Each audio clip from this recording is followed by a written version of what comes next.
first, there was Austria. That is a disgrace. Oh, I am so disappointed. But in the same week, Michael Schumacher was voted Laureus World Sportsman of the Year. So, will the real Michael Schumacher stand up today, or will he once again be a puppet of the Ferrari desire to win? He's already had one in the eye from Juan Pablo Montoya, who placed his Williams BMW squarely on pole position. It was really good. The car's been behaving really good. We did some changes through the morning, and everything we've done is gone the right direction. So that, makes things a lot easier. And we did a couple of changes in qualifying, and just picked up, massive amount of time right at the end. And it was a matter, the time was there since the beginning, and it was a matter of putting it together, and I did. A McLaren starts on the front row of the grid for the first time this season, relegating Schumacher to third. And there's great news for the Renaults of Jarno Trulli and Jenson Button, who are in the top 8. And the Toyotas of Mika Salo and Alan McNish, who are in the top 10. The first corner should be interesting.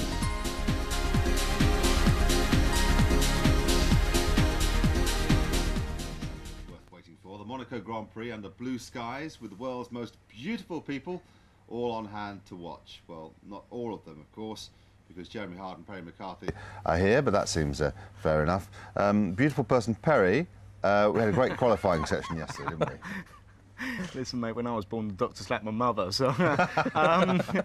qualifying, yeah, fantastic. I mean, 3 manufacturers in the top 3. We've got Williams on the pole position. I keep maintaining that Montoya is going to come through. This is the race that he can win. He's got to open his account yet this year.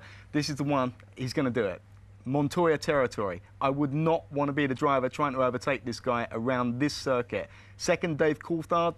His biggest chance is going to be at the start. McLaren desperately need a win. They've got to put aside their gremlins. David's going to be looking at that first corner like a dog on heat, believe me. Can you counter that? Is there anybody else we should be looking at apart from the pole sitter? Yeah, we should be looking at Ferrari. Anybody that doesn't look at Ferrari, even with them having their worst qualifying results so far this year, would not be looking at the whole picture. Ferrari can come through, especially Schumacher, and they can win here. Anybody that says they can't is missing the point. But what Perry says is absolutely true. This is not only Montoya but David Coulthard's best chance so far this year, and I put money on either driver, but don't discount Michael Schumacher. So you put money on 3 drivers at the moment? No. I would say that just watch out for Ferrari, because it's not over yet. So Michael can get past on this circuit where apparently overtaking is pretty difficult. It's going to be tough, honestly. Michael's brilliant, and the Ferrari 2002 cars we've seen is almost invincible, but maybe their tyres aren't up to it for this weekend. Michelin have made some developments. It seems to suit the cars. It seems to suit the circuit. Qualifying, forget race pace. It's about qualifying here. You've got to be in front. We talk about Michael possibly overtaking. Where? Only at the pit stop, so it's really his only chance. Yeah, I just can't see it. I mean, I think the only chance he's got is if Juan takes himself out, back marker problems causing a crash, or mechanical failures on both the Williams and the McLaren. I am absolutely convinced that Ferrari will not win here. And good. It's about time too. Montoya, don't forget, had that big one. He made a big mistake here last year, and if he hasn't learned from that, then he doesn't deserve the drive at Williams. But we'll have to wait and see whether he makes the same mistake again. He deserves the drive at Williams. He can get hot-headed. He tends to come better from behind though, rather than lead. But really? Here you need to be leading, I think. Well, that's kind of the same in most races. Yeah, leading is very, very, very handy. It does help, but yes. He does come... Especially on the last lap. He does come well from behind. Mind you, didn't help Rubens, though. No, he didn't, and that's the second time you've alluded to the Ferrari dispute, which I'm not getting into right now. What I am getting into now is just the thought that if you're going to put your brand new team onto the top 10 of the grid, then there's no better place than Monaco. And if you're going to choose a race in which to do it, then there's no better race than your 100th. Mika Salo obviously has a sense of timing. Where better to throw a party than Monaco? Toyota hosted one for their Finnish driver Mika Salo as he celebrated his 100th Grand Prix. His debut came at the 1994 Japanese Grand Prix at Suzuka, where he managed to finish 9th. Since then, he's been on the podium twice in his career. Bruce Jones managed to catch up with him. Mika Salo sitting here in the sunshine, Monaco Grand Prix. your 100th Grand Prix weekend. How does it feel to have reached this figure, or is it just any old figure to you?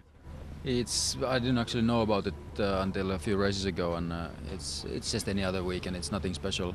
Of course, it's nice to be here and survive 100 Grand Prix so far, but if you look at somebody else like Patrese or these guys, they've done 250, 60 Grand Prix, and it's nothing compared to that. Now, is Monaco in itself a special weekend for you? It's a race in which you've always gone well. You've even scored points in cars that wouldn't normally be scoring points, for fourth place and a couple of fifths.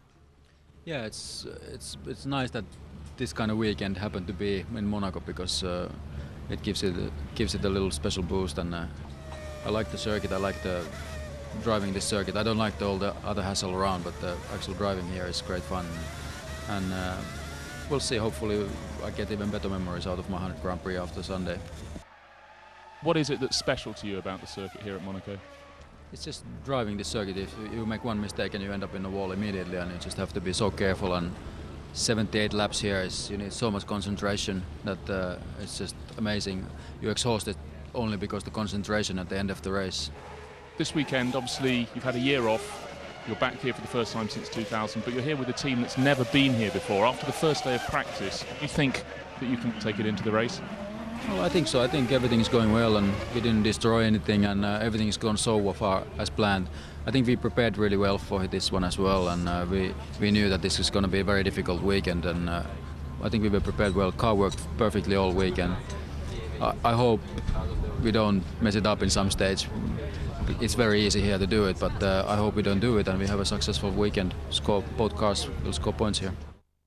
Mika Salo struggling to contain his emotions. Now, they say this is the trickiest circuit of them all. So how do you drive the perfect lap around Monaco? Juan Pablo Montoya does the work. John Watson does the talking. Nothing new there, then.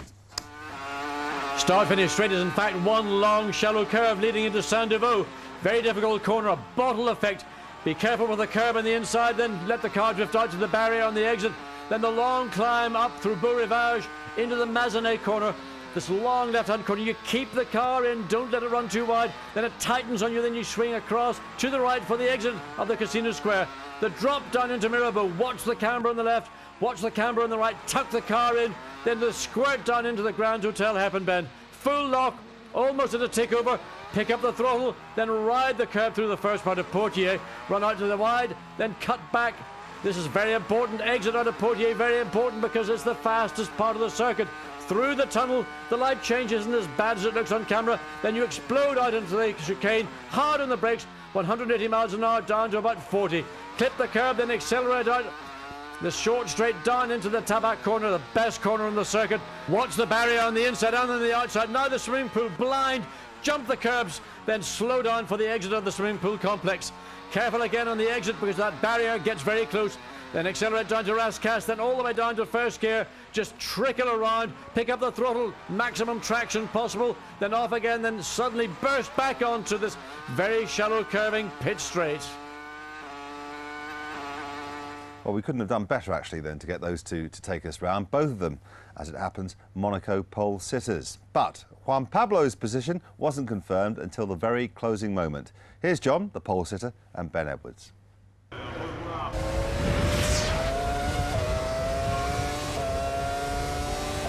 Here's the reaction. So, I had 3 out of 4 runs clear, and the last one was a matter of putting a really good lap. I knew the potential of the car was there, and it was about to maximize everything. Was that a more impressive lap than last year's because your car is relatively less competitive in 2002? No, not really. No, the lap last year was a good lap because it was right at the end and really extracted the maximum from it. Here, I feel a little bit shortchanged because I didn't do that last run. Easy to say, I know, but I genuinely feel that we could do the time that Juan Pablo was doing. So coming out of it feeling that we had a pole position car. But that's the session, that's where we finished, and now we concentrate on the race. In the end of the day, we have been probably all weekend a little bit behind. You see, obviously, the top, a lot of Michelin drivers, whereas normally a few Bridgestones are there. So it's the nature of the situation. We said many times that it will not continue like it has been previous races. It will turn around, and it has happened. And that's what we have to face. But we're not too worried, in all honesty. I mean, we're not miles off. We still have an opportunity. We're in third position. It's a long race in front of us. Fourth in qualifying. Were you frustrated by the traffic? Well, I had a bit of traffic. That's not a problem. It can always happen. I'm just frustrated by drivers which don't watch into the mirrors or just block you on purpose. That's what I can't understand. But that sometimes, you know, they're just so busy with themselves, maybe.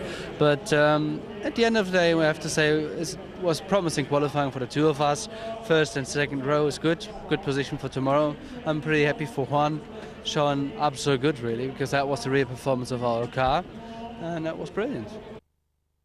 Rubens, fifth in qualifying. It looked as though traffic was an absolute nightmare for you out there today. Yeah, it was really bad today. It was a question of not getting it right. I mean, it was people out there not watching the mirrors and people just trying to do their best. But unfortunately, we have this gap between the good cars and the not so good cars, which makes it horrible out there because the track is narrow. There's no way to overtake. So unfortunately, on my fastest run, I got a Jaguar just after turn 15, so before Oscas.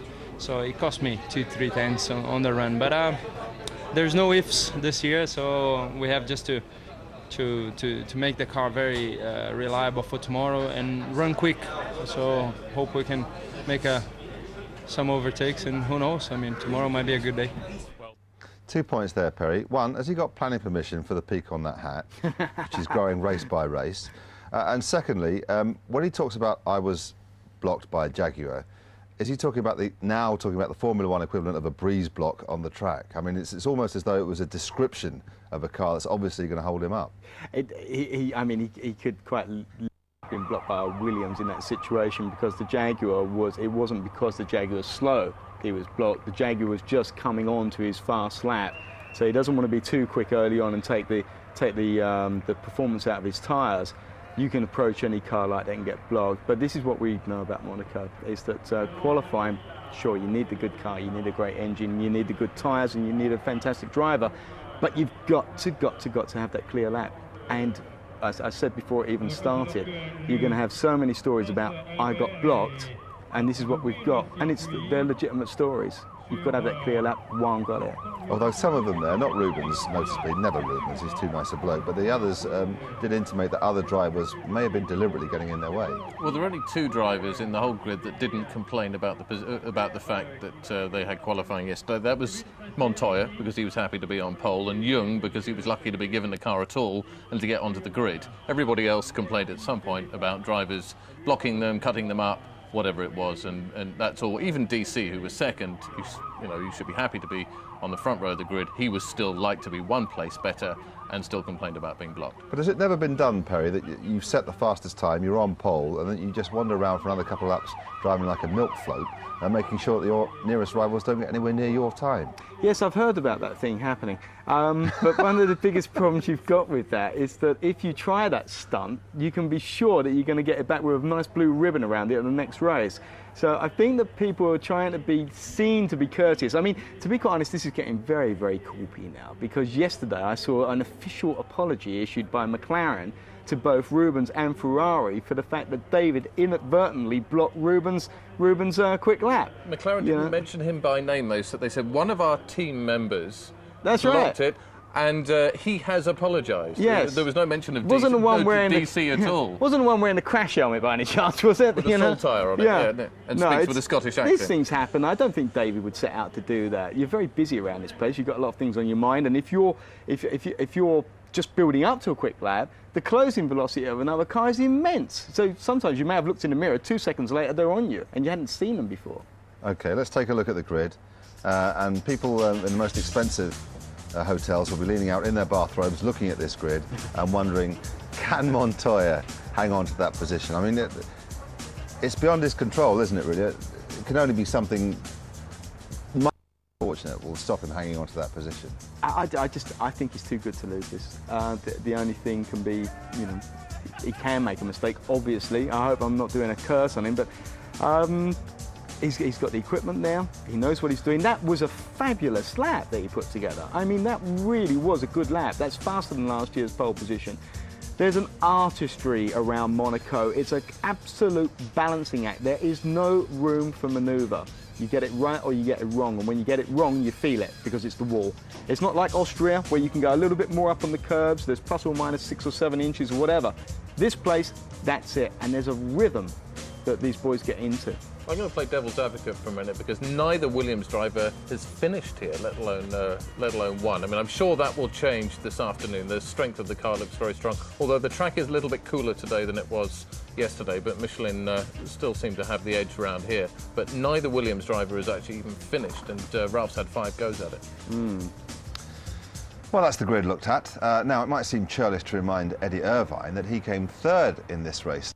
Yeah. Apart from Alex Young, who only had a few laps in which to squeeze under the qualifying team, Eddie was last, beaten by the other Minardi, the other Jaguar, beaten in fact by everyone.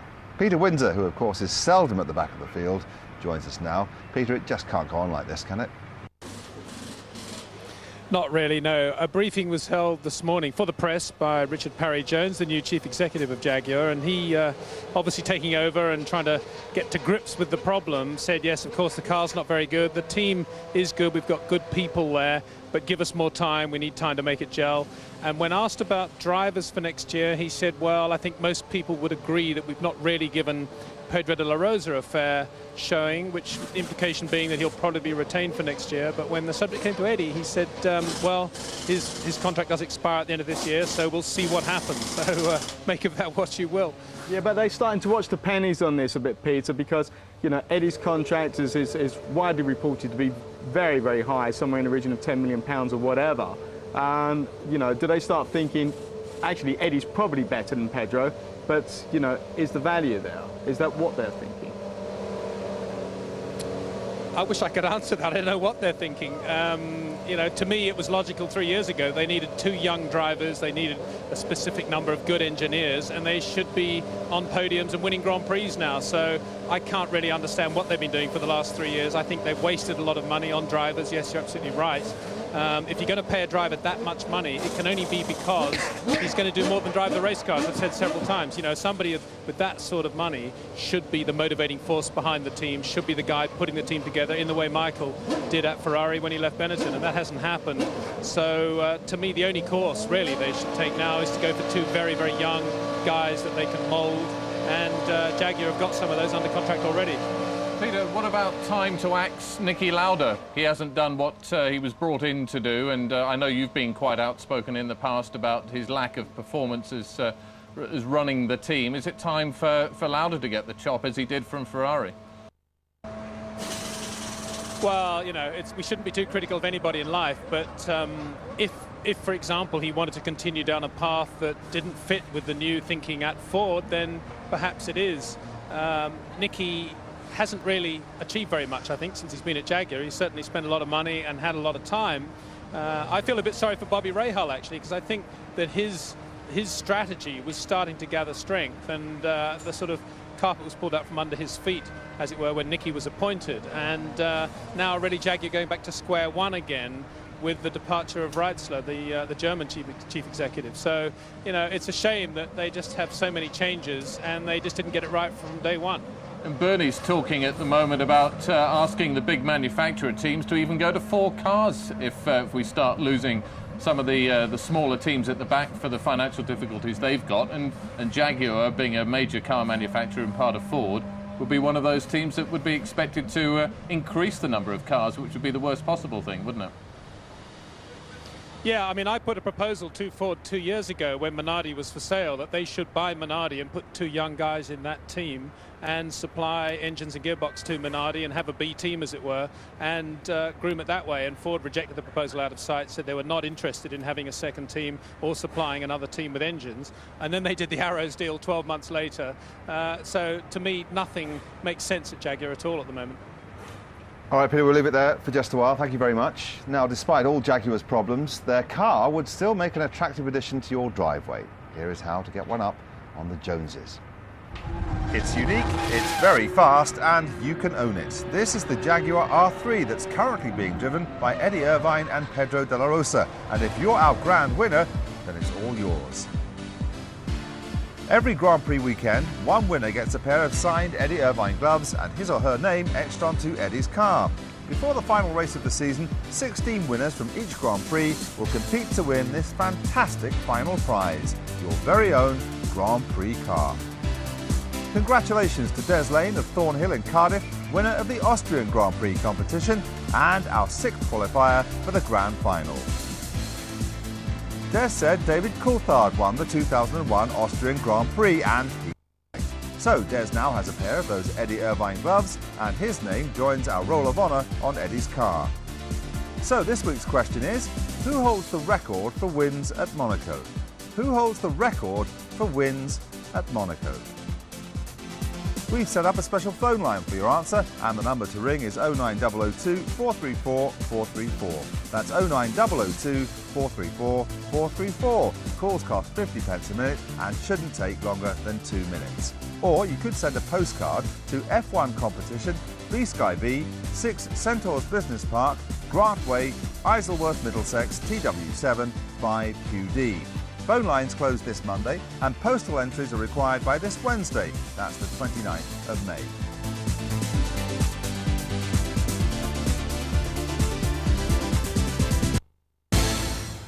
One of the nice little scenes of this weekend was the sight of Nigel Mansell being warmly greeted by everybody at the Ferrari garage, and here he is now being warmly greeted by Peter Windsor. Nigel, great to see you again at Monaco of all places. Circuit's a devil, isn't it? You never won here. No, but I mean, what a fantastic place, Peter. I mean, last night, would you believe I was singing on a boat, but I won't tell you where. But no, it's just a terrific place to be here. But you're right, 10 years ago, and I haven't been here since 10 years. So to come back this year is something very special. Well, Matt Lorenzo was just talking about the reception you received when you walked down to Ferrari there, and everybody was very happy to see you. But it's not so easy for Michael at the moment. Can you sympathise with him? Yeah, I mean, I can sympathise with Ferrari and Michael because whatever they do at the moment will be deemed as wrong. They've done such a fantastic job over the last few years, and I think they've won so much now, people are getting a bit sort of tired of it. But, you know, let's be fair, I mean, people did have a good reason to have a go at them this last race in Austria. And I think hindsight being 2020, they'll probably concede that Rubens should have won, but they won't admit that. But you've got to admit that, you know, they agreed to do what they did. And for the betterment of the team, or for Michael for his 5th World Championship, they deemed that they did the right thing. But for everyone else, you know, I think Rubens should have been the winner. Now, you've been on the pole a couple of times at Monaco. What should Juan Pablo Montoya be doing away from the line now to make sure that he leads up the hill? Yeah, I mean, exactly that, Peter. I mean, they've all got to make a great start. I mean, the thing is now, because it's all done by computers, they've all got to let that button off, and then it's all down to the computers and the right foot. I just hope, as I'm watching the first lap at the first corner and up the hill, that everybody gets through the first corner clean. And then I think we've got a cracking race because we've got Michelin tyres against Bridgestone, you've got literally Williams against Ferrari, and then you've got the McLaren with David Coulthard, who's won here before. You've got a fantastic race, and I think it's been the most interesting qualifying, you know, for some time here at Monaco. Well, great to see you, and great to see you looking so fit. Thanks very much for your time. Yeah, thank you very much. And to all your viewers. Thank you. Actually, this was a horse, wasn't it? He must have been singing last night. I wonder which boat it was, but he's not telling us. Now then, tense, nervous headache, feeling like Nigel, the pressure of modern living keeping you awake at night, not sure what all those buttons on your handset are for? Here is an instant cure.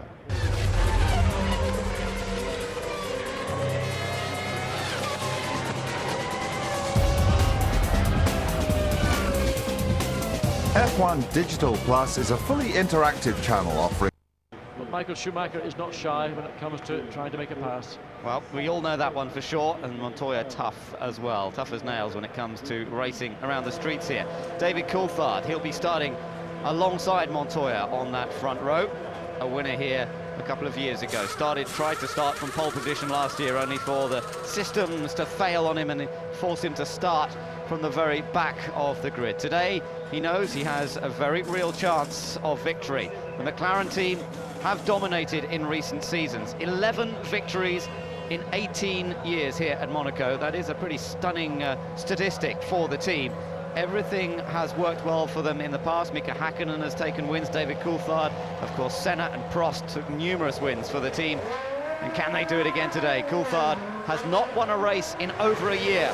We have to go back to Austria in 2001 to David Coulthard's last victory. But here we are, the track is now open, and Heinz-Harald Frentzen, the first to venture out on the track preceding the Grand Prix, climbing up the hill towards Massenet and the Casino Square.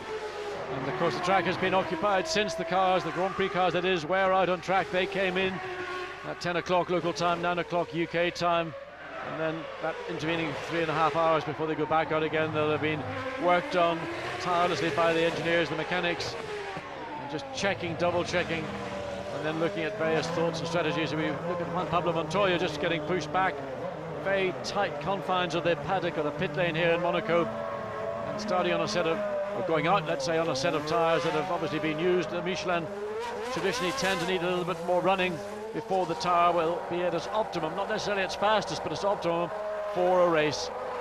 Rubens Barrichello likewise just goes down the pit lane, and possibly to see most of these drivers come back into the pits, stop momentarily, then go back out again, and if they're then satisfied. But the one to watch will be Montoya, because we saw in San Marino when he did that out and in lap, he wanted to put more front wing in the car. The team said, no, don't worry, the track will come to the tyres, it'll be okay. When it didn't, and I suspect Montoya, if he gets a similar feeling now on this exploration lap, that he may turn around and say, I want more, or more or less front wing. No less than JK of Jamiroquai. JK of Jamiroquai, great to see you here in Monaco. Yes. Now you're with McLaren, but correct me if I'm wrong, and I know Ron Dennis didn't want me to mention it, but I believe you have a few Ferraris in your fast car collection. Well, yeah, I have 4 Ferraris. I also have 4 Mercedes-Benzes and some very old ones too. And I'm a future SLR customer. So obviously there's a clash here, but I'm just here for the day, really. I guess you're forgiven. Have you ever been offered the chance to have a ride in the McLaren 2-seater? The MP4 28T, I believe is what you're talking about. I'd like to have a go at the MP4 28T if I could muster one up. Maybe after today, perhaps I will. You never know. And how do you predict the race? Who do you think is going to finish first? I think Montoya is going to be a troublemaker. BMW are generally causing far too much trouble in these races. And but you know, obviously DC, I'd like to, you know, if we can come away. I mean, I've got to be honest, even I'm a bit bored with Michael driving, winning, you know. Sorry, but I am, you know. Just lose one at least and put the zest back in the race. JK, enjoy your day. Thanks for talking to us. Thank you very much. So this is Michael Schumacher's 100th race for Ferrari, Mika Salo's 100th race of his career, and the fact that there's roughly 1 second between them summarises the grid for the 2002 Monaco Grand Prix. It's going to be close, and the first car into the corner is going to have a mighty advantage. So let's settle back and enjoy it all. Ben Edwards and John Watson are on Super Channel, whilst Jeremy Perry and myself will be keeping you right up to date with all the exclusive interviews, reactions and stories right here on Master Channel, whilst Peter will once again be stalking the pit lane, and let me tell you, it's a frightening sight in those fireproof overalls. You know, I go on circuit sometimes with Jay from Jamiroquai. He's a good bloke. I like him a lot. I think he's had a little bit of entertainment this morning there. But the thing is, he's actually a very good driver. Very, very good. He's got a real good feel for a car. How does he drive 8 cars at once? That's why he's so good. But back to the race. President of the FIA, Max Mosley. Under fire on a number of things throughout this year, and obviously they're firing back at Ferrari for the podium procedures that took place in Austria, and there's some things that have been mentioned also about letting the car through. BAR still a team in trouble, despite David Richards' accession to the throne there and his revisions involving the loss of more than a few jobs. Here he is on the latest at BAR with our own Nick Damon. Dave Richards, qualifying not probably to your liking. Is there anything clever you can do to improve the situation? Well, you know, this race turns out some very strange results at time, and the trick is just to hang on in there and be there at the finish now. I fear it might be a little processional, but who knows? Anything can happen. There's a rumour doing the rounds that you might have a fuel tank that's large enough not to stop. Can you comment? you see a trailer behind with a barrel or something, you know. No, I think all these rumours go around. You see this morning some cars going very fast and so very light fuel loads. Who knows what anyone's going to do, quite frankly. It's Juan Pablo, the story going around now is could Williams do it at the front of the field? Wait and see. Dave, thanks a lot.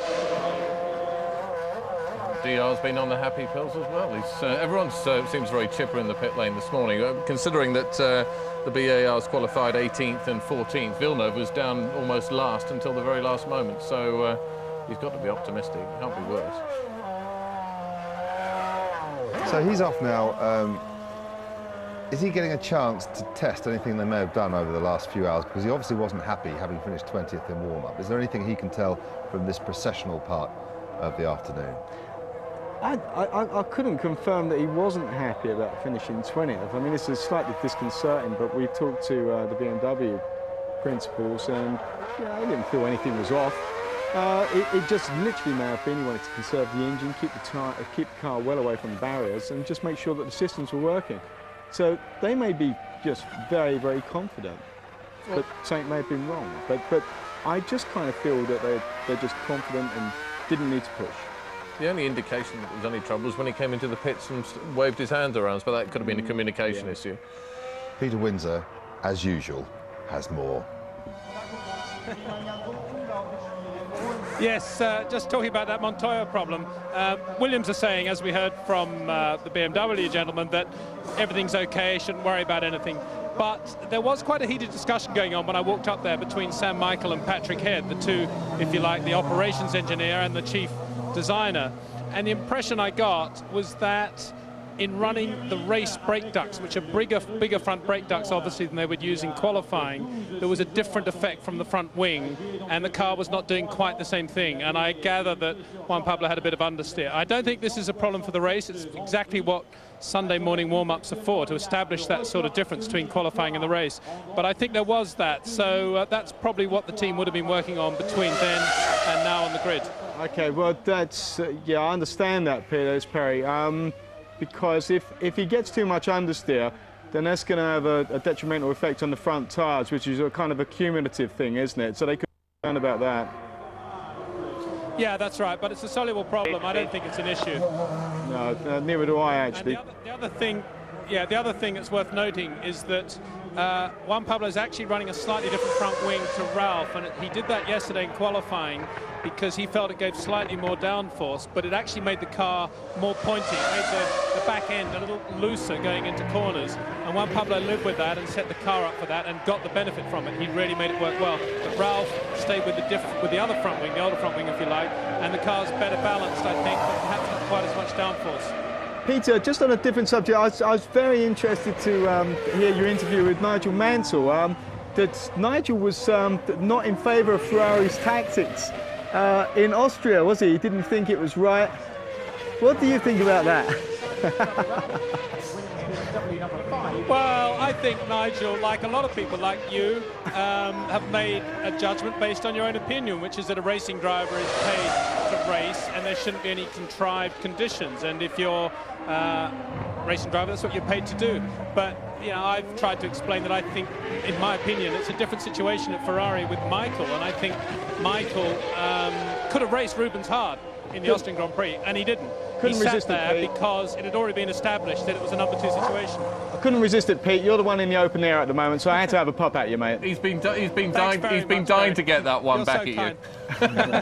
Peter, just a quick I'm one. going up the grid now anyway. Yeah. A drag race. We've got Montoya against DC into the first corner. Who in a straight drag race, who do you think's got it? Well, I think that there's no reason to assume that their launch control systems will be any different, and assuming both of them have really good electronics and no glitches, then it'll be even, and in theory it'll be Juan Pablo's A because he's slightly ahead, B because he's on the grippier side of the road. So it should be Juan Pablo. He's got to do a lot wrong in order not to be leading into that first corner. Interesting to see what he does at the first corner, because it's a second gear corner, and a while ago, admittedly, Alan Jones took the lead by taking first at Sandervoort because the car's very heavily laden with fuel, and he got a run up the hill and took the lead from second place. So he was a Williams driver then, obviously, so I'm sure they would have told Juan Pablo about that. Be interested to see what he does. Neither of the Williams guys have ever finished here, let alone even picked up a point. Does that count against them, or is history one thing and today's another? Well, I'll give Juan Pablo a chance. Last year was his first race, so what you're saying is he didn't finish last year, which is true. But there's no reason to think that it'll be a problem for him to stay on the road or anything like that, because he hasn't touched the wall or a piece of arm all weekend, to my knowledge. And Ralph, he's had 5 goes and not finished. Yeah, that's right. Sometimes his weekend, his race is dissolved on the first day when he's had an accident or an engine blew, I think, in his first year at Williams, for example. He did no running at all. He hasn't had a particularly good run here, but Ralph is brilliant on street circuits. I saw him win the Macau Formula 3 race, and if his car's good today, he'll fly. So come on, Pete, give us the inside track on warm-up this morning. We had the mysterious event of Heinz-Harald Frentzen in an Arrows being fastest. Bit of showboating, a little bit of lack of fuel job. Well, no, I think what might be happening is that they might be on a one-stop strategy, but of course you can have a very short first stint or a very long first stint. So they may have been running with relatively light fuel, not because they're going to go on a 2-stopper, but because they're going to stop earlier than most. And the car's obviously good round here, as it has been for a while. Peter, you've demonstrated that you can walk and talk with fantastic aplomb, and you'll be getting a rosette later on. In the meantime, I just want to ask Perry this one. It's the most glamorous race of the lot. It's the one that all the sponsors get the most requests for and the most celebs attend. Does any of that distract the driver's attention? No, absolutely none. In fact, it's nice to, meet a few different people, especially people from other industries who you may admire and you're lucky enough to meet them. But no, ultimately a racing driver is absolutely pinpoint focused on doing his job, and if there's any circuit that gets your complete attention, it's this one, and that's one of the reasons. Yes. Because if you win, attention, wouldn't you? You get attention from those kind of people. No, it's seriously, you've got to, you want to do well at any circuit, and this one is no room for let up on concentration. This is the circuit, more than any other in the world, I believe, that demands the maximum amount of concentration. But it's work hard, play hard, isn't it? There's a lot of dealing that goes on here on a commercial side, and also the drivers are expected to perform from a PR point of view harder than any other race. They really earn their money in PR terms here, and so there's a lot of distraction off the track as well as on it. I think that there's, I think there's always demands on drivers, especially given the commercial nature of today's sport. If you look at soccer or anything, but especially for the drivers, they're kind of used to that. But, they will not stay up too late and drain themselves too far to meet PR demands. They've got a job, and the PR demands have to fit within the parameters they're willing to accept. I mean, Dave Richards has recently said his rubbish, this claim about Jacques Villeneuve has got to take a 50% pay cut because his contract is in place for next year. He can stay on nutcase money for next year. He said he's got no problem with it, even though it does take 25% of their running budget.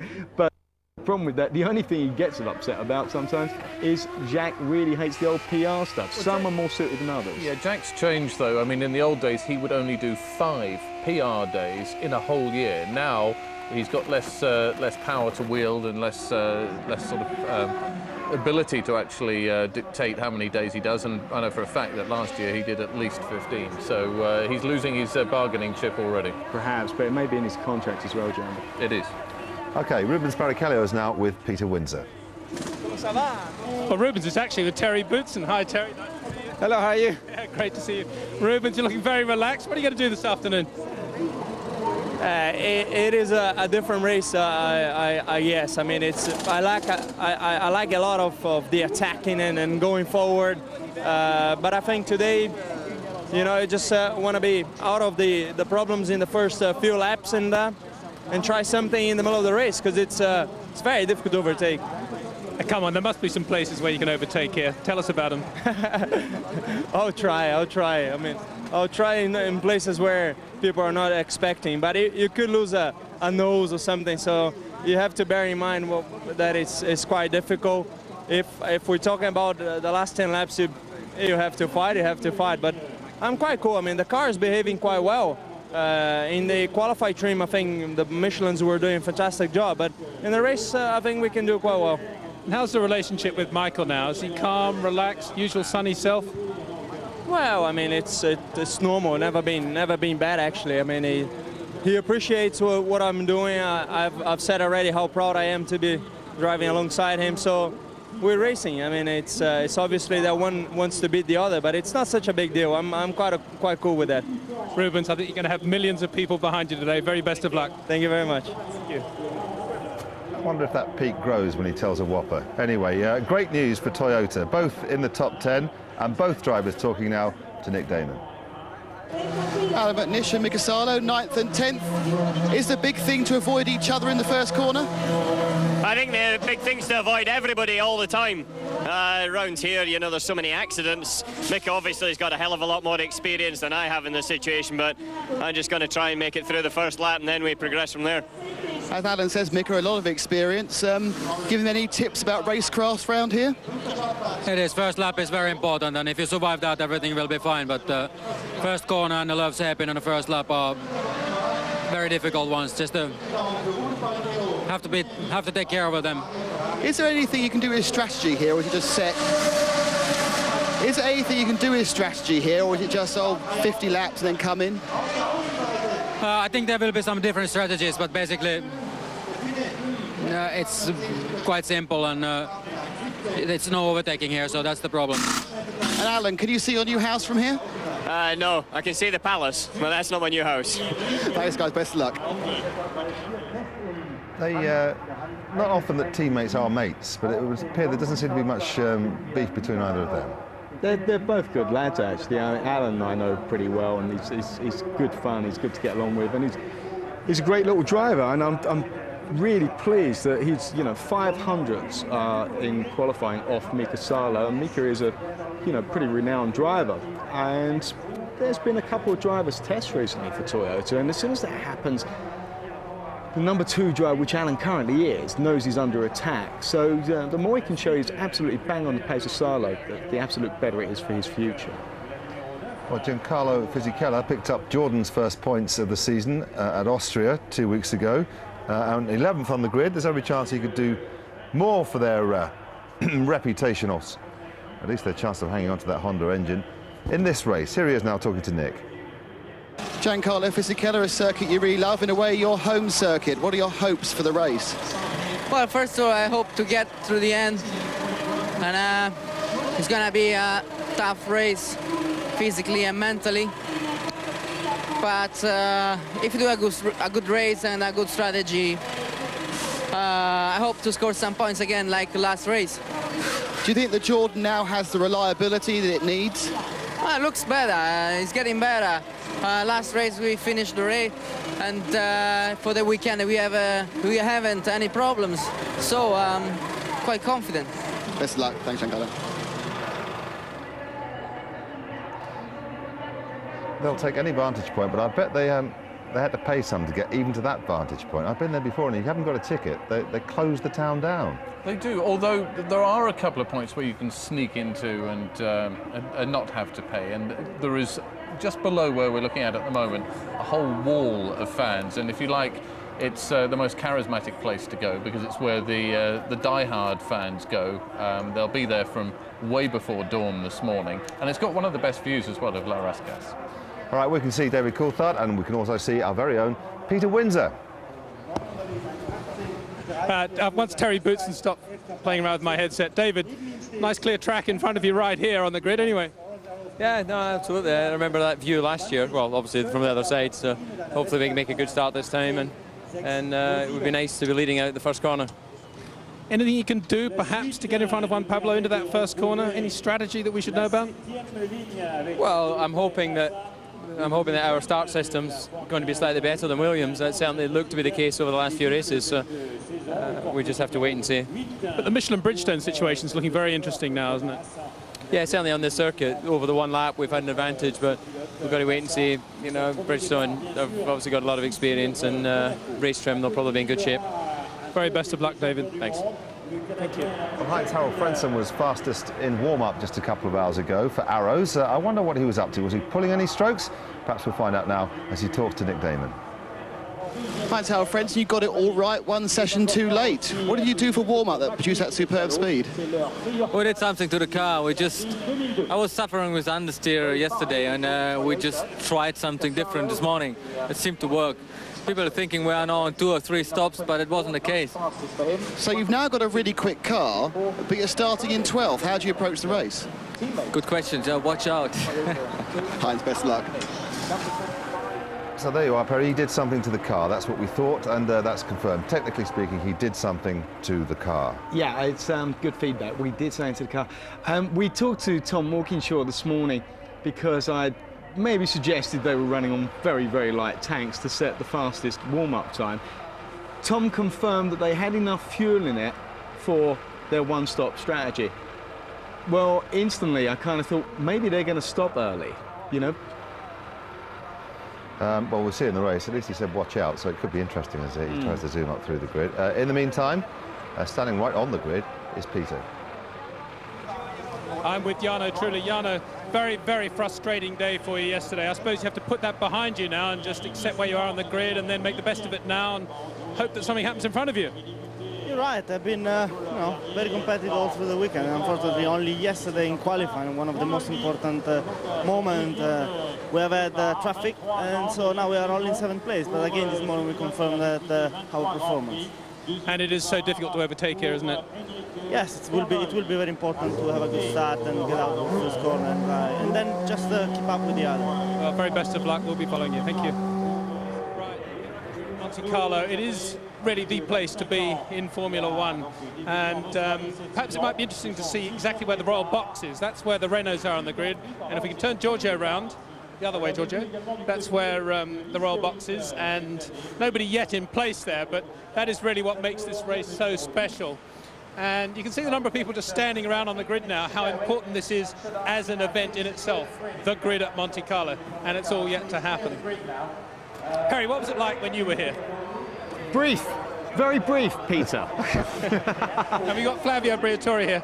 Flavio, the grid at Monte Carlo, what are your thoughts at the moment? I talk about the first corner. Well, what are your 2 drivers going to do at the first corner? What are your instructions? No, I hope both the driver pass the first corner. This is the problem, but let's see later. Okay, thank you very much. Peter, he gets looking over here, Rubens Barrichello. Accused of being a playboy. Sorry, Perry, go on. He gets accused of being a playboy, but he's a smart bloke, isn't he? Oh, I've always thought he was the utmost professional. I don't know where this playboy image came from at all, Perry. I don't know what you're talking about. Takes one to know one, I guess. But there we go. A lot of we've seen a lot of veteran drivers out. A lot of your old mates, Nigel, Thierry Boutsen, Jean Lacey. Why have they all suddenly popped out? Has somebody been issuing invitations to a party, maybe? Well, yeah, I mean, this is the place to come. If you're going to come to a race and see your old friends, Monaco's the one. Ricardo Patrese was here on Wednesday afternoon. Great to see him. He said he's now doing very well in the world of show jumping. But just interesting looking at the Ferrari there, and the, hope I can mention this on there, but the Marlboro logo there. I think it's worth recording. This is the first year since 1972 that there hasn't been a Marlboro boat in the harbour and there hasn't been a huge Marlboro party on a Saturday night. And I think that is a sign of the times in Formula One. It's just gone up in smoke, hasn't it, really? Was it planned or not? Is this a last-minute change that they've pulled out the boat and stopped the party as a result of the last few weeks, or has this been a long-term thing, as far as you know? No, this is a long-term thing. This is indicative of the whole cigarette industry in general. I think realising that the best days in Formula One are over and they're starting to gradually pull out of the sport. Peter, we've seen on the grid Jean Lacey, and the funny thing is, during the break I was talking to him on the mobile, just having a chat. One of the best laps I've ever seen in my life is Jean Lacey going around in qualifying at Monaco. If you get a chance, just have a chat with him, because he always, to me, personified absolute top-level racing driver, full commitment. Nothing like it around Monaco with him. Absolutely, yeah, I'm standing to attention. It is the Monaco national anthem, and the royal family up there now. But just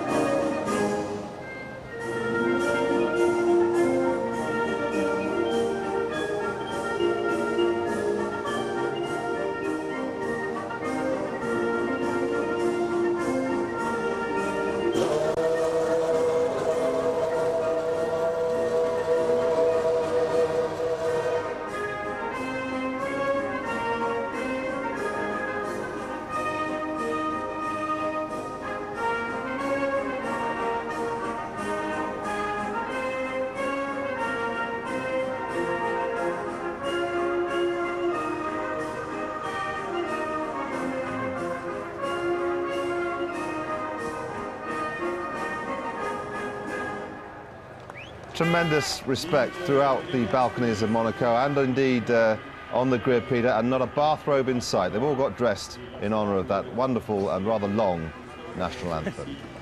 Sport itself there in the royal box, ready to watch and see who becomes the winner of the 2002 Monaco Grand Prix. Yes, and along in the box with his sister, Princess Caroline, of course, His Serene Highness Prince Rainier of Monaco, the ruling monarch in this principality. But it's a funny story about Prince Albert. When he was studying in America, doing some business studies, he wasn't known as Prince Albert, he was known as Al Grimaldi. And it's sort of hard to believe that somebody as serene and dignified as a member of this royal family would be comfortable known as Al Grimaldi, but many of his friends still call him that. It's just how they know him. Well, the Grimaldi royal family, very much the monarchs of this principality. And Prince Rainier, of course, has been in hospital quite a lot recently, having to deal with recurring bouts of bronchitis, but he's out of hospital now, which is great news, and no doubt be able to enjoy the action, the atmosphere here this weekend. The safety car making its way around the track in preparation for the start of the formation lap, coming up in some 3.5 minutes time. A quick reminder of the layout of this unique circuit. The speed trap coming out after the tunnel, where we'll see speeds about 180 miles an hour. It's just the area you're looking at now as they get on the brakes after the tunnel into the chicane. Again, one of the tight corners, many first gear corners around this 2-mile track. And top speed here, while it's useful, it's not the biggest criteria. Just looking down at the record from last year, it was Ralf Schumacher, in fact, was the fastest car out of the tunnel just before you hit the brakes to go into the chicane at 182.7 miles an hour. And David Coulthard was about a mile an hour behind him. And speaking of David Coulthard, there's the current squeeze. David enjoys living down in Monte Carlo and all that goes with it. So let's just take another quick reminding look at the grid. Juan Pablo Montoya, David Coulthard on the front row. Michael Schumacher with brother Ralph in 4th place, his best qualifying performance here in 6 starts of the Monaco Grand Prix. Barrichello has 3 times finished 2nd, including last year and in 1997 when he was driving the Stewart. Now Raikkonen lines up in 6th place, then it's Jarno Trulli. Disappointed a little bit for the Renaults with 7th and 8th places on the grid for them, but Button enjoying his best start so far. Then Sarlo and McNish on the grid, behind him Fisichella and Frentzen. And then further on we've got Massa, Villeneuve, Enrique Bernoldi in the Arrows ahead of Takuma Sato. Then Nick Heidfeld, Olivier Panis, Mark Webber in the Minardi, De La Rosa, the Spaniard, in the Jaguar ahead of Eddie Irvine, and Alex Young, who will be starting at the back of the grid, and no doubt will have been told by Paul Stoddart and the crew at Minardi on the first lap, just drop back a little bit and let everybody else have the accident. Yeah, just looking at the shot of the heat haze coming off the tarmac, and they've got a track temperature currently around about 35. Well, it's actually just dropped a couple of degrees, but it fluctuates as the odd little wisp of cloud comes across. So track temperature is absolutely perfect, certainly ideal for Michelin, and no doubt ideal for Bridgestone as well. And it will be, when they go round in this final parade lap, that nerves will be jangling as they come onto the grid. And of course, on pole position, you get there first, and depending how quickly the rest of the field filters around behind you. Ideally for Montoya, when I would get to the swimming pool, I would bring the pace of the field down to a level to allow those behind me to catch up. The problem is that if you go too slow, then you get too much heat build up under the engine cockpit, under the engine covers. So it's a balance, and you know, first time on the front row here in Monte Carlo is very special. Fortunately, Ben, they've taken away the pedestrian crossings, and Montoya will be starting on pure black top and no white lines to straddle. That's good news, John. Yes, let's hope that he gets cleanly away from that starting pole position. He's on scrub tyres, as you can see, for the start of this race. Will the Michelins hold out, or is it purely a qualifying performance? Look at David's tyres. They look a little less well scrubbed. I think they are scrubbed tyres. Difficult to see from the other side there, glinting in the sunshine, but it looks as though Montoya's have done a few more laps probably than Coulthard's. Michael Schumacher is the first of the Ferraris. Watch where he is, just in behind Montoya. And then, of course, Ralf Schumacher also on the 2nd row of the grid. So we're almost set for the beginning of the formation lap.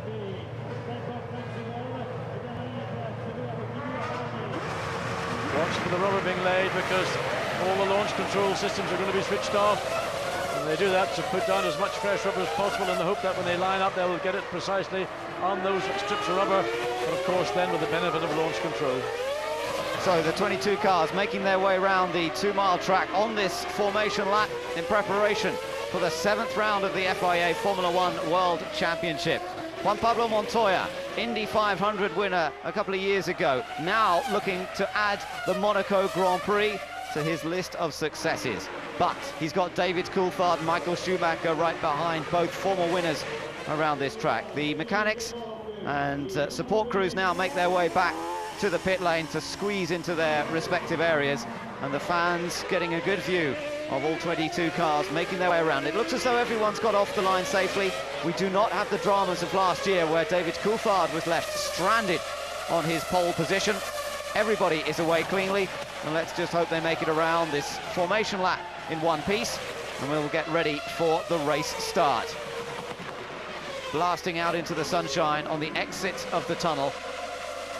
Montoya must be careful to bunch everybody up and slow everybody down now, because they get very, very spread out around this track, and he does not want to be sitting on the grid too long in pole position, so he's got to control the pace now a little bit on the latter part of the lap. Make sure everybody gets bunched up close behind him, and then they can fan out into position on the grid itself. There you can see he's beginning to slow everybody down. A little blast along the back there just to keep the tyre temperature up. Now, going slowly, don't let the engine stall. They all have anti-stall devices now, which is probably a good thing when they're all cruising around very slowly to bring the cars onto the grid. We've seen problems in the past when people have had to go very slowly through Rascasse and around onto the main start-finish area. Mika Salo starting his 100th Grand Prix here today, driving for Toyota. He's driven for a number of the top teams in Formula One over the years. Can Williams take their first win in 19 years? Looking all the way back to 1983 since they last had a victory at Monaco. They've had a win this season, but not a win at Monaco in a long, long time.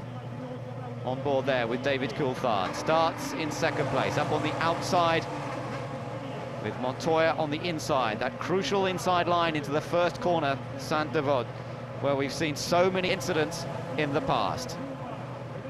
The last few cars now moving into position. 78 laps of the Monaco Grand Prix are set to run. The red light sequence begins. All 5 lights will come on.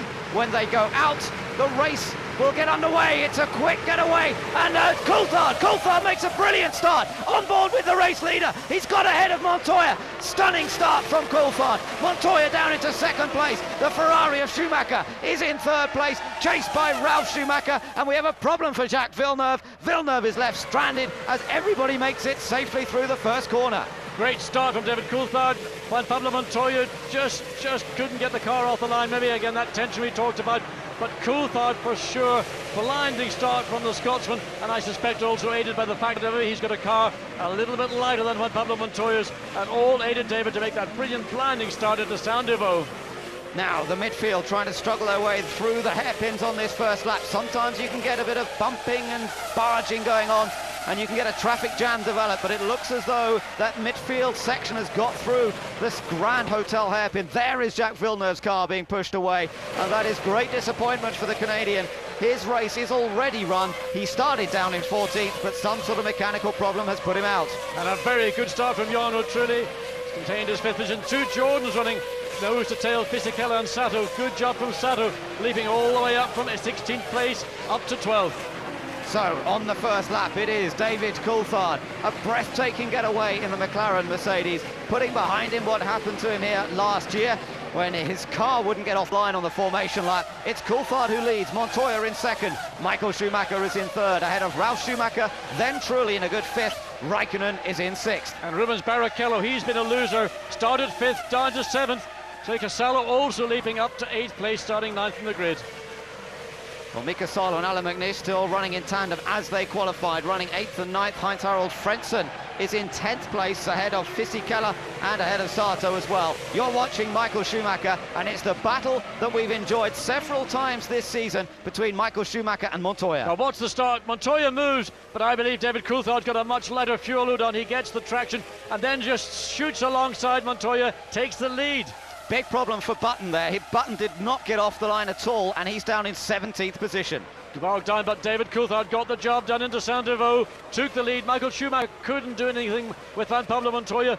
Good to see everybody, the 21 car field, remember Jacques Villeneuve. There's the momentary roll. Montoya comes across. David just drives his McLaren alongside, then shuts the door. Well, it was a perfect start for David Coulthard. There is Norbert Haug, Mika Häkkinen, and you could see the relish with which they saw those pictures. Now, Villeneuve apparently has got going again.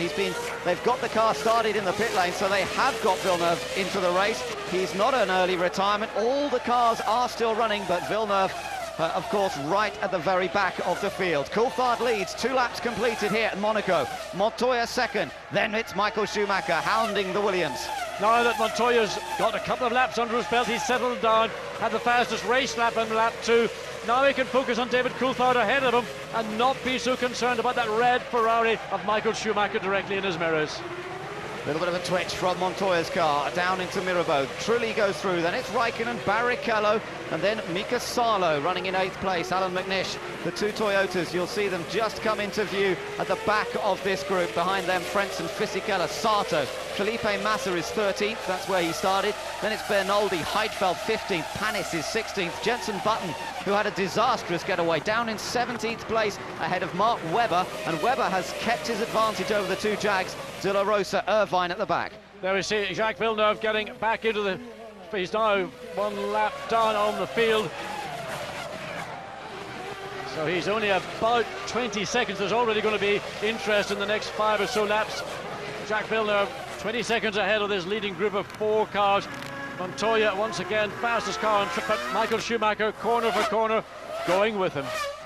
So on board with the 4 times world champion Michael Schumacher, chasing after Juan Pablo Montoya. Uses a different line there on the run down towards Saint-Deveau. Well, of course, different tyres, different feel. Michael Schumacher clearly knows what he's got to do in the race. We saw Ross Brawn, we saw Michael Schumacher sitting on the pit wall before this race started. They've got some tricks up their sleeve, and watch this race. They will unfold very soon, no doubt.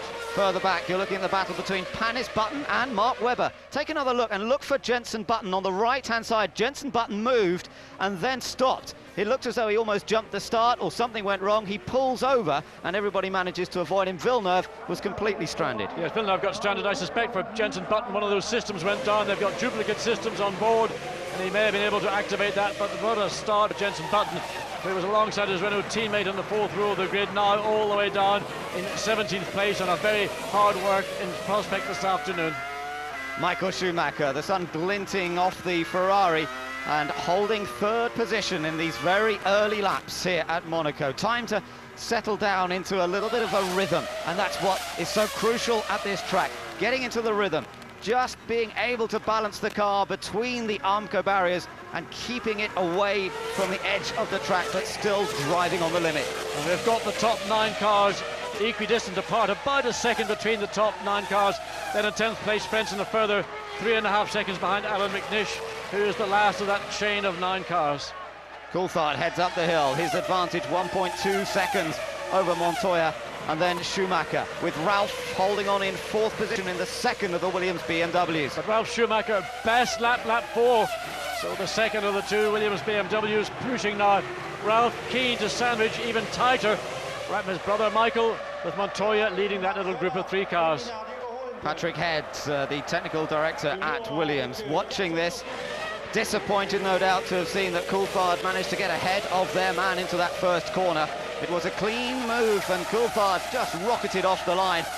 The suspicion perhaps that the Williams is with more fuel on board at the start of this race. In fact, they've closed up a bit there to Coulthard as they come under braking, but perhaps Montoya's car running with more fuel, and if he can stay with Coulthard throughout this first segment of the race, it might come back to him later on. And these first 4 cars now pulling away from Jarno Trulli in the Renault in 5th, but also the battle of the 2 Toyotas.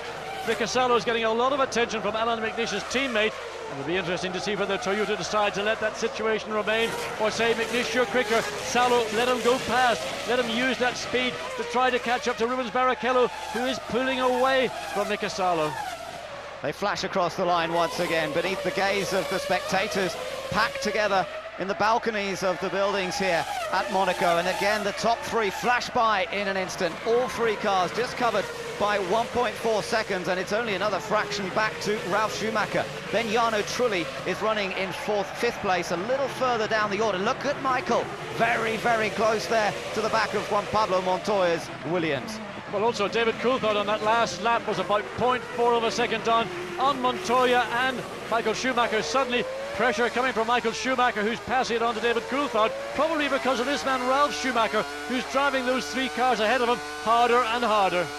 Yes, the man who has the fastest lap in this race so far. Montoya even forced to defend a little bit down into the chicane. But you can see Montoya beginning to defend. This is where the difference in the tyres is maybe going to start showing his face. With some 7 laps down. So Juan Pablo Montoya under pressure from Michael Schumacher. Michael with the Bridgestone tyres able to push and make Montoya react. Button confirmation that he jumped the start. Take another look at it there. You can see this. Watch the car beginning to go before the others.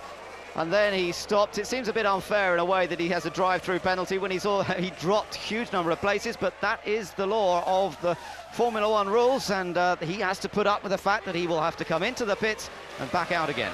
And on top of that, he dropped away at the start, so really a disappointing Grand Prix for Jenson Button and for Renault, starting again alongside his teammate on that fourth row of the grid. Could have been in line for more points for himself and for the team. So it's becoming a four-way battle as Jenson Button comes through for his drive-through penalty. It's a slower pit lane speed limit here at Monaco than anywhere else. 60 kilometers per hour, 45 miles an hour through the pit lane. And if he exceeds that on this drive-through penalty, then he'll have to come in and do it all over again. But look at this, the battle at the front. 3 cars now covered by a second. There was a second between them a couple of laps ago. Now Montoya, watch Michael Schumacher. He was going to try and force Montoya to brake late as they come into the chicane. He's looking. He can't pass him, but he wants Montoya to make the error so he can make the pass through that. Well, there's been some great needle between these two this year. Some good challenges. Gerhard Berger, former Grand Prix driver himself, now the boss of BMW Motorsport, watching this battle very closely indeed. He wants to see that Williams BMW up front and certainly not passed by the Ferrari. Remember, Michael Schumacher leads the World Drivers' Championship by almost twice the number of points of Montoya, who's ahead of him in this race. But Michael Schumacher is potentially the fastest of all these 4 cars. And I think what we're saying is that the Bridgestone tyres come to the circuit. It may be fuel-related as well. But you're watching Montoya and David Coulthard are having to wait. They can't get the power on in the corners as early as they would like. You can hear going through the swimming pool, particularly on the exit of the swimming pool. Listen here. Oh, they're getting bunched up there. Look at this, Coulthard. I don't know if he made a mistake, but Montoya really close right up to the back of Coulthard there, and it almost sounded as though he had to lift in the middle of the corner. Well, he had to, because Coulthard was so slow coming into the Casino Square that Montoya had to get out of the throttle altogether. Now Coulthard under extreme pressure from Pablo Montoya. Montoya may try to get a drive here out of the Portier into the tunnel. Very difficult place to do it. He's got to keep himself clean because Michael Schumacher will be all over him if any opportunity arises. This is fantastic racing. Formula One at its best. 4 cars battling for the lead around the streets of Monaco. And again, Montoya very quick into the chicane. And we look back from Montoya's car. 2nd place, looking back at the 3rd place Ferrari of Michael Schumacher. And look behind them because it's younger brother, Ralf Schumacher, closing up in the 2nd Williams. And all 4 cars covered by a 1.5 seconds last time around. I think it's going to be even less than that when they come over the line this time. Look at them. Well, there's nothing that anybody really can do. David Coulthard's controlling the pace, whether it's because he's got a little bit of a problem with the handling of the car or whether he's decided, I don't need to run hard, I can run at the pace I dictate. None of these cars behind me have got the opportunity, unless an unforced error occurs, to take away my lead.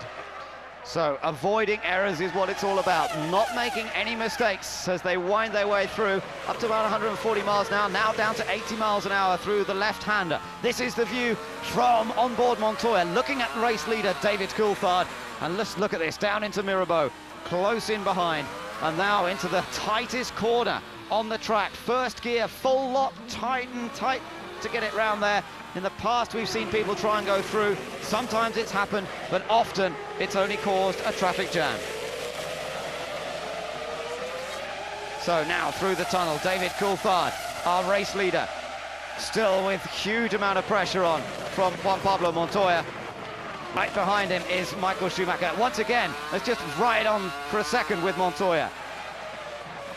Well, we jump back looking at the battle. There is Schumacher and Ralf Schumacher right behind him. Look at the super slow-mo and look at the car working at high speeds over these curves.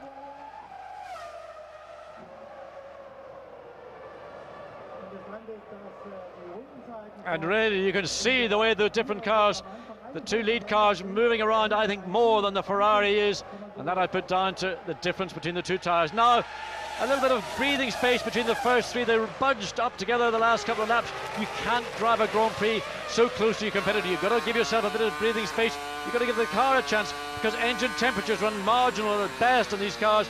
And if there's not enough air going through the air intakes into the engine and into the radiators, you'll have a temperature problem. It'll go up. Once again, riding with Montoya. Down into Mirabeau. You can see the front wheel hopping into the air of the Ferrari. And that is the Ferrari on the limit, running in third place. But look at Ralf Schumacher in fourth now. And Schumacher teased Montoya. He just stuck the Ferrari out to the left to put it into the mirror of the Williams for Montoya just to catch it in his eye. No intention of passing, but just to try and distract the Colombian driver. So the top six, it's Coulthard, Montoya, Michael Schumacher, Ralf Schumacher. And look at this, the battle continues. Behind these four cars, still in fifth place is Jarno Trulli, and in sixth place is Kimi Räikkönen. Through to back corner, now into the fast left-right at the swimming pool section of track. Once again, Coulthard has that advantage, being up front, controlling the pace. Montoya has to keep an eye on his mirrors, but also looks for any opportunity in a chink in David Coulthard's armour to sneak through into the lead himself. The real frustration for Montoya is that he knows David Coulthard is slow on some parts of the track. Okay, getting a little bit of advantage coming out onto the straight, he picks up the speed. But once we get up to the top of the circuit, the top that you climb all the way up now through Beau Rivage and then into the Casino Square, that's where everybody then catches up to the McLaren Mercedes-Benz, and all of a sudden then the pace slows down, particularly in those hairpin bends that we're going to start coming to as we get down to the bottom of the hill as we come into the Mirabeau corner. Now let's ride with Michael Schumacher for a moment. Can he find any space here?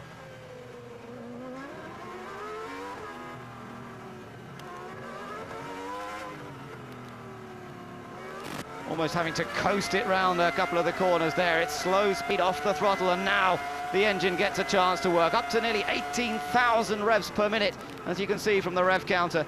Diving down into the chicane once again, and then back on the throttle. That V10 engine, 3-litre engine, producing around 850 horsepower, and all those horsepower being used in the chase of Montoya, and up front, David Coulthard. And this battle that's going on for the lead, and of course Ralf Schumacher directly behind brother Michael, is all about not making mistakes, but at the same time trying to just distract the car in front of you. Just put your car, move it around a little bit, and there are some parts of the track where Michael Schumacher's already been doing that. David Coulthard, I think, has just taped his mirrors up. He's not concerned about what's going on behind him. He's driving forwards, not looking back. Schumacher again taking that unusual entry into Saint-Denis corner, protecting his line, so as Ralf Schumacher doesn't get the opportunity, or thinks an opportunity could arise. So now things beginning to settle down between these top four. The rhythm beginning to be established. Coulthard has withstood one or two very close moments, if you like, when Montoya closed right onto his gearbox, but nobody prepared to do anything outrageous. It really is a huge risk to try and launch yourself down the inside of another car, unless that car has given you massive amount of room. The streets of Monaco are so narrow, barely able to get two cars alongside one another, and at some of those corners like the hairpin, they cannot get around side by side. Ross Brawn at Ferrari and the Williams technicians also keeping a very close eye on the situation. This one is going to take some sorting out. Just looking at those times, Ben, they dropped down to a middle 1 minute 24. Now Coulthard's picked up the pace again to a 1 minute 22. So whatever David Coulthard's doing, or whatever the difficulties he's experiencing, he maybe just as you go through this sort of cycle of tyre life, how the tyre comes to you, then how it maybe drops off, and then it stabilizes, and then the time comes back. So I think we saw that round about laps 8, 9. Now on lap 10 and 11, on the 12th lap, we just completed the 12th lap. Times back to where they were much earlier in this Grand Prix.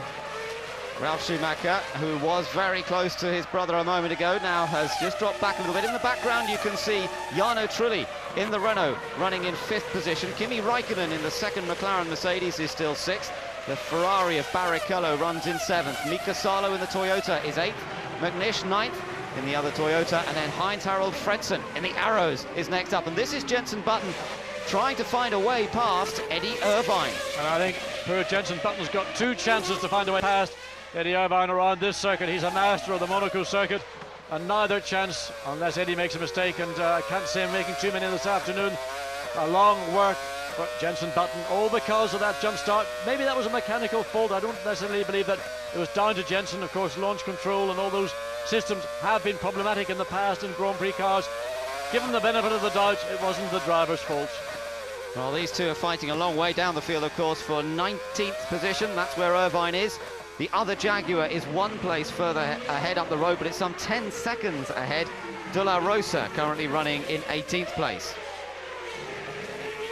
So the two of them make it safely through Portier into the tunnel now. And up front, you can see Eddie Irvine's green Jaguar really controlling the battle here. It's tough for Jenson Button, and what a disappointment too, because the Renault car has been very, very quick here all weekend. Jarno Trulli, his teammate, topping the timesheets on Thursday and indeed on Saturday morning, only for the cars to perform not quite so well in qualifying, and for both Button and Trulli to find themselves on the 4th row of the grid. All that's gone behind him now with the jump start penalty.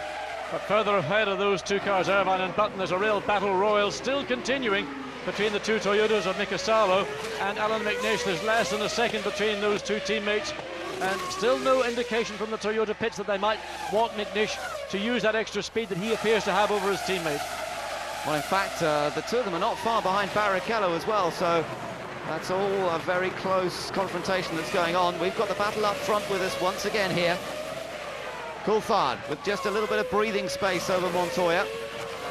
And we look now from Montoya's car once again, looking over the rear wing. Notice how those rear wheels work and move, the suspension operating a little bit more fully here around the streets of Monaco. But that Ferrari behind, threatening every second. And once again, it's Ralf Schumacher, really the quickest of this bunch of 4 cars. Ralf just dropped back momentarily, then using that opportunity to get a run back up to the rear of his Ferrari, his brother's Ferrari. And nothing much Ralf can do because Michael's fully focused on Juan Pablo Montoya. So just try to squeeze Michael, force him into looking backwards to take some of the heat off Juan Pablo Montoya in 2nd place.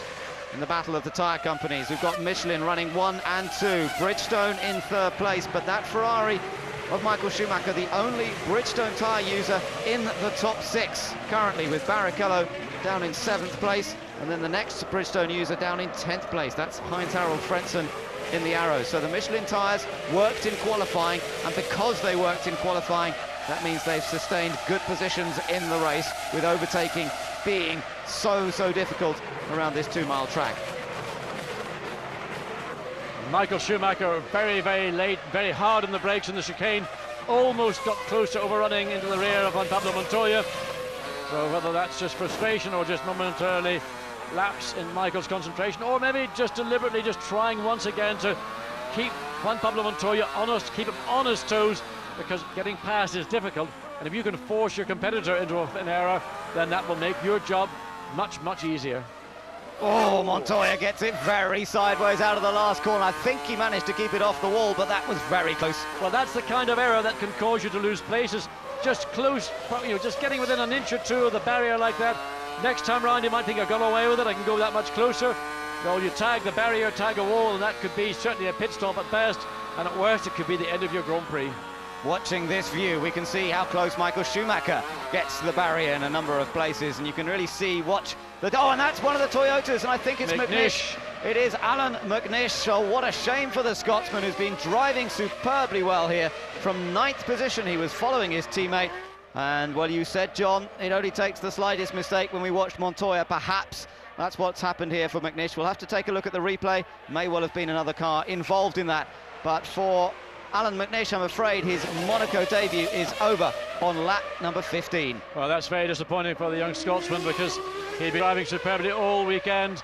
to end up in the barriers in Saint-Devoux. It's a pretty easy place to find yourself off track. You just make a little error turning in, catch the curb, but more so the barrier on the inside. Let's look again and see. That's his teammate Mika Salo. Oh yes, he did catch that curb, and in fact I think it was almost the right rear, and that almost sent him off diagonally into the left, into the barrier at Saint-Devoux. The gap between them had probably opened up momentarily. McNish just trying to get some clear air to have another charge up to the back of Mika Salo, who now runs in clear air in 8th place. Frentzen will move up 1 place, up to 9th. Yes, Frentzen did a good job to adjust his line as he came through the corner, missed the back of McNish's car. We've seen that quite often where somebody goes off and others behind have no option other to run into them. So, McNish is out of this race. He is our first retirement, in fact. Villeneuve is still running. He is a lap down, but after making not getting away on the line, Villeneuve then restarted from pit lane, and he is running in what it will be now, 21st position. In the meantime, things have settled down at the front. Coulthard's tyres appear to be stable. Looks like Montoya and Ralf Schumacher have got a similar situation with their Michelin tyres. Michael Schumacher's never really given us an opportunity to see what the potential of Bridgestone and Ferrari are able to do. At this point, we're on lap 17 of 78. Nevertheless, we all know when the pit stops come, expecting one pit stop from each of these teams. Can't imagine that anybody's going to do something more dramatic, such as a 2-stop strategy. No, the only question, I think, John, is when will they make their one stop? Will it be relatively halfway through the race, or sometimes as much as 2/3 of the way through the race? Of course, the later the stop, the less fuel they'll have to put in when they make the stop, and potential to get out a little quicker. And again, Montoya, as he comes onto the start-finish straight, he lets the back of the Williams, he kicks it out. Now, whether he's got an understeer problem, he's trying to mitigate it by getting the back end out and tighten the front of the car, or whether that's just maybe a little bit of excessive rear tyre wear. You must keep an eye on that left rear of Juan Pablo Montoya's Williams BMW. Now, they've all closed up a little bit to the race leader, David Coulthard. He had a little more of an advantage last time around, but it's down to 0.8 of a second again. As you can see, Montoya definitely that close, a little bit closer to Coulthard. Now, let's see what happened here. This was the run down to Mirabeau. Alex Young in the second of the Minardis, lost the back end under braking. Did he keep it out of the barrier? Oh, yes, I think he did. But Ben, in the process of doing that, he actually had the higher speed in that braking zone. So, out of a mistake, a driving error, he actually records 202 kilometers per hour, which is about 125 miles an hour before he got under the brakes. But that was the consequence of braking late and getting the car out of shape into the Mirabeau corner. So Alex Young survives, but he stays down in 20th position. Now, look at Michael Schumacher. Really, again, hounding Montoya, as we saw just a few laps ago. They're sort of closing up, then spreading out again, just depending on the tyre performance as they go through this first sequence of laps. P2 for Juan Pablo Montoya, looking for only his second Grand Prix victory. Winner at Monza last year, and you can see that they're closing up to Jacques Villeneuve, a lap down already after the problems at the start of the race, and the leaders will be on him fairly soon. Yes, and this will be a problem for these lead cars, not so maybe much for David Coulthard, but for Montoya, Michael Schumacher and Ralf Schumacher. Once David Coulthard gets past, the other three will want to go through pretty quickly. But as we've seen in the past, Villeneuve has been very generous to lead cars when they're coming through. And I've no doubt that when he sees these 4 cars, really 1, 2, 3, 4, he will just simply pull over and let them go through. But it depends whereabouts on this racetrack they catch up to him. And to some degree, David Coulthard can control that and use that to his advantage. Down into the chicane once more. There is Villeneuve, about to see the leaders come up behind him, and he will, of course, be given blue flags around the track. And I'm sure that you're right, John, he will do his best to get out of the way, although there are some parts of this Monaco circuit where you really can't even get out of the way. You almost have to be on one particular line to even be able to get around the corner. Coming up through Rascasse now, the last couple of right-handers, first gear, very slow. Get the power on, as McNish has now made his way back to the pit lane. Yes, and explaining to team boss Uwe Anderson what went wrong, and I think it's pretty clear. We saw the replay. Alan caught the right rear, he's just a little bit too close to the curb and the barrier on the apex of that Saint-Devoux corner, and that then just launched the car, as we saw with Alex Young in qualifying on Saturday afternoon. Now here was Salo under attack from Frentzen a moment ago, and Frentzen, it looks like he got through, but Salo, did he have a problem there? Oh, and Fisichella almost managed to... No, in fact, that was Sato who was there, not Fisichella. So there's an interesting little battle that was going on. Frentzen now finds himself in 8th, Salo 9th, Sato in 10th, and Fisichella is in 11th. Well, that was a very, very good move by Heinz-Harald Frentzen in a very difficult part of circuit to pass. You're coming out of that tunnel at near enough 180 miles an hour, and you come around the curve, then suddenly the track drops away from you, and immediately ahead of you is that chicane. Going past Villeneuve, Villeneuve's backed right off and let the 4 leaders through. No problem at all. It has opened things up just a little bit, but Villeneuve moving out of the way, and Coulthard gets through safely. Now, here look, the 2 Jordans, Sato, Takuma Sato in the first of the yellow Jordans. Behind him is his teammate Giancarlo Fisichella. Fisichella goes down the inside, but it's not worked, and the salver's gone off. That's Felipe Massa. And Bernoldi coming through the tunnel had the car absolutely sideways, right at the apex of the fastest part of the corner in the tunnel. A real battle going on. That's down in 9th, 10th, 11th, 12th and 13th place. Well, Frentzen's going very quickly now on his Bridgestone tyres and the Arrows. He's going much faster now that he's got past the Toyota of Mika Salo, and it looked like Toyota are getting ready for Salo to make a pit stop. The 2 Jordans on Bridgestones as well, and they are going very quickly for Frentzen. Fastest lap of the race, you're right. Heinz-Harald Frentzen and the Arrows suddenly got in clear of the Toyota, 1 minute 20.664, and that is, well, 0.5, 0.4 of a second quicker than the 4 lead cars we've been following pretty much this race. Watch behind as well, because Felipe Massa in 12th was under pressure there from Enrique Bernoldi. There we are, Massa twitching around a little bit. And look at Takuma Sato. Sato down the inside. Oh, he gets it back together. Great move from the Japanese driver. But good thinking from Mika Salo. He knew when to say, OK, I've been passed. I'm not going to challenge you. He could have closed the door. That would have been 2 more cars out of this race.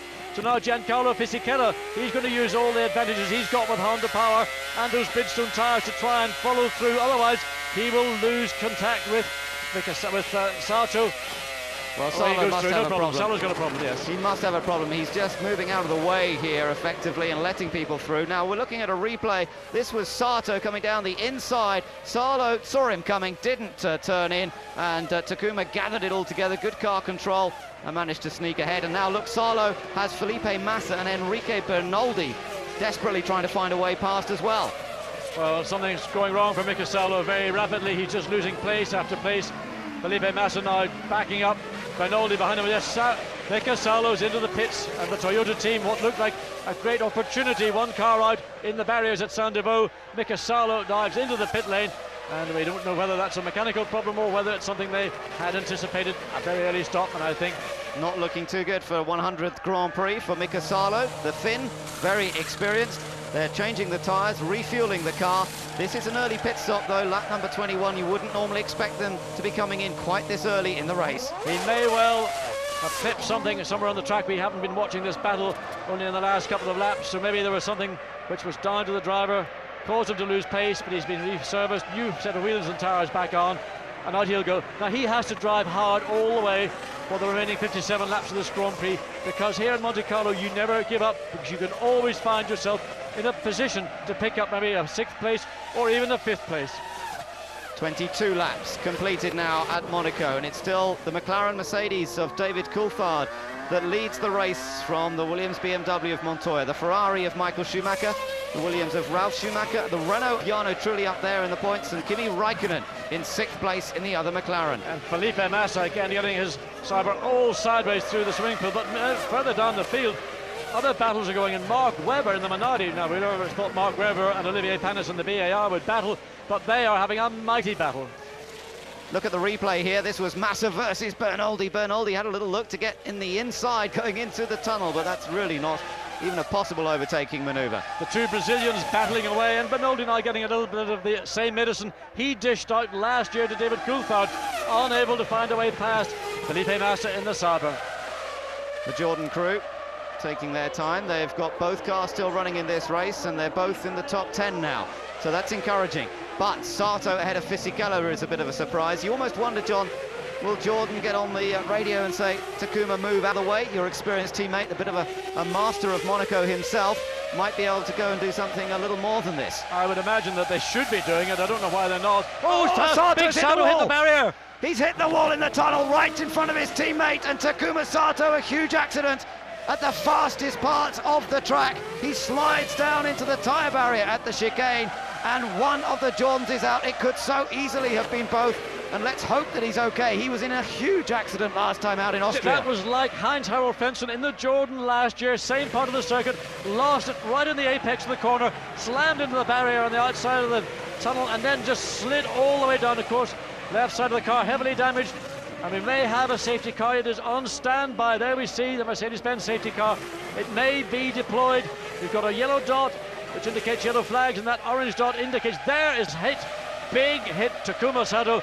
And I mean, this young man, massive accident in Austria 2 weeks ago, an accident here last weekend in an historic festival, now out of the race with an accident. Well, great disappointment for the Jordan fans and for Takuma Sato. Let's hope he's okay. It really was a big rattle against the barriers. Look at look at that. You see the shot, the sparks fly up. He just sideswiped the wall, and Fisichella right behind him had to get onto the brakes and try and avoid him. Ben, just watching it, I mean, he was certainly very wide at the point where he should have been much closer to the left of our screen, because now the car just slides down the track, no way of bringing it to a halt. Fisichella went one way, the other way to get out of the way, and still Takuma Sato's Jordan just slides down harmlessly, comes to a stop, and well, another big shake-up for the young Japanese driver after having a massive accident. That one in Austria, of course, was nothing to do with him. He was just simply a passenger when Nick Heidfeld's car just dunk slammed poor Takuma Sato out of the race. Technical boss of the Jordan team, Gary Anderson, obviously looking concerned, and bits of carbon fibre all over the place there. They're offline on the exit of the tunnel, and it looks as though the safety car's been stood down now because, yes, indeed, there we are, confirmation. But there's still, of course, yellow flags in that area of the track. So no overtaking at that part of the track, but the rest of the track is green. There you can see that shot in the tunnel. How Sato got to there. Now, clearly he was aware of what Fisichella was doing behind, whether the team had said give him room to go by, whether he was trying to do that, we don't know. Hopefully we'll get to find out that news a little bit later in this Grand Prix, but a scary moment. And also for the other teams out there, because there will be shards of carbon fibre all the way down, even though it's on the off line. Some of those bits can be flicked and put onto the racing line, and they are so sharp. Tire damage is something that now people must be keeping an eye out for. Well, it looks as though Takuma able to get himself out of the car this time, and that's great news after being somewhat sore still from the shunt in Austria, and their relief for Gary Anderson and the rest of the crew that their man is out of the car. But there's again another battle. This is Felipe Massa and Bernoldi, the two Brazilians, still battling away. But for Jordan, they only came here with 3 cars because Sato's car was too heavily damaged to have it repaired in time. Now the Jordan team are under more pressure because they've got to get these cars back to their base at Silverstone in England, get them rebuilt, get a third spare car built up to go out to Canada. And those cars will be being sent from the UK or around Europe by next Sunday. But less than a week for the team to get the car back rebuilt. Big work schedule for Jordan. So we're watching the battle here between Felipe Massa and Enrique Bernoldi. 25 laps have been completed here at Monaco. So far, it's David Coulthard that's dominated from the start. A brilliant getaway, and he stayed in front of Montoya, Michael Schumacher and Ralf Schumacher, Jarno Trulli in 5th, and Kimi Räikkönen in 6th. But it's still early days in this race. Well, just completing 1/3 distance, 26 laps of 78, so pit's looking ready. As the Sauber, or not the Sauber, the Minardi team have got engineers. Is this for Mark Webber or for Alex Young? Young running in 19th, Mark Webber doing a great job in 14th place, still hounding Olivier Panis all the way. Well, there you could see Montoya again, pretty close. Look at Bernoldi, we're on board with Enriquez again. He's trying to challenge Felipe Massa, but Massa just holds the middle line into the chicane, and that denies Bernoldi the chance to find a way through. And Bernoldi very wisely backed off because the position that Massa's car had on the racetrack did not provide sufficient room or margin for error. But you can see the Sauber leaping all over the place. A hard drive this afternoon for Felipe Massa, and all that pressure behind from Enrique Bernoldi. Great to watch though, isn't it? Watch that Sauber, it's sliding around there. Again, look, the back end steps out, he corrects it. And you watch on board with Bernoldi, everything looks very controlled and easy. He just drives through the corner without the same sort of grip problems. Here he goes, can he get alongside? Can he get along? No, but so late. Massa is very late in the brakes. Bernoldi very wisely lets him go. Again, you can see now he gets a good run. Now there's a block. Now, if he does that more than once, Massa will be brought in. That is... Well, as we mentioned earlier, David Coulthard was in this situation last year behind Bernoldi. But we didn't see that blatant block that Felipe Massa did this time up the hill to Enrique Bernoldi. There are so many curves on that hill, though. It's a very difficult one to distinguish which one is a move to block and which is to take the line. And the stewards, I don't think, will be able to really give him too hard a time. But look at the way the car is sliding around. It really is all over the place. Massa doing well just to hang on to it. Well, he's just got massive oversteer. Again, coming through the tunnel, Massa is slow. Bernoldi wants to try and run him. He's just got to judge how he picks up speed through the tunnel. He gets, in my view, too close, too soon to the rear of Felipe Massa's car in the tunnel. But of course, then he's still left with the job of trying to get alongside, and Massa is being very, very aggressive in defending his position. And look how it's allowing everyone else to close back up. Heidfeld is behind Bernoldi in the other Sauber. Then it's Olivier Panis, the Frenchman. Behind him is Mark Webber, the Australian, in the Minardi. A car that's not a particularly fancied runner, but he's doing well at the moment. Webber running in 14th position. And as I say, now on the tail of this battle, look at this, here comes Bernoldi, he's gone alongside, and surely this is the opportunity to get past. He does it, Felipe Massa, oh, and he's going to run into him. He's pushed him down the escape road. He's run into the back of Bernoldi, pushed him down the escape road, and Bernoldi will be fuming with that. What a shame, the move was made, and Massa braked too late. Yes, well, Felipe Massa just could not give up. His rear tyres, the inside shoulder of the rear tyres on that Sauber are very, very heavily worn. That may be the problem that we have seen from the Brazilian driver, not being able to get grip, traction in any of the corners. But that was just fundamentally just being too greedy. He was beaten into the corner. He refused to give up. And what is important in a good driver is to know when not to give up, but more importantly, when to give up. There we see it. Just pushes the back of the arrows into the corner. Poor Bernoldi had no choice. He just went straight on. And, well, Felipe Massa is making himself not particularly popular here this weekend. A lot of complaints during qualifying from many drivers that he was not using his mirrors, not being considerate. This time, well beaten, but just well, somebody needs to talk to the young Brazilian, Felipe Massa, and say, cool it. So a great shame for Enrique Bernoldi, who'd been battling for that position. What it does mean now is that Giancarlo Fisichella has moved up into 9th position, and it will bring Heidfeld now up into 10th position. So Heidfeld will have gained from his teammate's mistake there. Nick Heidfeld in the second Sauber. Heidfeld now 10th, Panis is now 11th. David Coulthard gets through cleanly. Felipe Massa, well aware of what's happening now. He's got to let Pablo Montoya and Michael Schumacher through with the same generosity. But just one wonders, Ben, was there any damage to the rear of Bernoldi's arrows? He was pushed some way, and rear suspensions, or suspensions on a Grand Prix car, are designed to work in certain areas, certain planes. They're not designed to be pushed from the rear by another Grand Prix car. Montoya just locking, sorry John, but Montoya just locking up. I wondered if he was going to do the same, but he got through the corner. Felipe Massa does come in. And you could see a lot of tyre wear on the front, but I noticed it on the rear in particular. Even those tyres he's putting on, quite heavily worn, so Felipe Massa goes back out, having caused an incident with Enrique Bernoldi. Bernoldi's dropped down to 17th place, Felipe Massa down to 18th place, so disappointment for both the Brazilians. So now it looks as though, well, that's interesting, the incident involving car number 8, Felipe Massa, is under investigation by the stewards. And I suspect he will be made to drive through penalty at worst. He could get a stop-go penalty as well, and that was clearly just a poor piece of driving on the part of Felipe Massa. Michael Schumacher again so close to the rear of Pablo Montoya in this battle for second place. Yes, and Montoya's dropped away from Coulthard. Coulthard's got a slightly bigger lead than we've seen for a number of laps, so Coulthard has that chance, bit of breathing space currently. There again, you look at the top three, look at Coulthard's advantage. He's definitely stretched out more of a lead. Montoya and Schumacher still very close, and Ralf Schumacher also not far behind in 4th. Well, the last 2 laps they've been pretty evenly matched, but of course the driver may choose just to again drop back. There's no point running very, very close to the car ahead of you. It doesn't help your car, and it makes your job of driving that little bit more difficult. Through Sandoval safely. We've just seen Mark Webber into the pit, so the Minardi driver has made his pit stop. He was running in 13th position, now of course drops back down the order. They will have put a full tank of fuel on board, and he'll have some work to do in the latter part of the race. Taking a look at the replay, Coulthard, this was Montoya.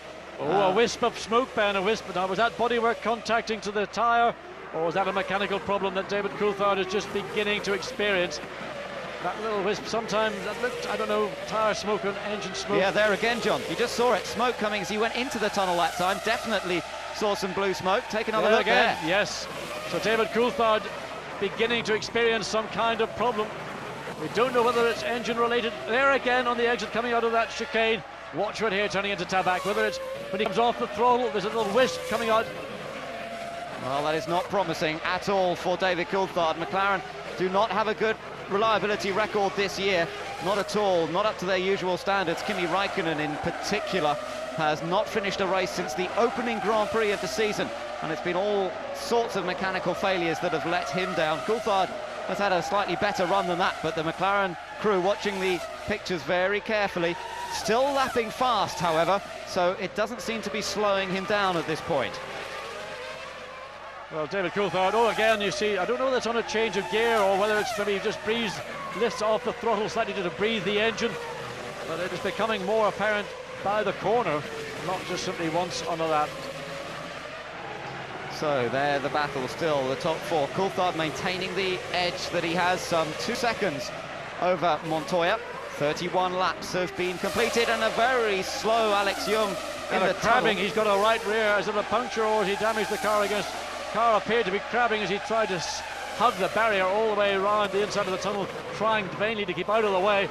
And then again, David Coulthard comes down. Young just drives across the chicane, doing the right thing. He's going to be going into the pits. There again, left bank of that V10 Mercedes-Benz engine. That is not bodywork, in my opinion. That is mechanical. There's the look on technical director Adrian Newey's face. He's seeing the same pictures we are. There's a problem for Coulthard. Well, let's hope that it's a minor problem, that it's just a view of some smoke that isn't going to affect performance, but it's not good news. We're not even at half distance on this track. And look, another view from the onboard camera. You can really see that smoke puffing away. And I don't think this car is going to be capable of going very much further. There's oil being burnt. It's getting through the system, up into the combustion chamber. More and more and more changing gear now. I mean, another couple of laps, I think David Coulthard is going to feel something wrong for him. I don't believe that he's capable of going an awful lot further in this race before something fairly serious occurs. And the lead that David Coulthard's enjoyed, the dominance of this afternoon's Grand Prix, was going to be spoilt by a mechanical problem. Down the hill, out of the Grand Hotel, a hairpin, and you can see behind him still Montoya and Schumacher a little bit closer perhaps. Well, no, I'm not sure. I think they might actually be just holding station because they can see this as well. Now this car's going to blow up.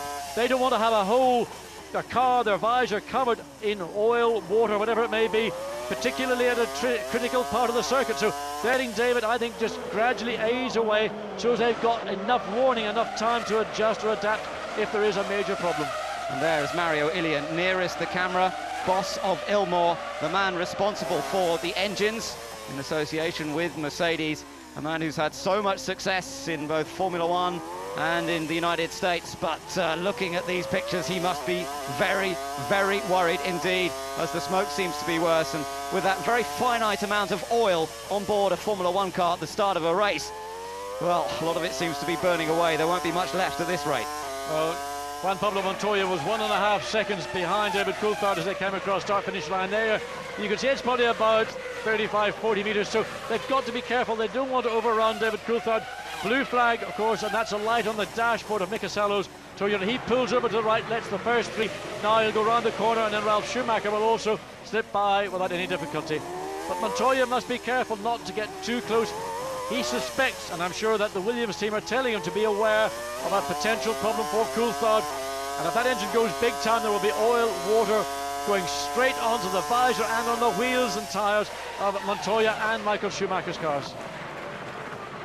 So, cause for concern for David Coulthard as the smoke puffs away. His teammate, Kimi Raikkonen, still in the race. Remember, Raikkonen running in 6th position. Let's quickly update you. It's Coulthard, Montoya, Schumacher, then Ralf Schumacher 4th, Trulli in 5th.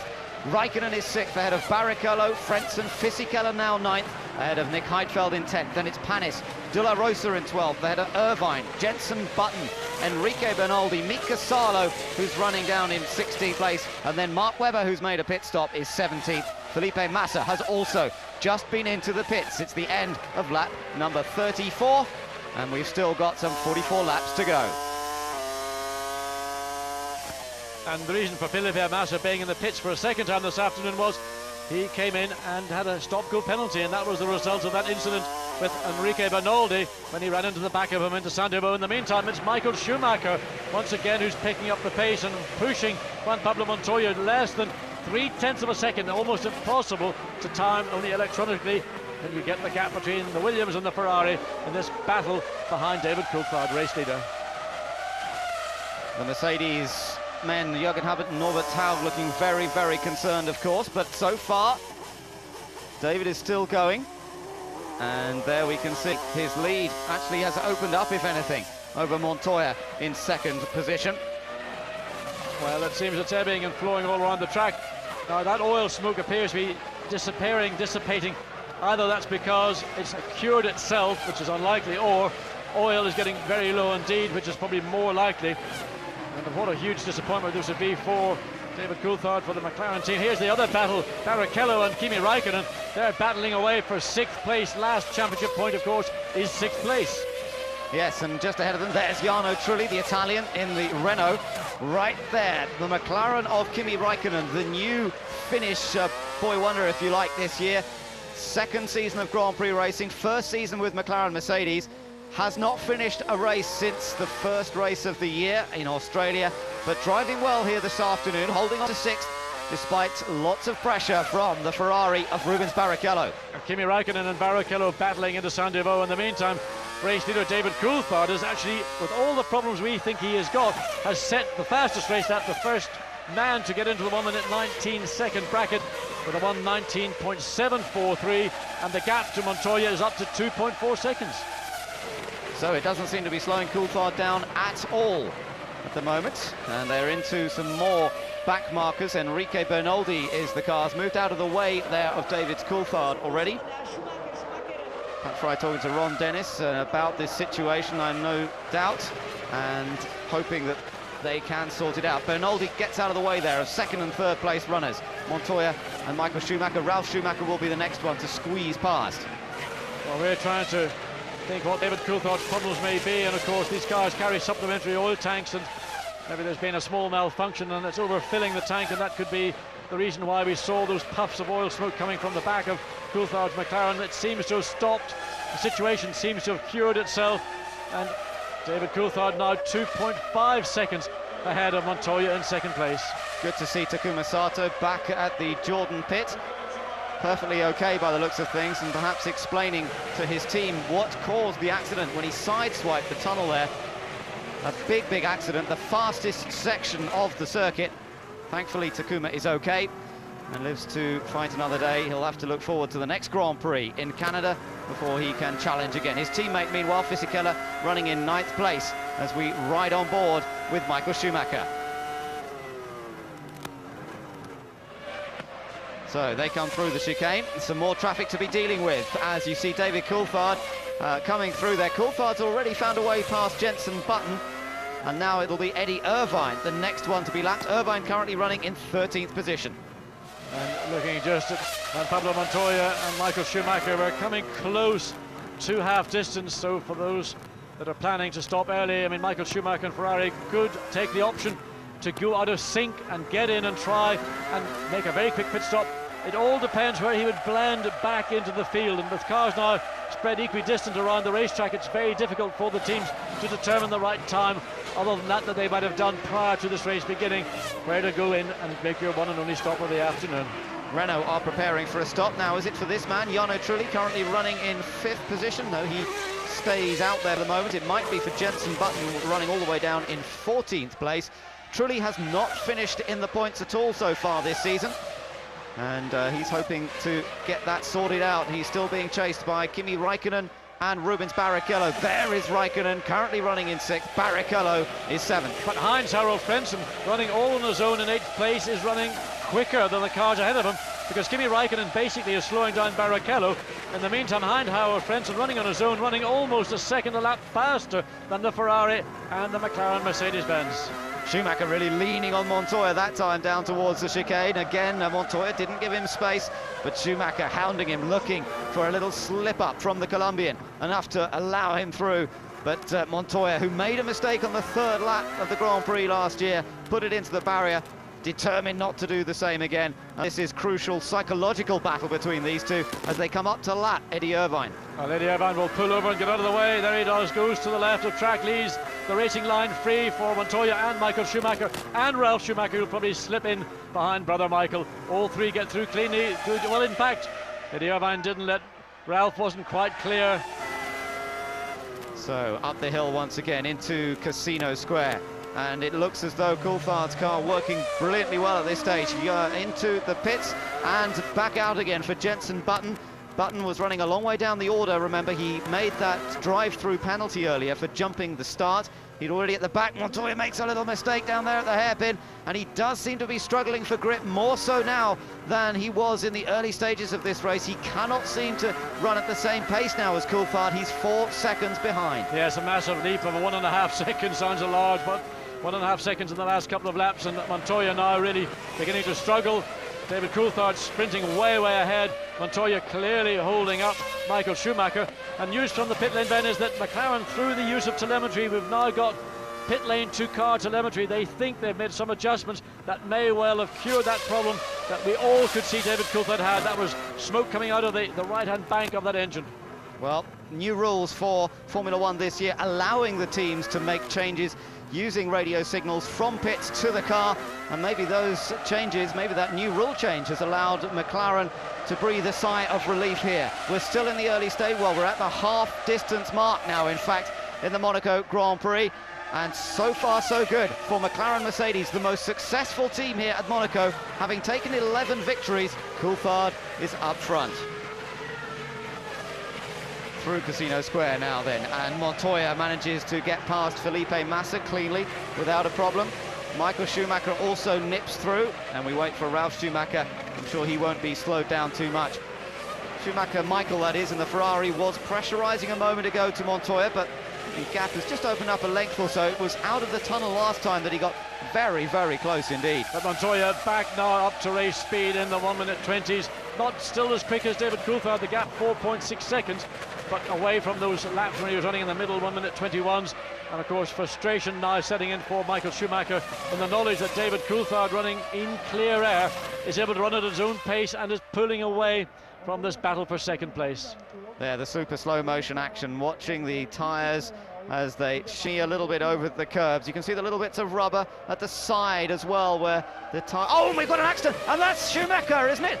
Or it's Barrichello. It's Barrichello, I'm afraid, who's hit the back of Kimi Raikkonen. Raikkonen's in trouble as well. Raikkonen and Barrichello in the battle for sixth, and it looks as though contact has put them both out. Well, Rubens come down very close behind the back of Kimi Raikkonen. Raikkonen, of course, defending into the chicane. Now noseless, wingless. Let's watch again. Raikkonen always on the racing line. Barrichello just too late, no way to slow down. And, well, gets into the back of Raikkonen's Mercedes fairly heavily, gets the nose of his Ferrari up in the air. Let's look at the forward view of the situation. This one's down to Rubens. He made an error, a driving error. Raikkonen is the victim, so both drivers penalised for a great battle that was taking place for the sixth place.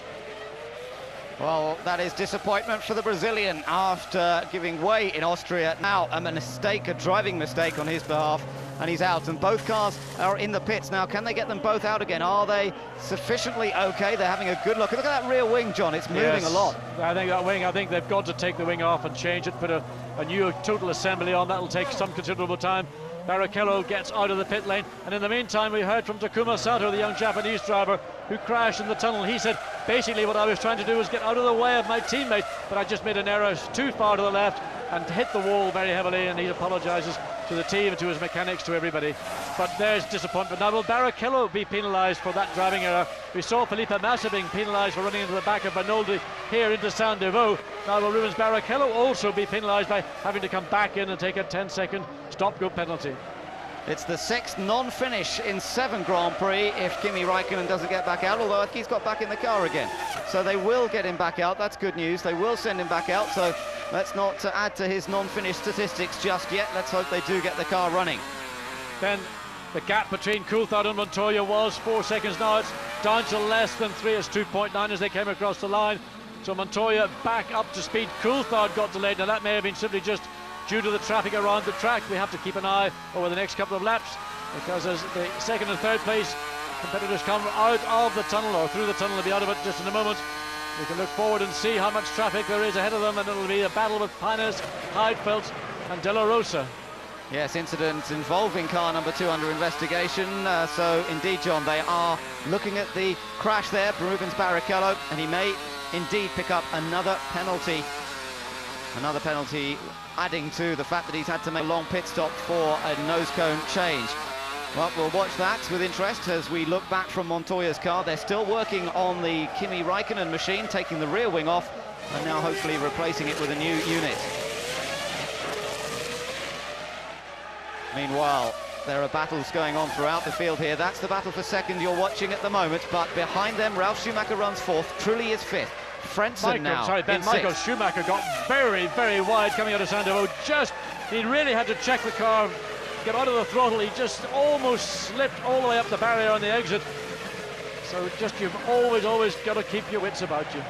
So easy to make a mistake. They're coming up behind Nick Heidfeld now. Heidfeld is 9th, and they're about to lap him. Frentzen is currently in 6th place. That's a good drive for the Arrows man. Fisichella is 7th.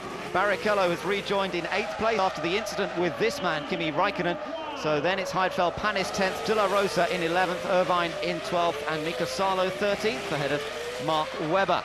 And still we've only seen 3 actual retirements from this race: Alex Young, Takuma Sato and Alan McNish. And that was Montoya. Montoya went through the chicane. He didn't go around the chicane. He drove through that. So Montoya made an error under braking into the chicane. Now, whether that will be deemed to be an advantage or not. So he didn't make up any places. He didn't really gain any time as we watch back. This is Irvine. Oh, Eddie Irvine losing it, tank slapping it all the way down. And that was Mika Salo taking advantage. Now, was there contact here, John? No. No contact, just Eddie. It looks like the traction control suddenly it was non-existent. Oh, and this is still close between the two battling for second place. Montoya just fending off Michael Schumacher as Rubens Barrichello makes his way through the pits and has had a stop-and-go penalty. Yes, that means coming into the pits, stopping for 10 seconds, standing there then. And this is down to the individual teams. They have to actually carry out this exercise.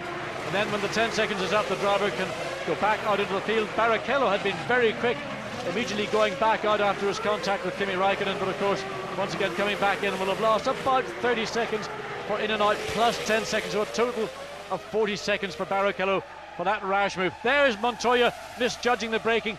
There he went straight across the chicane. Whether that will be deemed an unfair advantage, I have to say, doesn't look like it to me.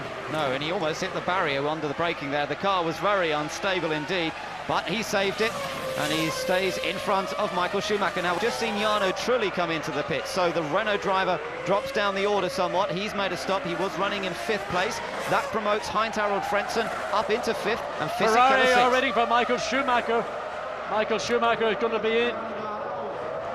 Oh my goodness, it's gone wrong for Rubens Barrichello. He's been done for speeding in the pit lane, but this is Michael Schumacher's one and only stop for the day. They decided bring him in now. It's on lap, he came in lap 44. Now, cleaning out all the airboxes. Tyre change, and off goes Michael Schumacher once again. Ross Brawn speaking to him on the radio. Indeed, and this is the major play of the race.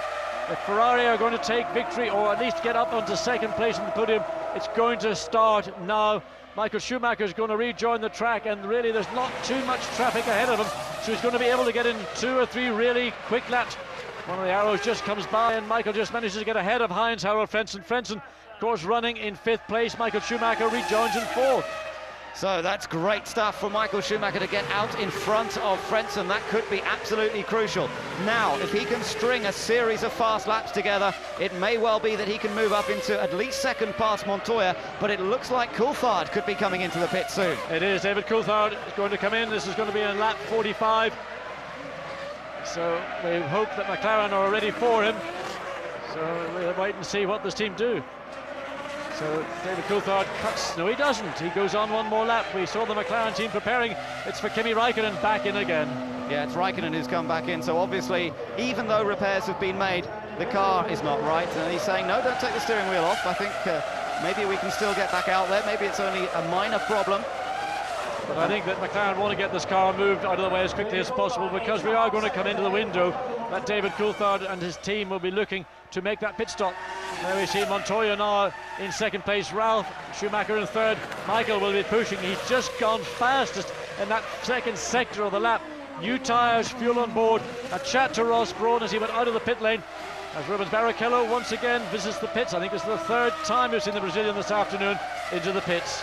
Yes, he picked up the penalty for speeding in the pit lane last time around, so he's had to drive through it again on the speed limit of 60 kilometres an hour, just over 40 miles per hour, which he exceeded last time. So Michael Schumacher, this is his opportunity now. The laps that he's putting together now could be the difference between him matching Ayrton Senna's 6 victories here at Monaco, because if he can put in enough quick laps, he could move ahead not only of Montoya, but of Coulthard as well, quite possibly, because he wasn't that far behind the McLaren Mercedes driver. But these two are going deeper into the race, so they might need to stop for a little less long when it comes to their turn. But Ralph Schumacher quicker at this moment than Juan Pablo Montoya.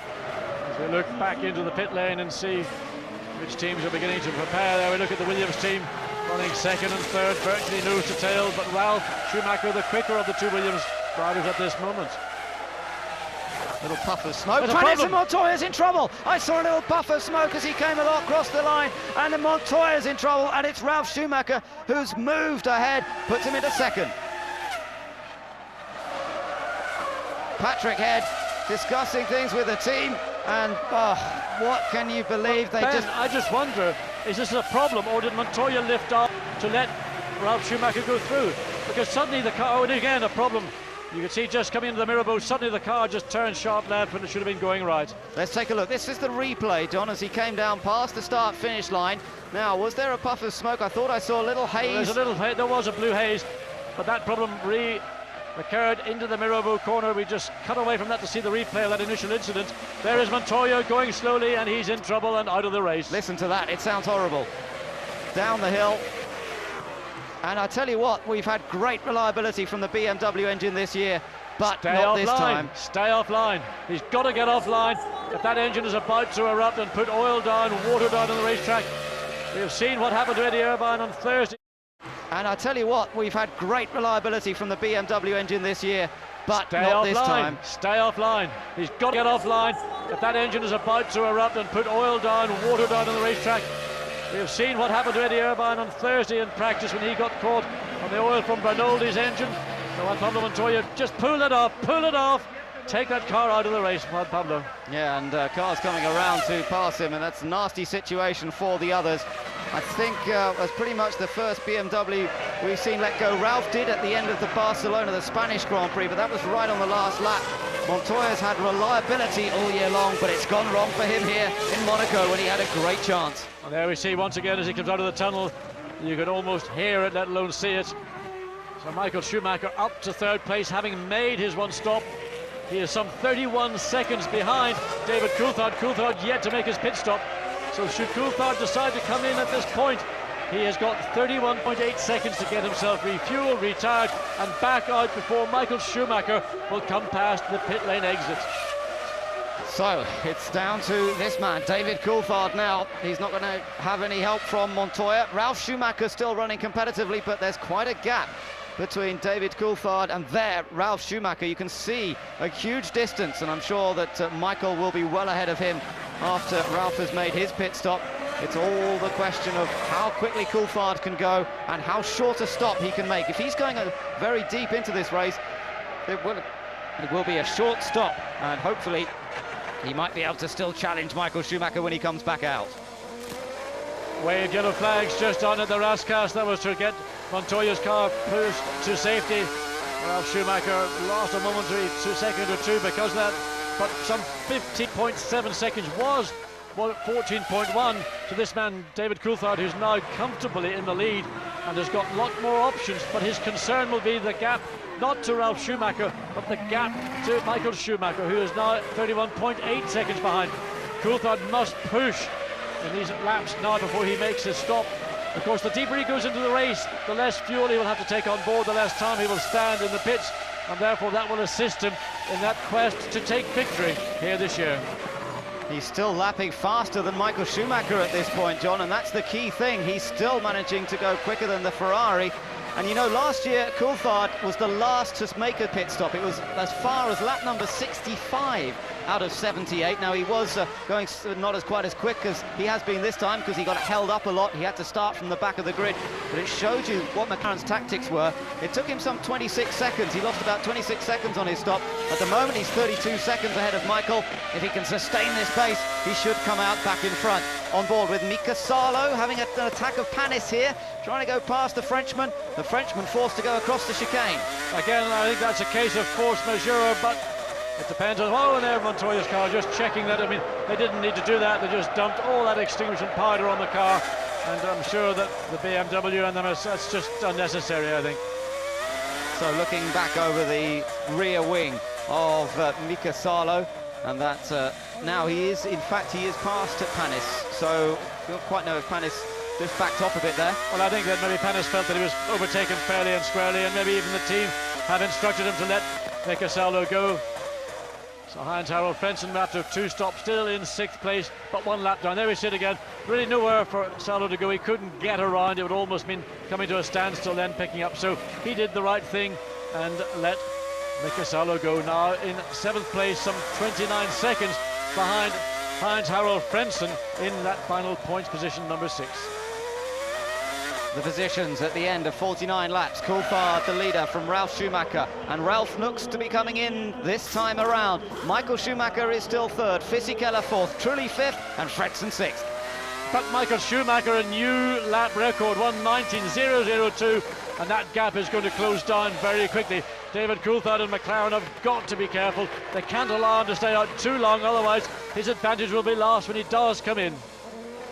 Ralf Schumacher, the tyres looking very worn, so it's time for him to come into the pit now and make his sole stop. It's lap number 50, 28 laps to go, and this should be a clean stop. Hopefully all 4 tyres are changed. The fuel goes on board at a rate of nearly 3 gallons per second, and he looks as though he's saying this car is all over the place. Yeah, you could see his hand movements. He's looking for somebody to get their attention, to tell him his problems, but he's got a radio. He can talk to the team, but maybe he wanted a change, a mechanical change to the car. Well, it looks as though McLaren now are getting ready to get David Coulthard reserviced here. Look at this. Ralf Schumacher joining right back in the front of that battle with Olivier Panis and Felipe Massa. And the team did a very good job in calculating just where he would blend back into the field. If he had got caught in that battle, then it would have been curtains, but the real battle really is not between Ralf Schumacher. It's Michael Schumacher taking 1.6 seconds out of David Coulthard's lap. That was lap 50. They've got to bring Coulthard in. The team are ready for him. Is he going to dive in? Yes, Coulthard's into the pits. And watch what he do. Tyres will go on board. Fuel load should be fairly short. We saw 8.5 seconds from Michael Schumacher. They will want to be out in less. Schumacher comes round to back. So this is the crucial battle. This could be the decisive moment of the race. It's a quick fuel stop, 6.9 seconds. Great stop from the McLaren crew. Is it enough? It should be. 40 miles an hour is all he's allowed to do down this pit lane, but he's well ahead. He's well in front of Michael Schumacher, surely. Schumacher coming through Raskas around now, but it's okay. Coulthard gets out in front, and McLaren Mercedes have done the job. They've got him out in front of Ferrari. Now he's got to stay there for the remaining 27 laps. And there you can see Schumacher is, 3 seconds behind as he looks and he glares at the back of that McLaren. He's been glaring at the back of Montoya's Williams all race. Now he's got a moment of breath. Now it's going to be David Coulthard. Michael Schumacher 18.652, another new lap record. Michael Schumacher is just absolutely stunning now that he's got clear air. So the battle rejoined. These two have both made their only pit stops in this race. And we now look back from David Coulthard's car at the 4-times world champion. Now Coulthard has to survive the next 27 laps. It seems as though McLaren sorted out the problem with the smoke earlier on, but surely reliability will be a concern as he sees the man who's already taken 5 wins around this track right behind him. But this is a real battle for the lead. In previous races, Michael, with this new Ferrari, has just been pretty much dominant. In spite of being waved the victory in Austria, this car never really challenged. But it's all about qualifying. If you can't get on the front row of the grid, you really inhibit your opportunities to win a race. But now, Michael Schumacher, second for the first time this afternoon. Now the pit stops have worked their way through, putting pressure on David Coulthard. Coulthard on fresh tyres, new fuel on board. It is the battle between Coulthard and Schumacher, a battle between Michelin and Bridgestone. Mercedes-Benz and Ferrari. Yes, Mercedes-Benz and Ferrari, John, who have shared the last 5 victories here at Monaco, and it looks as though it's going to go to one or other of these two teams once again. Now, let's see what's going on further down. There is Giancarlo Fisichella running in 4th place, and he now comes into the pits. He hasn't stopped yet, so this is his routine stop. So the sole Jordan in the Grand Prix, Giancarlo Fisichella, got up to 4th place, stops on lap 52. The Jordan team. Oh, look at that! Oh, there's been contact. Yes, and Button, I think. It's Jenson Button who has collided. Well, we have to wait and see. Yellow flag's obviously down there. Panis and Jenson Button. I will get a view of that in a moment as well. But will this see again safety car being prepared? Because these two cars will take a moment to be removed. Button's car in particular, in a particularly precarious part of the racetrack. Drivers must be aware. Let's look again. Well, Button dives down the inside, can't get alongside Panis. He gets in the wrong, but just there's nowhere to go. Just, well, over ambitious in my view. There you see the contact, and then, well, Jenson had a pop, and Olivier Panis was sufficiently far forward to, he had no option, he couldn't do very much more than he was doing. Another look from onboard camera, and as he turned into the corner, there was Button arriving on the inside. Yes, and it goes into a bottleneck as you turn into the Saint-Deveau corner. Now we've got 3 cars, Renault, Toyota and BAR.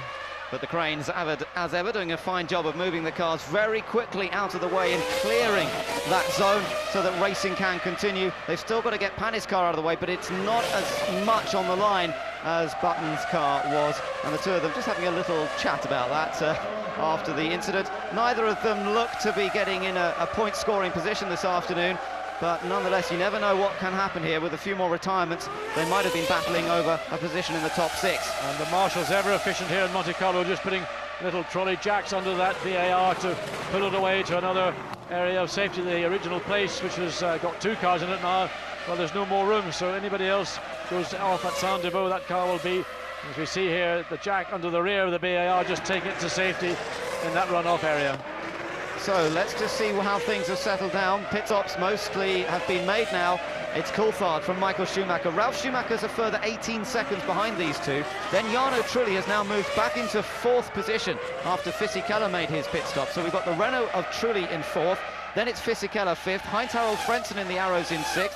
Mika Salo a lap down, but he's in 7th in the Toyota. Barrichello a lap down in 8th place. Mark Webber is 9th. Nick Heidfeld currently in 10th place ahead of Eddie Irvine. De La Rosa is in 12th, then it's Bernaldi, and of course we've now lost Panis, Button as well, so Felipe Massa is our last runner in 14th.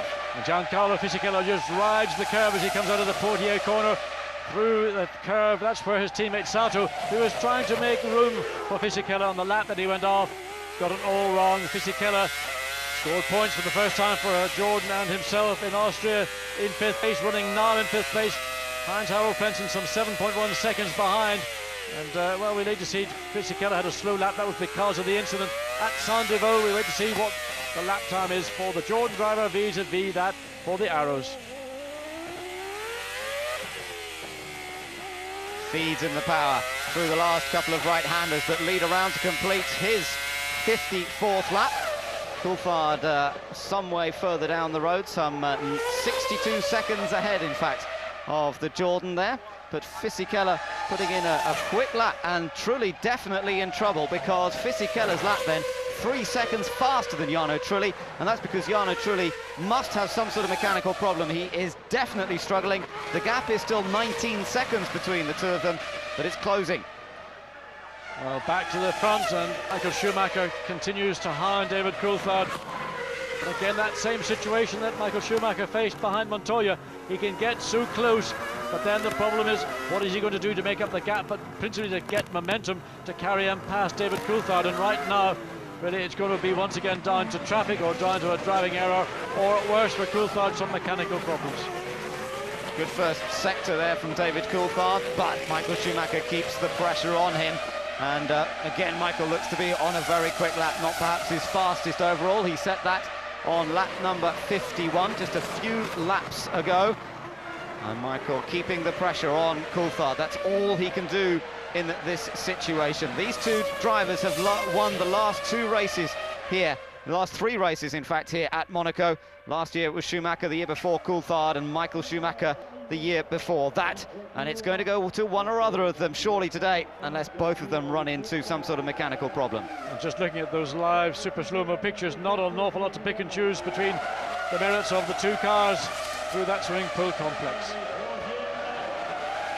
Adrian Newey, technical director at McLaren, and Ron Dennis. Can they keep it together? You know, it's been a while, just over a year, since David Coulthard had a victory. That was in Austria, and since then it's been a bleak period for him. It's been bleak times in 2002 generally for McLaren Mercedes. They have not looked even close to winning a Grand Prix this year.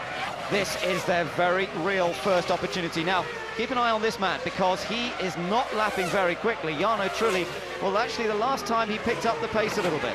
I suspect what's happened is Trulli's probably just met traffic on lap where really he couldn't get past, or they weren't aware of him behind him. So Jarno Trulli running much nearer to his normal race pace.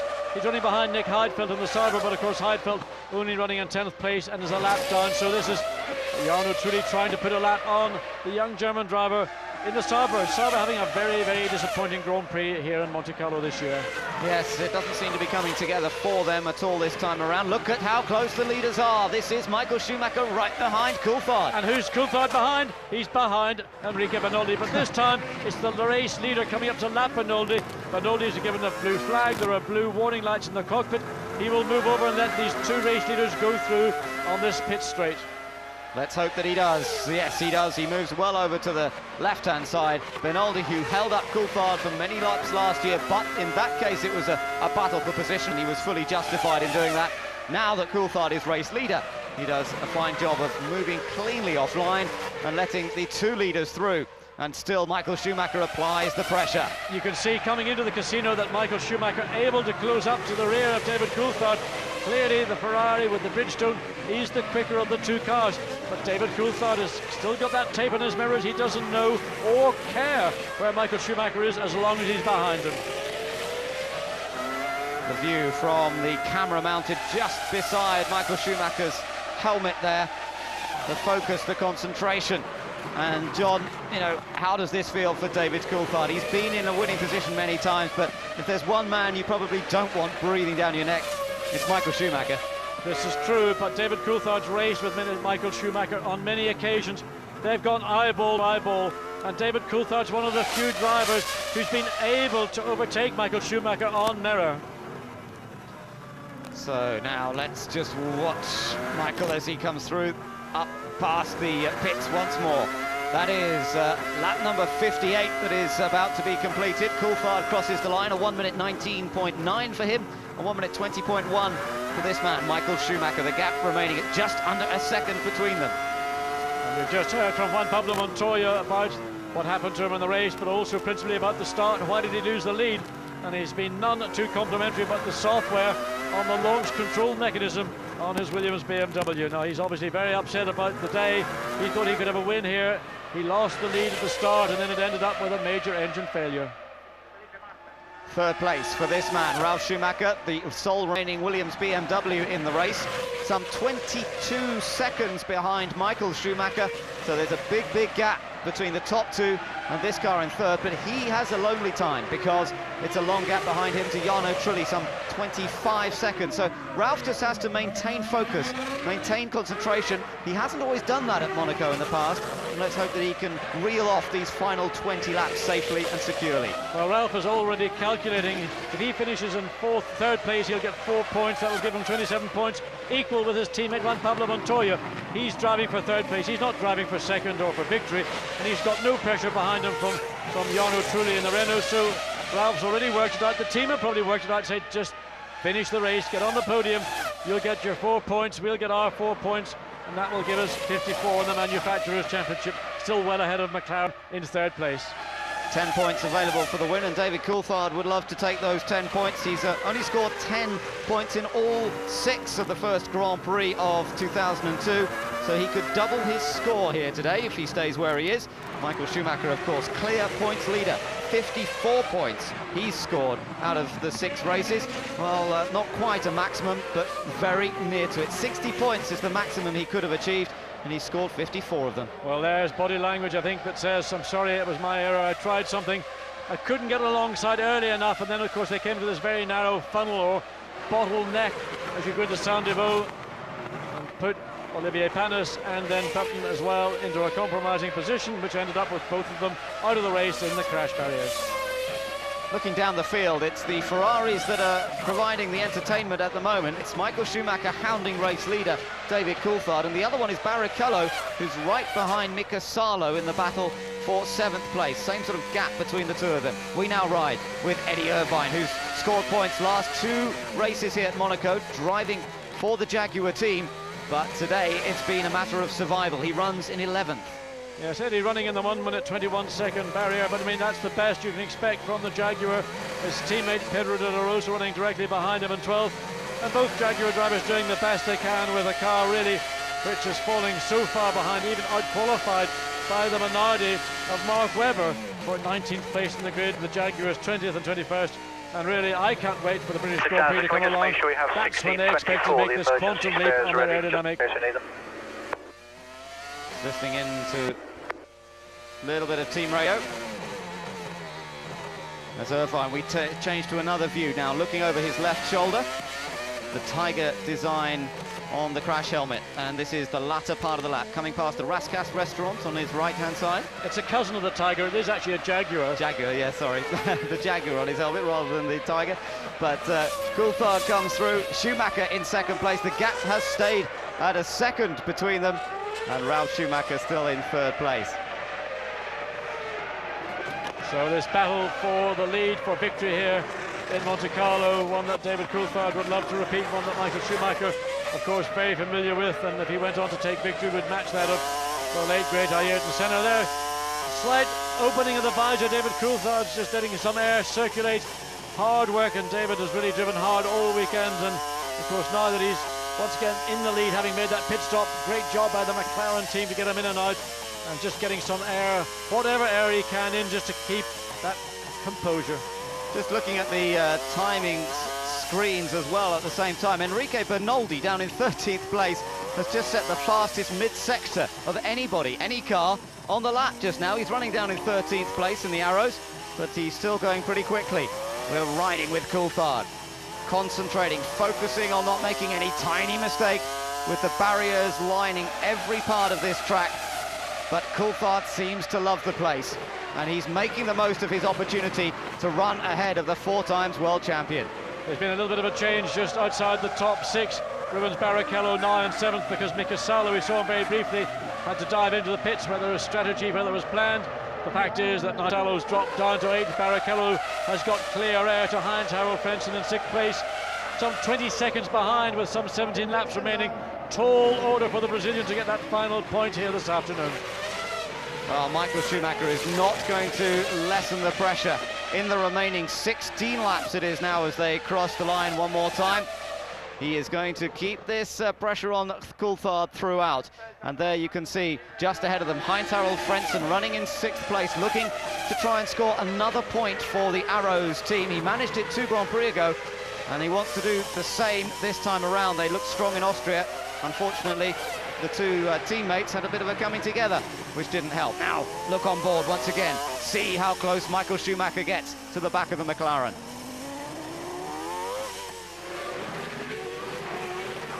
Back down the hill. Won't be long. They should catch Frentzen, I should think, soon after the chicane, and I'm sure that Frentzen will move out of the way. And there, that little blue square on your screen is an indication that the blue flags are being waved for Heinz Harald Frentzen. He has also got, there he goes through the chicane. Just wait till the lead cars go through that.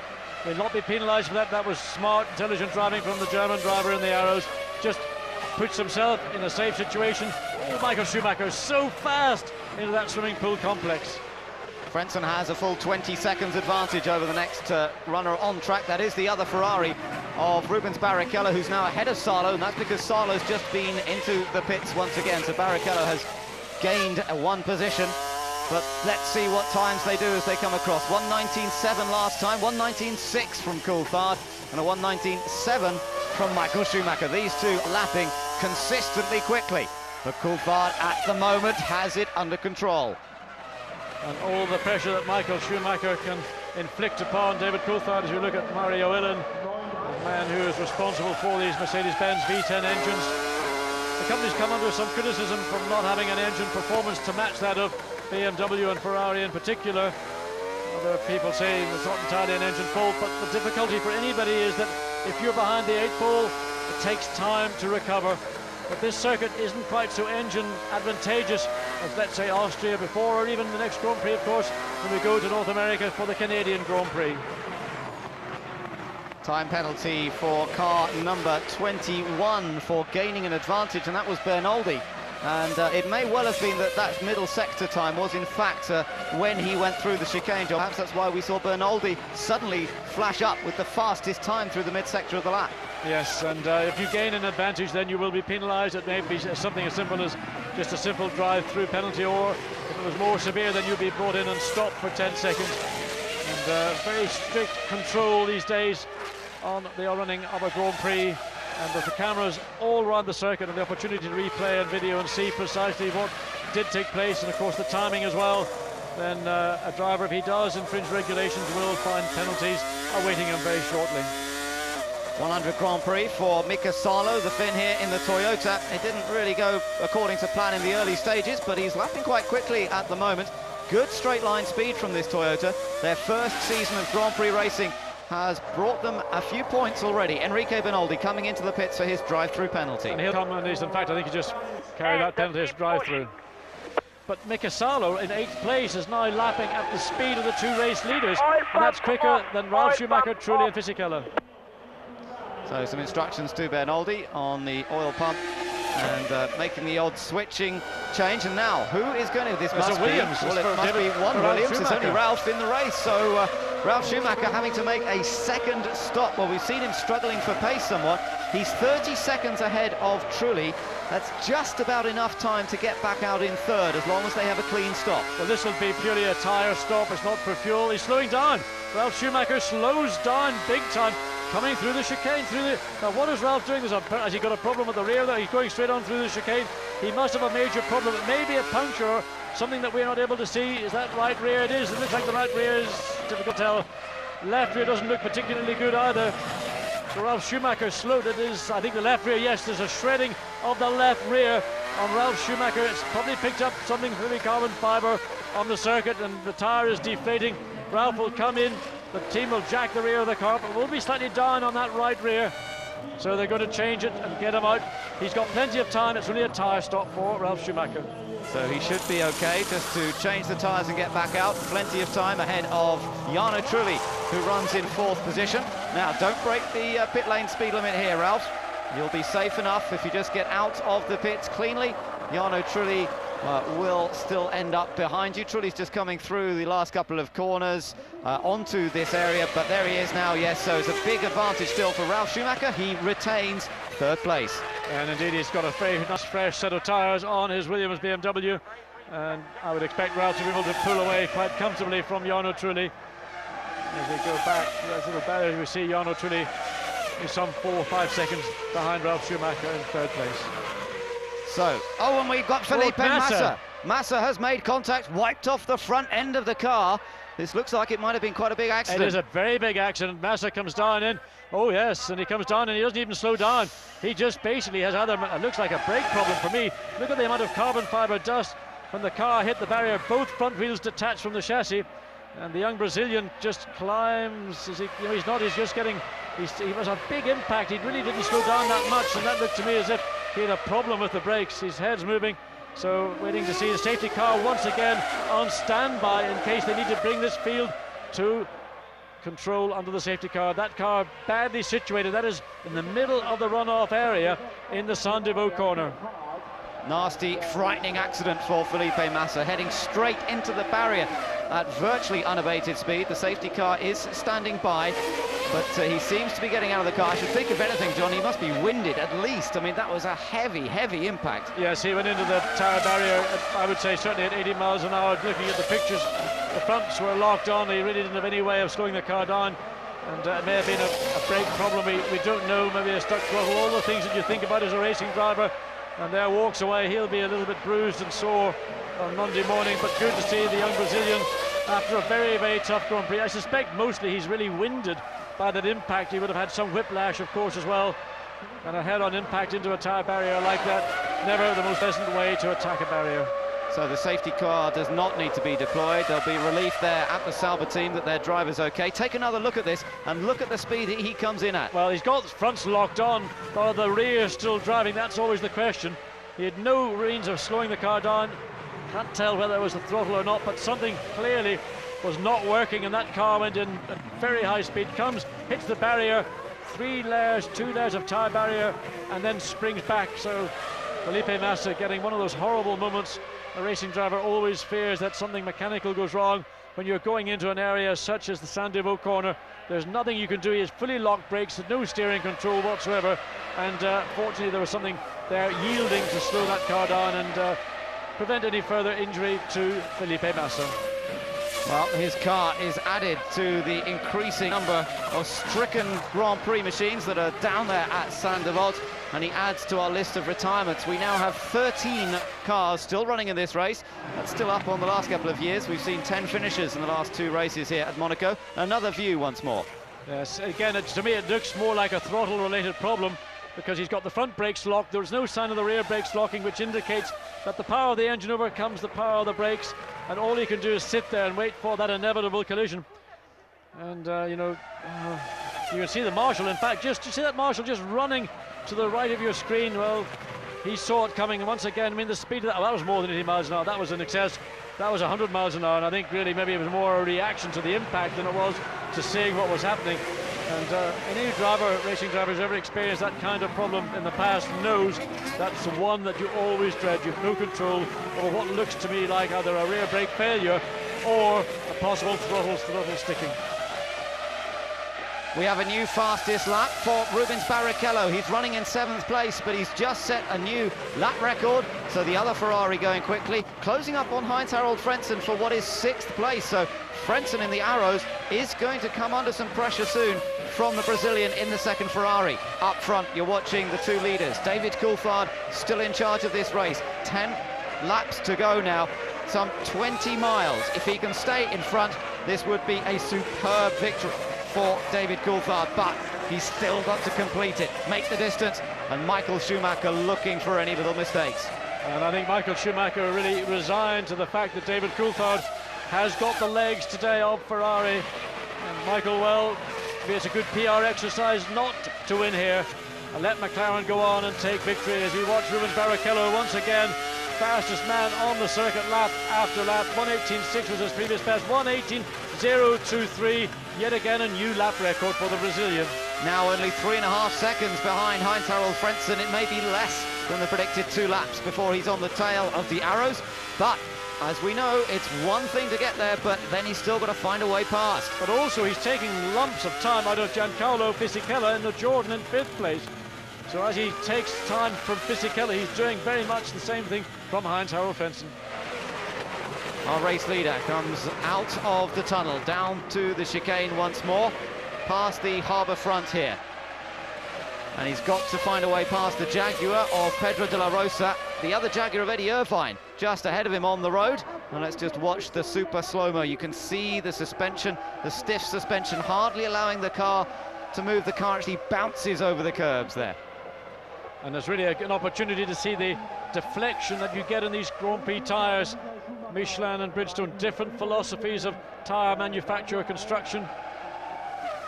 So Coulthard gets through safety, Michael Schumacher gets through safety, Eddie Irvine pulls over to the right of track. Both Jaguars drivers being very polite and having their own private battle all the way down now in 10th and 11th place. 8 laps to go now. Schumacher did close up just a little bit on that lap, a 1:20.709 on that lap, and Ross Brawn, the master tactician, really nothing he can do now except wait to see what his man Michael Schumacher can see how close Schumacher is to the back of McLaren. Well, maybe the word is going out, Michael, we want these 10 points. We're not going to be satisfied to see you finish second to David Coulthard, but David Coulthard, a very steely, tough competitor, and somebody who is not intimidated by Michael Schumacher, and also somebody who Michael Schumacher has got respect for, and he knows that if he tries something on, David Coulthard will defend. He's not going to concede. Schumacher follows through, 70 laps completed now. All of the front runners have made their stops. Now we have to focus on this battle for the lead and also on what's on Salo. Big shunt for Mika Salo, and that's on the way up into the casino. He's lost it just on the entry into the casino square, coming up the hill. Almost where Eddie Irvine crashed the other day in the Jaguar when he went off on somebody else's oil. The Mazeney corner. Mika Salo, watch what happens. Puts the brakes on. Well, hit the curb, hit the barrier on the inside. He had a slight locking brake in the right front, but he hit the barrier. That threw the car straight across the track and slams into the barrier on the right side into the Mazeney. What a disappointing way to finish his 100th Grand Prix. And he's been 4 times in the points here in Monaco, but it's not going to happen this time. A shame for Toyota after their best qualifying performance to date. Rubens Barrichello now right up on the rear of Heinz-Harald Frentzen for the final point in this race, 6th place. Getting up to the back of Frenssen's one thing, with 7 laps to go, passing him will be entirely different. And in the meantime, Giancarlo Fisichella really running very quickly also to defend his 5th place and get 2 further points for Jordan. Here we are riding with Rubens Barrichello then, and Frenssen's car slipping and sliding around as we watch them come through the tunnel up to, again, 180 miles an hour, back onto the brakes and very slow through the chicane itself. You can hear Michael really backing off quite early. This is the view of Mika Salo. Watch as he turns in. Something locks the right front, then he clips the barrier on the inside, then all of a sudden he's just a passenger and the Toyota swaps ends, goes into the barrier, left rear first. Well, a very strange looking accident there. It's certainly something went wrong initially. The smoke coming off that right front.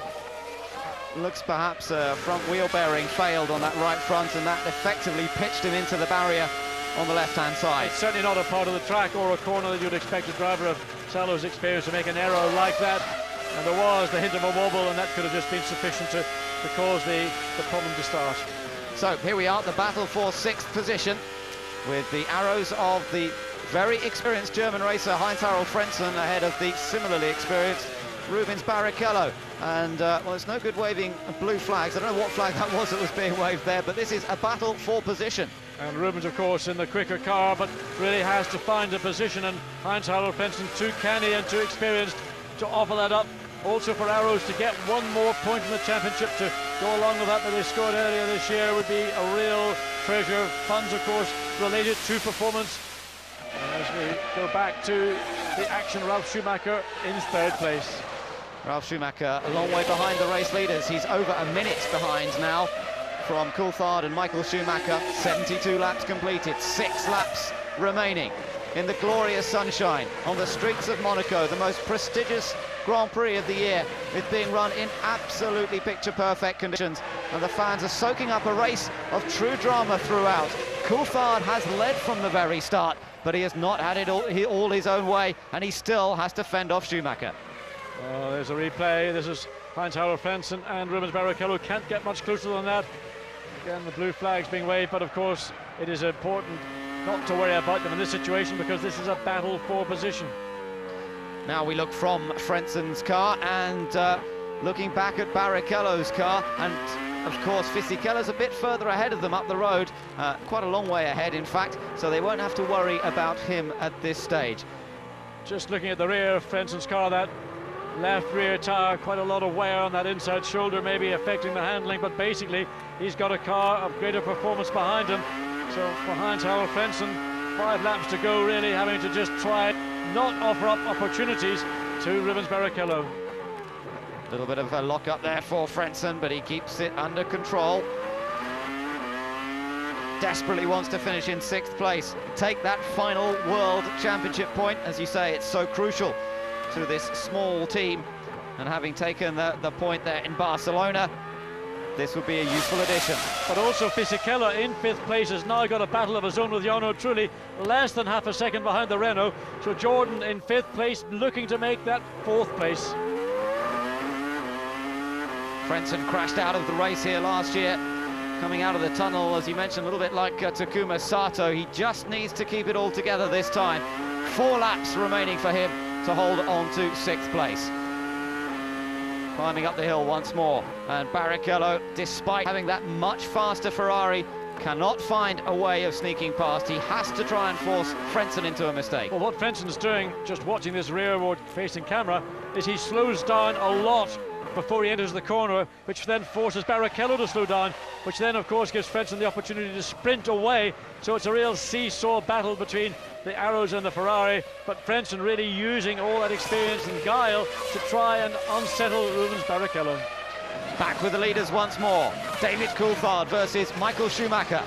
More traffic to deal with as they come through the swimming pool section. It's Nick Heidfeld in the Sauber who's just ahead, and it's a difficult part of the track to try and let someone through, and he is definitely holding them up a little bit as they come round through the last corner. Now he gets out of the way, and Coulthard is able to accelerate cleanly, and Michael Schumacher didn't get a clean enough run there to be able to apply more pressure. The nerves down in the McLaren pit must be building. And look at the Ferrari pit equally there as on tenterhooks, waiting to see whether, now with 3 laps to go, Michael Schumacher can make one clear overtaking manoeuvre. He's strong through the casino section of the circuit, down the hill into the Mirabeau. We watch them as they enter, but David Coulthard again places the McLaren in such a way it gives Michael Schumacher no options. Jordan ahead, Giancarlo Fisichella. Now he's in a battle for 4th place with Jarno Trulli, 0.4 of a second behind, so 1st and 2nd catching up to 4th and 5th. Michael Schumacher never giving up, and you know, there have been world champions in the past that might have said 2nd place, 6 points, none of my major rivals really in a particularly strong position. Ralf Schumacher will move up to joint 2nd probably in the series, but Michael Schumacher does not back off. He still keeps the pressure on Coulthard, and maybe that's just an indicator of why he is a 4 times world champion. He does not settle for 2nd place. Well, good to see Felipe Massa walking back, clearly still shocked and stunned by that very frightening accident some laps ago into the Sandoval corner, but clearly no physical problems. Here's the battle for 4th place. Giancarlo Fisichella on the Jordan. Jarno Trulli, a former Jordan driver, in the Renault. Fisichella's in problems. Yeah, he's in trouble. No, he let through race leader and Michael Schumacher as well. So being very gentlemanly, despite the fact that he had a battle of his own to deal with. But he'll hope that that'll get paid back. He'll tag on to the back of Michael Schumacher, and then when the 2 leaders go through Jarno Trulli, he might try and slip through. It's going to be questionable. He's close enough. He hasn't retained enough gap to Michael Schumacher. Then Trulli has to then allow leader to go through. I don't think Fisichella's going to be close enough to make it up. Well, he might be, because Trulli hasn't been able to move out of the way yet. And Michael Schumacher sensing, and maybe there's a little opportunity here somewhere through the tunnel. Coulthard has to follow the Renault of Jarno Trulli through this one. Trulli surely will move out of the way. On the exit, the blue flag waves. Trulli indeed gets out of the way of Coulthard and gets out of the way of Schumacher. And here comes Fisichella. Fisichella on the attack. Oh, and he doesn't quite make it, not yet anyway. Well, he really had a good opportunity to put himself into position, but we go to Joe Ramirez, former McLaren, almost a god in McLaren. That battle, Fisichella, Trulli did a good job to let these 2 through and not give Fisichella too much of an opportunity, but they're back, nose to gearbox. And just on a word from Felipe Massa, you thought the poor guy would have had a minute to catch his breath. Well, we spoke to our guys in the pit lane, and he said he felt he had a rear brake failure. That's what caused a very unpleasant looking accident into Sandoval. We're on to the final lap here, and David Coulthard has driven superbly all afternoon, and it looks as though he's going to be able to take his 2nd win around the streets. But Michael Schumacher still there, still looking for any chance, and Coulthard has to keep it together. He's driven absolutely brilliantly. 1 lap remaining, less than 1 lap now, and he's just got to keep it together over the remaining mile or so that will lead him to the checkered flag. Well, I don't think any principal threat's going to come from Michael Schumacher. All he now needs is to make sure he drives cleanly, doesn't make any errors, doesn't maybe anticipate victory before he comes across start-finish line. Out of the tunnel for the last time in a racing lap, down to this very tight and easily made error chicane. The last few corners for David Coulthard. The support from the British fans on the harbour there as they see their man heading towards victory. McLaren, Mercedes have done it again in Monaco. Surely it will be 12 victories in some 19 starts, and that is a brilliant achievement. Their 1st victory of the year. Michael Schumacher is beaten for only the 2nd time in 2002. David Coulthard wins in Monaco after not putting a wheel wrong for 78 laps of the toughest track on the calendar. And an absolutely superb drive from David Coulthard. Took the lead when the lights went out, really never challenged on red. For me, this is one of the finest wins I've seen from David Coulthard. He's had a tough time over the last year in McLaren and really lapped the entire field up to third place. Now, David Coulthard sometimes has not been the favourite son of McLaren. Kimi Raikkonen now has taken over from Mika Hakkinen. David Coulthard's drive today, superb. Fantastic.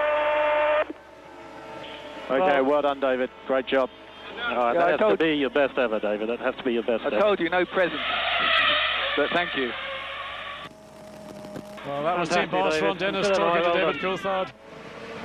And there we will see a smile on Ron's face, which has been lacking all year.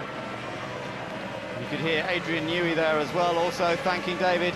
What a relief this is to the team, John. They've had a torrid time in the early part of the 2002 season. It really hasn't gone their way. They've had a couple of third-place finishes, well, 3 in all, with Raikkonen as well. But the first time that they've had a car win a Grand Prix this year, and the first win for David since Austria last season. Look at that happiness in the pit, David's girlfriend. And the whole team absolutely over the moon with the victory. A victory, and maybe in some respects they didn't anticipate prior to this weekend. And a Grand Prix then almost 2 minutes faster than last year's Grand Prix when Michael Schumacher took victory. Well, we saw a race that David Coulthard dominated, but it was that middle section of the race, John, when Michael Schumacher made the earlier pit stop that was so crucial, and that's really where Coulthard managed to get the job done. Yes, but also I think we should give great credit to the team, because we saw the problems that David Coulthard had. The team were able to put into effect remedies to prevent that problem. That was smoke coming out. In fact, it was on the left-hand bank of the engine.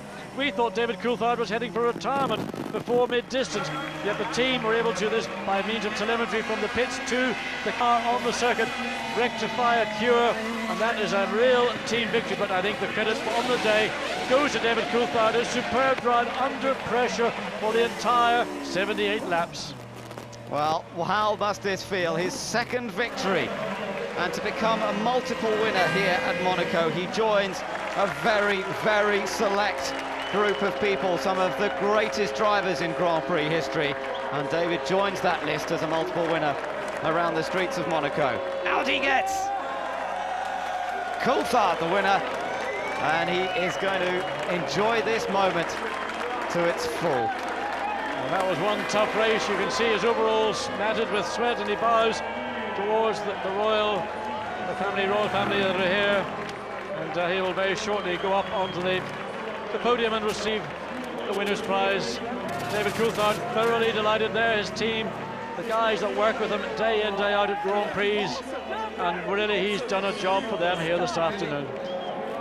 He's such a great bloke and very popular within the team. And the congratulations from Michael Schumacher, and he beat Michael fair and square today. He's done it before, and he's done it in true style on a track that Michael, to a certain extent, considers his own. He loves the place, but today he did not have the answer. Part of that was from qualifying, but a lot of it was from the race itself. A lot of it did come from the qualifying, but nevertheless, David, he never put a wheel wrong, drove a wheel-perfect Grand Prix under pressure. Initially from Juan Pablo Montoya, and then after Montoya went out from Michael Schumacher. And well, I think they'll be partying tonight in Monte Carlo, David's hotel, and all the friends, guests that are staying there will have a special evening indeed. Little discussion going on between the Schumacher brothers. Ralph taking third place for Williams BMW, delighted with that, no doubt. And David Coulthard receiving the winner's trophy for the second time here at Monaco, and presented by Prince Rainier. Great to see that just come out of hospital. Going to be 80 years old on Friday, but here for the prestigious Monaco Grand Prix. An event that really is so concentrated in the minds of Formula One fans and motorsport fans around the world as the blue ribbon event of Grand Prix racing. Michael Schumacher receiving the trophy for second. Princess Caroline presenting Ralf Schumacher with his trophy for third.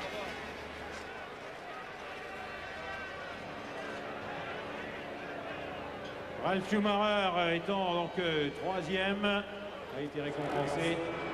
Time for the national anthem.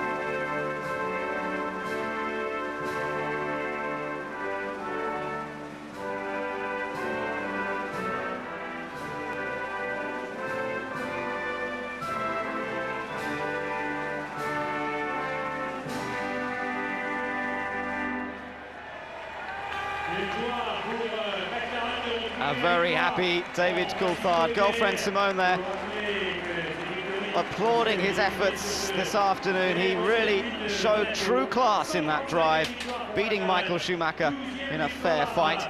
And McLaren Mercedes taking their first victory of the year, 10 points to David Coulthard, doubling his points in the championship and bringing him up a little bit in the overall standings. Good news for him.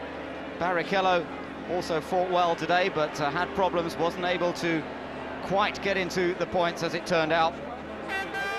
So Ferrari not having quite the dominant run that they had in Austria last time out, but there's very happy Ron Dennis as well. Yes, and Ron gets his hands on the trophy. Of course, the trophies go to the team, and if David Coulthard wants the trophy, well, he can get a replica made, and of course David will have to pay for it.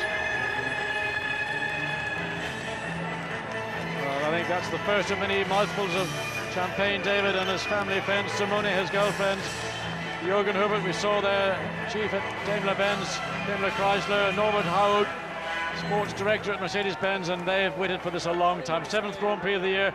Martin Whitmarsh, MD of the factory. Michael Schumacher, well, I think he's delighted with his second place. Probably wasn't so confident about a victory, but nevertheless didn't stop trying.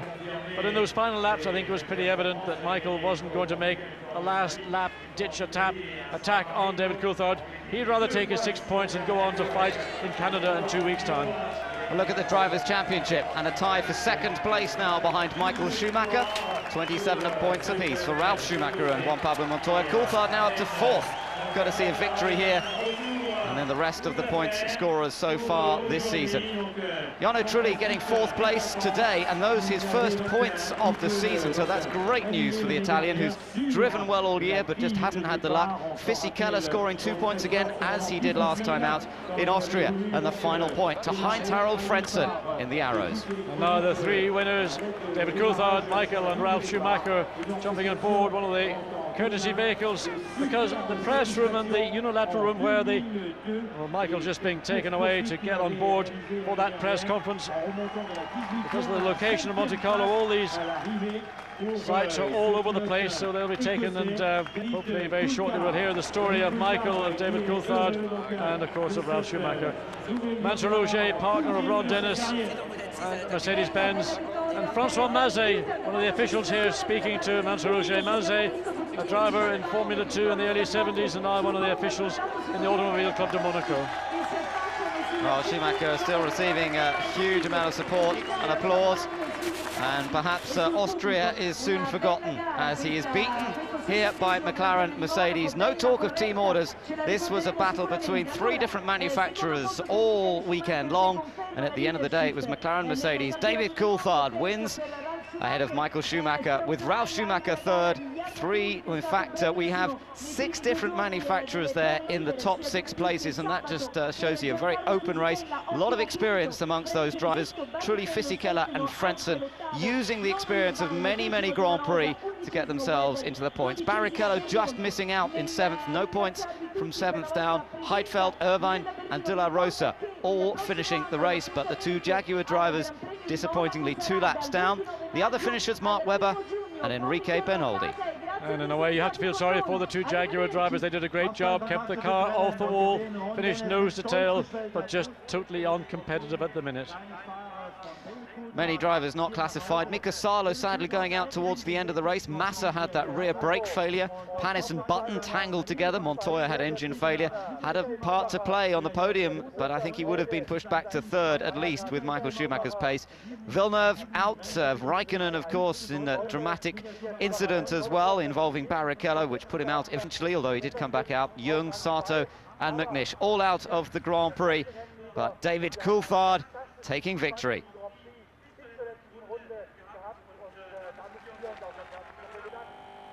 Well, a moment of delight, fully deserved, as McLaren take their 12th win around the streets of Monaco, their first win since the American Grand Prix last year. And maybe this is a sign of improvement. We know, though, that at most tracks this year, the car doesn't quite have the competitiveness, particularly of the Ferrari, and probably not of the Williams. But on this occasion, everything came right for them. Yes, well, if there's ever going to be a racetrack in the calendar, then Monte Carlo was going to be the one which would have given them the best opportunity, because from here we go to Canada, which is an out-and-out power circuit. and they're expect to see Ferrari and BMW once again being the dominant teams. But of course, success like this for a team which is, let's say, McLaren by their normal standards are down, you know, it just transforms people's attitudes. The morale, the spirit will be raised, and McLaren, believe me, are nothing but fighters, and they're not going to just stand back and just let the other two teams run away with these victories. Rubens Barrichello ended up with the fastest lap of the race, so congratulations to him, despite not scoring any points. And no points awarded for fastest lap, of course, but the honour is there nonetheless. Barrichello fastest in the Ferrari. Michael Schumacher was also very fast in his car and his chase of David Coulthard. But great to see plenty of support for Coulthard here. He owns the Columbus Hotel in Monaco, and I think there's going to be some huge parties there tonight. Michael Schumacher with the fastest speed trap figures today. Just check where David Coulthard is. He's not even in the top 10. That's the story of the race for McLaren. They've got a car which is a good car, works well around here. David Coulthard down to 13, 290, some 6 kilometers down. Doesn't seem an awful lot, but over the course of a long straight, that affects the performance of a driver. And McLaren and Mercedes-Benz clearly will want to do something about that sooner than later, but it does take time. Well, time to cool off after all the excitement of the Grand Prix, but time for us to make our way over to the press conference, where David Coulthard, Michael Schumacher and Ralf Schumacher are ready to answer some questions. A thoroughly exciting 60th Monaco Grand Prix victory to David Coulthard for McLaren, Michael Schumacher second for Ferrari, and Ralf Schumacher third for Williams. David, your 12th Grand Prix win, but it's been just over a year since your last one. How do you feel? It's unbelievable. I feel fantastic because, well, naturally we've had a difficult start to the season. It was looking pretty difficult for us to win a Grand Prix, and our hopes were pinned on coming to Monaco that we could have a good performance. Obviously that's been the case, and the traction control that obviously caused me some problems last year worked fantastically this year, and then it was just a question of keeping it off the barriers. Now, there seemed to be around lap 30 some smoke coming from the back of your car for several laps. Were you aware of that, and did the team spot it and tell you to do something to your engine to stop it continuing like that, or indeed blowing up? Yeah, no, I did. I felt that for a few laps as if things were tightening up a little bit. So obviously at that point, when I could see some smoke when I was coming out of Casino, and I thought this doesn't look good. But I radioed to the team. They said all the systems were working normally, so I just ignored it, and thankfully it didn't cause a problem. Well, congratulations, David. Michael, you spent an awful lot of the race looking very closely at the back of Juan Pablo Montoya's car. Do you think, had you managed to get away, get past him, you'd have left him behind you? I think I did. I mean, we did a pit stop and they did a pit stop. I'm not sure whether he did already his pit stop or not, but I think we were by far fast enough to stay in front after the pit stop. It was a matter of David, obviously, as he put up a decent gap between Montoya and himself, which, yeah, well, if the traffic we had within the first couple of laps after our pit stop, we wouldn't have had this. It would have been very tight. But anyway, I mean, they did a great job, and they really deserved this win today. But when you closed up in the last 20 laps, you were right on the tail of David's car. Did you ever think there might be a moment when you could make a move, or were you also aware, with Montoya retired, that if you finished in second, you'd have a 33-point advantage? I knew both, and I kept on pushing, because in Monaco, nothing is for certain, and you have really to go until the last lap, last corner, and that's what I did. I was trying to get my opportunity, but he drove a fine race and didn't give me any chance. Michael, thank you. Ralf, Juan Pablo was running ahead of you, in fact, towards the second third of the race, and then he suddenly slowed and pulled to one side on the start-finish straight. Do you know what his problem was, and did the team then tell you to watch out for the same on your car? Well, it was definitely not a team order, so that was not the case. No, I think he had a problem, technical problem on the back side of his car. I didn't know exactly what it was, but he knew that he couldn't go as quick, so he let me by. Now, you had a problem with your own. You had to come in for a second pit stop towards the end. Did that tyre suddenly go wrong, or was it something that was gradual, your left rear tyre? No, it suddenly went away. I'd have to check with the team what it was. I certainly got via radio that there was something wrong with it. We luckily had enough of a gap really to pit again and to come in front of Trulli again. Ralf, thank you. Back to you, David. You said coming to Monaco that it was a race that, unlike the ones earlier this season, you felt the McLaren-Mercedes combination could be competitive. Do you think the same will be true in Canada? Well, obviously Canada's a very different circuit, and even when we think to last year when we were quite competitive in the first half of the season, I think we were on the second row there. So it may be a different story in Montreal, but nonetheless I think we're all going to enjoy this victory. They're difficult to come by, especially in this season, and I'm delighted that I was able to win this race for the McLaren team. Thank you very much. Now, Michael and Ralph, if you'd like to speak. So, a delighted David Coulthard, and deservedly so after a great performance. Just a quick note as well, John, it's Ralf Schumacher's first ever finish around Monaco, so he's got one in the bag now, and it was a good, solid third place. He didn't have the pace of these lead two, and I think, as Michael said there, I don't think Montoya really would have been able to match Schumacher after the pit stops. No, I think that Michael Schumacher in the race was the quickest car. I mean, we saw from Rubens Barrichello, for example, when Barrichello was in clear air, the speed that he could run at. Michael acknowledges that, you know, it's all about qualifying. They didn't get the job done. Started in the second row of the grid, couldn't make up position, which of course David Coulthard did so successfully. And Juan Pablo Montoya, not particularly complimentary about the software in the launch control system on his Williams BMW. Nevertheless, Monaco is a special racetrack. It's not just about the race, it's about the build-up on the Thursday practice, then into Saturday morning qualifying. And you know that Montoya and Williams did a great job. Sadly for Montoya, his race ended prematurely. He's no more points, and now with Ralph's third place and those 4 points, he is equal to Montoya in second position in the championship. Well, McLaren's win here helps them a bit more in the Constructors' Championship, but they're still a long way behind Williams, and both of them, of course, are a long way off Ferrari, effectively. Ferrari keeping control of both Drivers' and Constructors' Championship. Let's take a little look back now over the highlights of today's Monaco Grand Prix. A race that, as ever, provided drama aplenty throughout the whole race distance. Nigel Mansell, one of the visitors here today, and I'm sure that he will be delighted to have seen David Coulthard take another British victory. Mansell himself never did win the Monaco Grand Prix. The closest he came was in 1992, but a late race problem saw him come into the pits, and he finished behind Ayrton Senna. But Coulthard joining a list of British drivers that have taken multiple wins, people like Graham Hill, Jackie Stewart, and of course Sterling Moss, who took 2 victories at the beginning of the 60s. The race start then, and when the red lights went up, it was all about a brilliant getaway for the McLaren. And I tell you what, that car was pretty heavy with fuel. It wasn't light, and yet it still managed to get in front of the Williams BMW of Juan Pablo Montoya. And perhaps that's why Montoya not terribly happy when asked afterwards about the performance of his launch control system.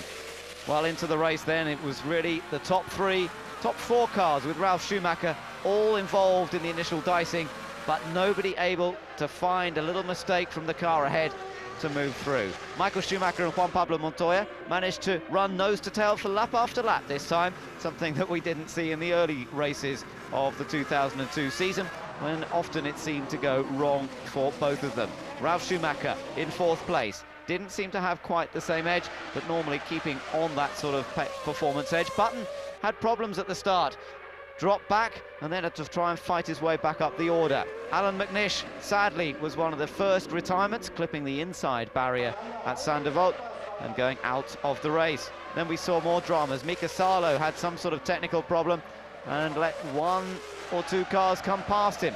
Sato diving down the inside into the Mirabeau corner, and soon Sato himself was the one in trouble, hitting the wall in the tunnel and hurtling down this steep hill into the chicane. Thankfully, his teammate Giancarlo Fisichella managing to avoid him, and also thankfully Takuma Sato unhurt.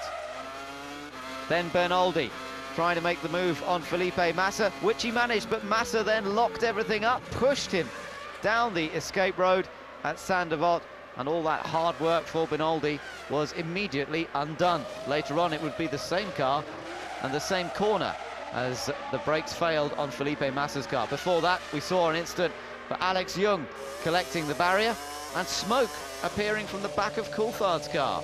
Massa brought in under a penalty for having made that move, and then Barrichello hitting the back of Kimi Raikkonen's car, almost launching the car in the air.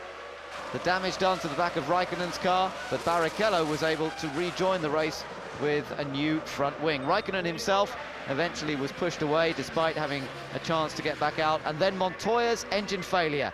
A rare sight this year, but a sight that put him out of a potential podium finish. Coulthard's perfect stop at McLaren.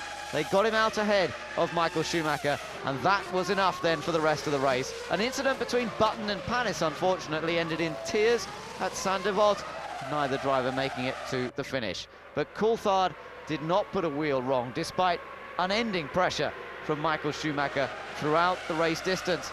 And as Adrian Newey watched nervously, it was this scary-looking accident for Felipe Massa. Thankfully, again, he was okay despite brake failure. Yes, indeed, and that just illustrates the value there. We look at another view of Felipe Massa as he's being assisted by the marshals. Really just establishes the value of all the work that's done in improving the safety here. Another incident, Mika Salo, we think maybe our left front, something in the suspension, failed that caused him to go off into the barrier up at the Mazeney corner.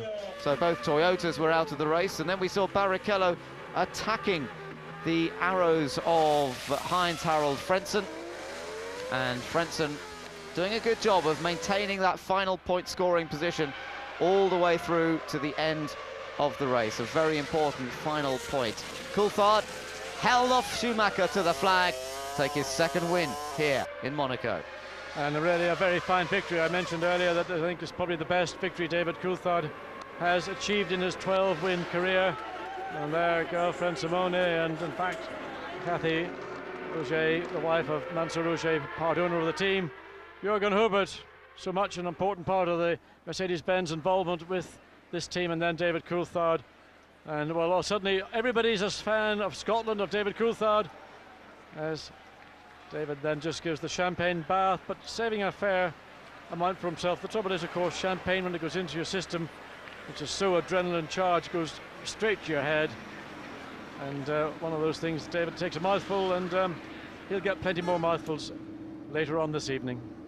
So that was a look back at the highlights today, and as Monaco basks in the afternoon sunshine, girlfriend Simone will be very, very impressed and delighted that David has taken a victory again here at Monaco, his first win of the season. And the mood, as you said, John, in the McLaren camp, I'm sure, will be much, much brighter after that performance. Well, it just does so much to lift everybody's spirits and motivation, morale, and to win on merit. This was not a victory won on any other form than on merit. David Coulthard took the lead when the lights went out. He never conceded the lead once during this Grand Prix. And for the team to go back to their base in Woking, for the Mercedes-Benz engineers to go back to Stuttgart in Germany and say, we won Monaco, we didn't get it gifted to us, we won it. And now this party town really will become the biggest party in Europe, I suspect, this evening. A race that certainly maintained the attention, didn't it, throughout. Sometimes a Monaco race, you tend to see somebody get out front and pull away and just stay out there. Michael Schumacher's done that enough times himself in the past, but this was a race that had action throughout the field, and although, as ever, we didn't see a lot of overtaking manoeuvres, there seemed to be something going on throughout the race. Well, there were overtaking manoeuvres, they just didn't come off. They usually resulted in collisions that we saw. Jenson Button and Olivier Panis, we saw Rubens Barrichello and Kimi Raikkonen, there were many others.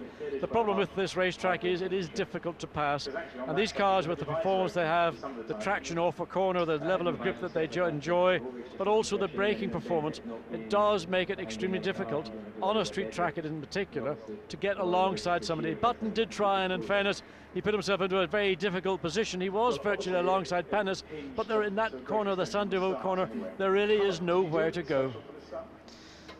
Well, everybody can now just wind down a little bit, as if they were very wound up in the first place, bobbing around on the beautiful boats down there in the harbour, and it's gone a bit quieter for them. I should think there are one or two people who are quite relieved at that. But, well, I think they've all probably enjoyed a few bottles of nicely chilled Blanc de Blanc, which is the local wine in the Provence region of France, which is, of course, next door to the Principality of Monaco, and there'll be lots of other champagne and whatever being drunk later this evening.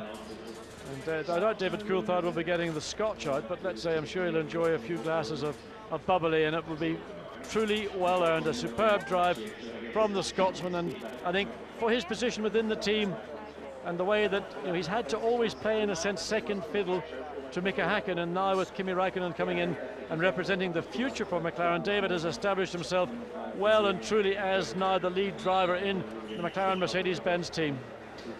Jenson Button didn't have a very good run here today, but he's still 6th in the Drivers' Championship on 8 points behind Barrichello. He was battling with Coulthard for a while in terms of points. Now that sees Coulthard go leaping ahead in the championship further down the order. Fisichella now 9th on 4 points, so 2 good Grand Prix from Giancarlo Fisichella to get into the points both in Austria and here at Monaco. Still the only Honda-powered driver to have scored points this year. Yes, and for Eddie Jordan as well, the principle of Jordan Grand Prix, very, very important, because with BAR being the other Honda-powered team, and rumours abounding about Honda supplying only one team next year, Eddie's got to hang on to every opportunity, and scoring points in the last 2 Grand Prix will do his case a power of good. And also on the back of all the redundancies that Jordan went through prior to the last Grand Prix in Austria, it is a big, big change, a leaner, meaner machine. And Eddie may lay claim to rightly saying that we have got back to the days when we were getting results and got the thing back in control. Sadly for Takuma Sato, in trying to be helpful to his teammate onwards towards that 5th place, he had a major shunt, second major shunt in 2 Grand Prix, as well as an accident here in practice. So Takuma Sato will be somebody who will look forward to Canada, hoping to finish and not be in problems. I think award for unluckiest driver of this season so far is sort of moving over towards Kimi Räikkönen at the moment. Kimi Räikkönen actually had a good run going here today, and of course it was Barrichello that took him out, and a great shame, because he just needs another finish, doesn't he? He does. You start going to Grand Prix thinking, well, what's going to go wrong now? When you're winning or you're on the podium, you approach every Grand Prix from a very positive state of mind. You think, well, I'm going to be in the podium, I might win, I might be second, I might be third. If you're like Michael Schumacher in particular, you probably think you're going to win pretty much every Grand Prix. Nevertheless, once you start collecting points, then you end up positive. You go to a Grand Prix expecting to be in the points. It's when you start getting retirement, did not finish, whichever, that then starts a little bit of a mindset. But Kimi Räikkönen is young. He's called the Iceman in the team. He is clearly determined. He's clearly got the ability and the speed, and he'll have a long future with McLaren Mercedes-Benz, in my view. I'm sure of that. Yes, he has shown a great turn of speed throughout the course of the season so far. Next time out, he'll have to try and do the job in Montreal, which is the next race on the calendar, of course, the Canadian Grand Prix. And time for the teams to concentrate on getting all the machinery, the cars, the equipment transported over to Canada for that race. It's a popular race with the teams. Montreal, a bustling city of variety of influences, a great place to go for a Grand Prix. Mid-season, everybody seems to enjoy the trip, having done a number of European Grand Prix, and then they'll come back from Canada and get into the real grind of the second part of the European season. Yes, well, if people think Monte Carlo is a party city, Montreal is as well. And that's the reason why the teams enjoy going there, because the city is so welcoming and friendly to the Formula One circus as it makes its way around the world. And I've no doubt at all that when the teams that turn up there in a little over a week's time, the cars will be flown out from Europe probably on Sunday and even as late as Monday. For Sauber, for Jordan, they've got a lot of work to do to get their cars back up to scratch, to get their stable of 3, probably 4 cars. 3 will go out, of course, to Montreal, but certainly 4 cars with backups and spare parts. Well, they'll be working very hard indeed and getting those cars back to their bases in Switzerland and in England respectively.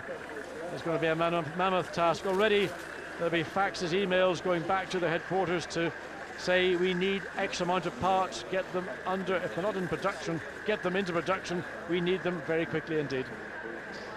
So everybody taking a moment now just to draw breath. Luca Badoer, test driver for Ferrari, will have been reasonably happy to see their performance. He'll be busy this week, no doubt, getting in a lot of more testing mileage for the team. They've seen Michelin arrive in Monaco with a tyre that was definitely had the edge over the Bridgestone tyre. They've been warning that that could happen at any time throughout the season. This year so far has definitely really been about Bridgestone, but Michelin have got back at them. They've taken victory. Only the second win for Michelin in the 7 Grand Prix held this year. But if they can come up with tyres like that again next time out, it's going to be a true battle. And of course, the circuit in Montreal, Lille, Notre Dame, the island in the middle of the St. Lawrence Seaway, is a circuit where last year Ralf Schumacher won for Williams and BMW. It is a power circuit. It's a circuit with high-speed straights, very slow hairpin bends, and that has traditionally played to the strengths of Michelin, which is under braking and under acceleration. But Bridgestone have caught up, and with the Ferrari, the 2002 F2002, really a major challenge for the rest of the field. And I would not go there confidently, being Williams, BMW, or for that matter McLaren, Mercedes-Benz. Ferrari are going to come back, and believe me, they'll be back with a vengeance. Yes, and another chapter will be opened on this 2002 Grand Prix season. A season that Michael Schumacher seems to have very much under control as he heads for his 5th world title to match that record of Juan Manuel Fangio. Well, today he might not have taken victory at Monaco, but he did everything he could to find a way past first Montoya, and then Coulthard never gave up, never settled for second, always kept the pressure on, knowing, as he said in the press conference at the end there, that it only takes the slightest slip for the car in front and you're through into the lead. And of course we saw just before mid-race the problems that Coulthard had, the oil coming out of the left bank of his V10 Mercedes-Benz engine, but that's really where teamwork comes into play, and the fact that the team are able to effect a fix to that particular problem. But Michael Schumacher always felt, well, if I can't beat him on the racetrack in terms of on speed or on merit, there still could be a mechanical problem, and Michael will take victory regardless of how it comes, because 10 points to him are better than 6. So we will move from Monaco, and the circus moves to Montreal, where the water is slightly different, but the weather hopefully will be much the same. Usually glorious weather conditions in Montreal. We've had the 1 or 2 wet races there, but let's hope that it all comes out in the wash and we'll see another strong challenge in the championship. Thank you for joining our coverage on F1 Digital Plus. We've enjoyed an enthralling race from Monaco, some great pictures, stunning scenery, some great laps from the top drivers in the world, and once again Monaco showing itself to be the highlight of the Grand Prix season. Join us again in 2 weeks' time. We'll be bringing you all the coverage from Canada, the free practice sessions and everything. But for now, from Ben Edwards and John Watson, until then, goodbye. Yeah, when I was behind him, I thought he was going to hold me for a little while. Michael and Ralph, if you'd like to speak, starting with Michael in your own language. Well, that's where we have to leave it, as traditionally, because they start speaking German and Scottish, and we can't understand that. But we can understand that Heinz-Harald Frentzen will be very happy with 6th place in the Monaco Grand Prix, and he joins us now. Heinz-Harald, congratulations. We heard from your boss, Mr. Walkinshaw, that they did something to your engine before warm-up. Can you clarify that?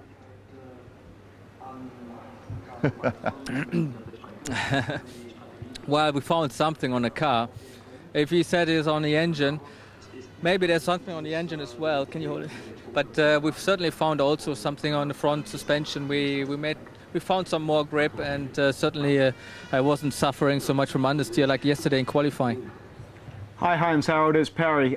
Good race, well done. But can you do this in Canada?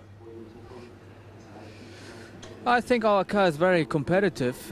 We have made some progress last testing, and I think as well that we are looking generally more competitive for the next races. Heinz-Harald, Jeremy Hart here. Just a big picture question for you. Finally, we don't have a Schumacher winning here. How important is that for Formula One that any other driver other than a Schumacher is a winner? Well, certainly it's exciting, more exciting now for the championship. David winning the race, what I heard, and Michael second, so it makes it a little bit more interesting, and that's good for the sport. Thanks very much. Thanks, Heinz-Harald. Good luck in Canada. Thank you. How laid back is that? I wish I could be that cool. It's horizontal, isn't it? Very impressive. But I just wanted to ask about a team like Arrows getting a point in this race. How important is that to them and their sponsors? Will their sponsors think, lad's got a point there, we carry on giving them millions? I think that, you know, drivers and race teams always have to sing a story and a song to sponsors, and the sponsors make the wheels turn around quite literally because of what they pay in. So if you're saying to your sponsors, we're going to get more and more competitive, we're going to get more and more TV time, people want to be around people who can win points and maybe even win races. So it just builds their stock value, and that's very important to them. Plus the fact that the basic thing about this game is that everybody's an optimist. That everybody believes they can win, that they can take the fight to the bigger teams, and it's just a big pat on the back, and it's just yet another bit of oxygen to say we can still do this, and the motivational force to keep everybody going on that is just immeasurable. The Arrows team have never ever won the Grand Prix, and they've been around in name since the mid-70s, and that's a long time to be racing and never have a win. So it's good to see the guys get points, but they still want a win, and that's been very elusive. They've had a pole. They have. And Damon came very close to getting that win. Yeah, he was on for that win. Yeah, in the Arrows, absolutely, in 1997. And unfortunately, last but one corner. Still, stroll down memory lane. I was going to say, recent memories, more recent history was warm-up, and we were none too complimentary about Arrows and what they were playing at. They obviously weren't pulling the wool over anybody's eyes, were they? Well, they did make 2 pit stops, didn't they? So, you know, I mean, you've got to remember language in this game is that we said, were you on light fuel? And Tom's reply was, we ran a full stint fuel load, yeah? That was the answer. So all of a sudden, it may have been a giveaway to say, we're going to be running 2 stops. Well, I thank you for your learned opinion, and I'd like to say goodbye, but there's still plenty more to come, including highlights of the 2002 Monaco Grand Prix not featuring Perry McCarthy. David Coulthard crossed the line to win the 2002 Monaco Grand Prix. That win was an early birthday present for Ron Dennis, the team boss at McLaren. We don't know how old Ron Dennis is. I think it's 39, and he owes me one for that. But it's presents coming all over the place for Ron, because not only did he get that win, he got an interview from Nick Damon. Ron Dennis, very well done. Yesterday after qualifying, you told me you had the race pace over Williams. How did you know? You know, we spent a lot of time monitoring the data.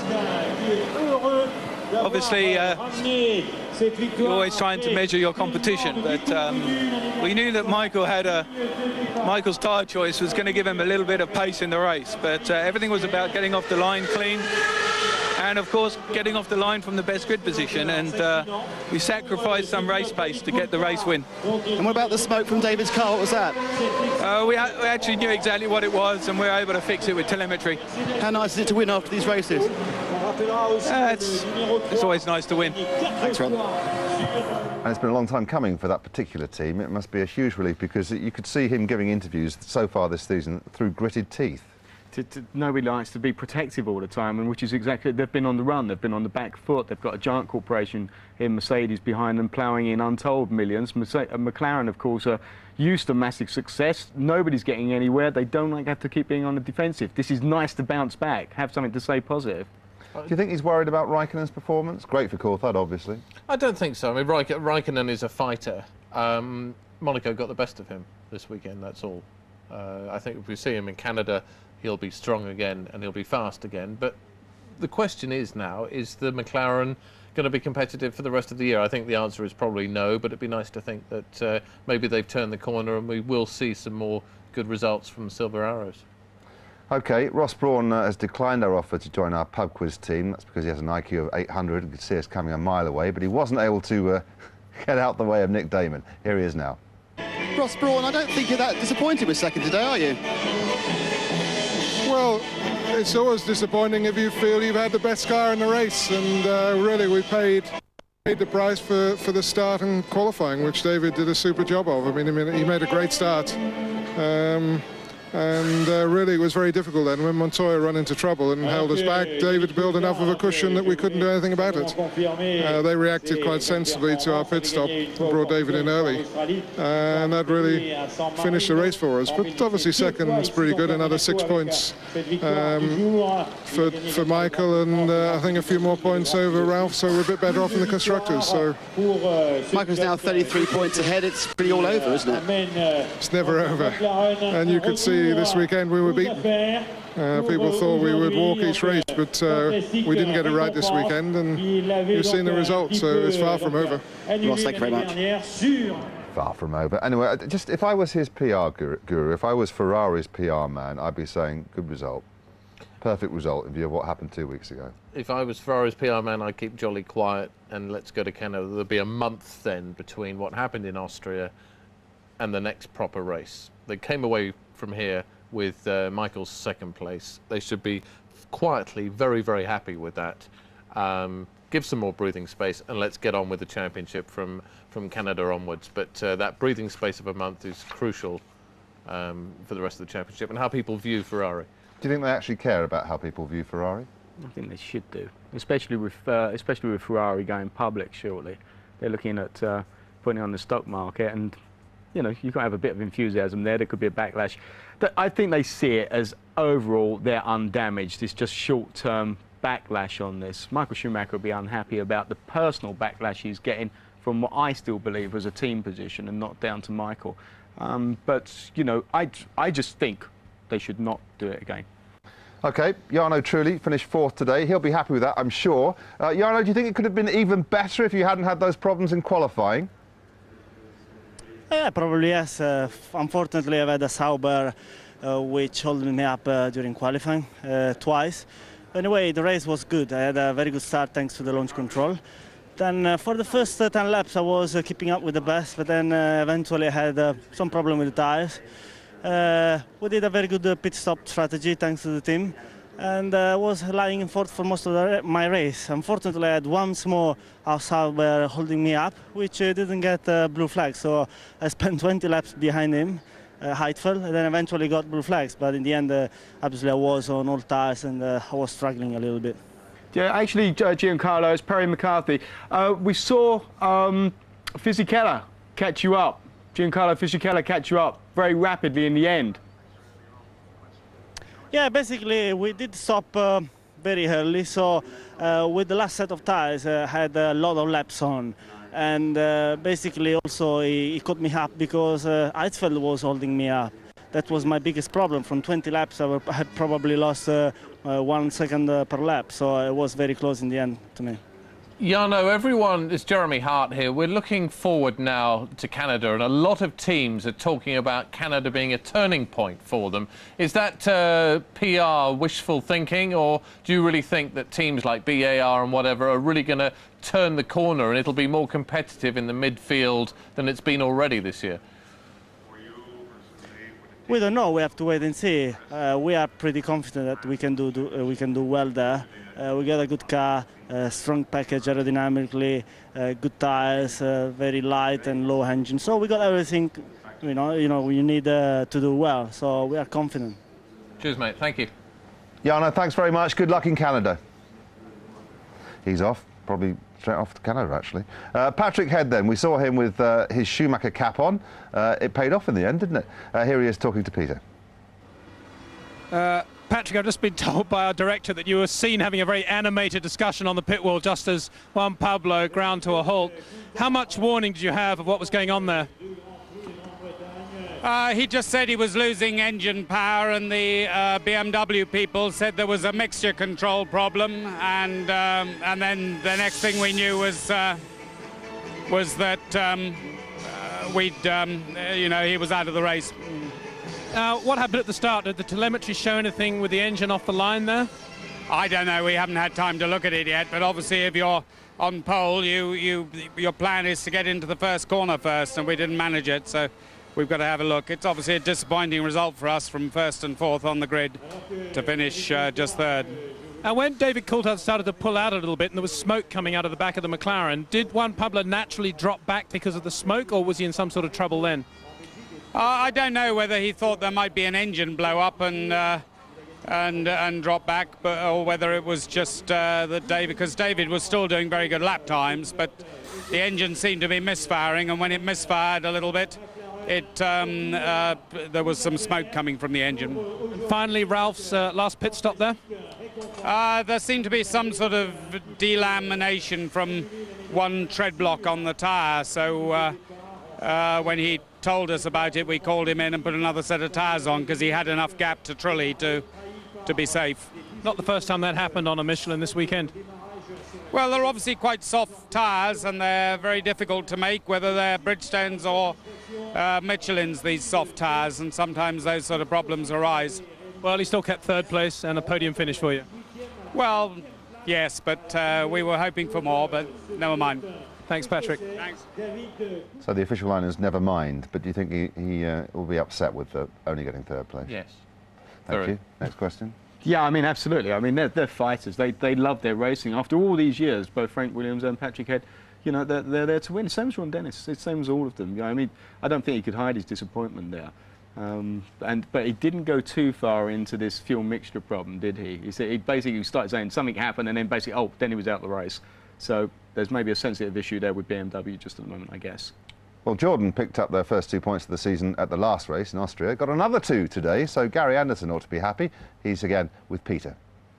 Gary, great. 2 fifth places in a row. Yeah, no, it's quite pleasing, really, around here especially. I mean, he drove very, very well. Car, I think, run, you know, fairly balanced, fairly good, stable the whole race. I mean, he could have had to go truly at the end, but we needed the 2 points, and I would hate to have seen 3 go down the pan. And what happened now with Takuma? He was going very, very well too. Yeah, I mean, there was a bit of a mix-up there with Salo and things that happened, and Takuma got the jump on Giancarlo, and, you know, we asked Takuma to let Giancarlo through again when he caught him, because he was quicker, and Takuma just went wide in the tunnel to let him pass and got in the marbles, and that was it, you know. A bit of a silly mistake, to be honest. I mean, he should have waited to the chicane, but he was reacting to what we asked him to do, so we can't really argue with that. Well, congratulations on what is a reliable car now and in the points again. Yeah, thank you very much, and we're very pleased. Thank you. Thank you. He's becoming one of our heroes, Takuma, not for doing anything great, but I mean, they ask him to move over, so he moves over, but he does it in exactly the wrong place and ends up half writing off the car. Yeah, half writing off. No, I'd say that was a fairly good effort smashing the thing to pieces. Yeah. 2 out of 2 is not bad in 2 races, is it? I mean, yeah. He put it in context. Takuma's probably getting on for £1 million worth of damage in the last 2 weeks. So why have they got Takuma Sato wrecking their cars? He's a good bet for the future. He's a handy player as well, obviously because of Honda and his nationality. But that's not to take anything away from the talent that is there, but it needs to come out or at least stay on. But I thought Gary Anderson kind of handled the situation pretty well. So, he did what we asked him to do. You know, can't really argue with that. But probably not the way that we wanted to do it. I think that was as close as Gary was going to say that he was a blithering idiot without saying it. Right, you are. Well, David Coulthard's no idiot. He's no fool, and he's got his maximum points in his first win and McLaren's first win. I just wonder whether that changes, you know, the way things or the way people look at him at Woking nowadays. It does. I mean, drivers need little lifts, and he's now just he's now the hero at McLaren. Every race that goes past, who's done the best, who was fastest, everything is thought of in those terms. He's just come away, he's won the Monaco Grand Prix, so in his personal medal trophy over at McLaren, he's there. But, you know, I mean, he's done it all before, but it's great to do it this year, especially now. OK, it was a great race. Jeremy, I would let you have your say, but there ain't time, mate. I'll just say thanks very much, and to you too, Perry. So the name of David Coulthard joins the greats who have won the Monaco Grand Prix. We hardly have time to draw breath, and we'll be in Canada. The good news is that the time difference means we can all enjoy a Grand Prix weekend at a good time of day. Sky Sports 3 has a preview for that at 7 o'clock on Thursday, the 6th of June. And here on Channel 434, we have practice sessions 1 and 2 on Friday, starting at 3:30 in the afternoon. Oh, joy. On Saturday, it's practice sessions 3 and 4 at 1:30 in the afternoon, followed by qualifying at 5:30. My thanks to Jeremy and Perry, to John Watson and to Ben Edwards for the Super Channel commentary, and to Peter Windsor for his energetic pit lane coverage. That's one way to lose a few kilos, Peter.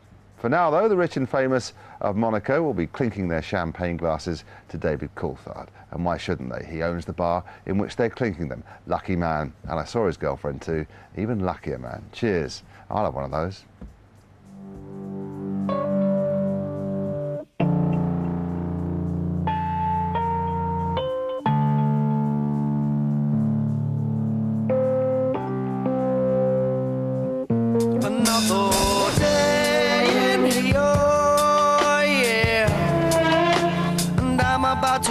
To find my way, oh yeah, don't wanna stray to New York, yeah. I think I better look behind, see what's in my way. Oh yeah. Now we say, what about you, God? Forgetting what you are. What about you, dog? Now step into the car. What about your job? Does it get you very far? What about you, God? Say, what about you, God? What about God running you over in his car? What about you, dog? And not forgetting what you are? What about you, car? Does it get you very far? What about you, God? Say, what about you, God? It says to heaven, yeah. Well, I think I know the roads to hell, yeah. Now you're down my way, oh yeah, another day in here, yeah. And I'm about to get to find my way, oh yeah. God's keeping the night for you and for. What about you, God, forgetting what you are? What about you, dog? Now step out of the car. What about your job? Does it get you very far? What about you, God? Say, what about you, God? What about God running you over in his car? What about you, dog? And not forgetting what you are? What about you, car? Does it get you very far? What about you, God? Say, what about you, God? It is all here, yeah. I'm about to get too far, yeah. If I can find my way, I don't need another day. What about you, God? Forgetting what you are? What about you, God? Now step into my car. What about you, job? Does it get you very far? What about you, God? Say, what about you, God? What about the God running you over in his car? What about you, God? And I'm forgetting what you are? What about you, car? Does it get you very far? What about you, God? Say, what about you, God?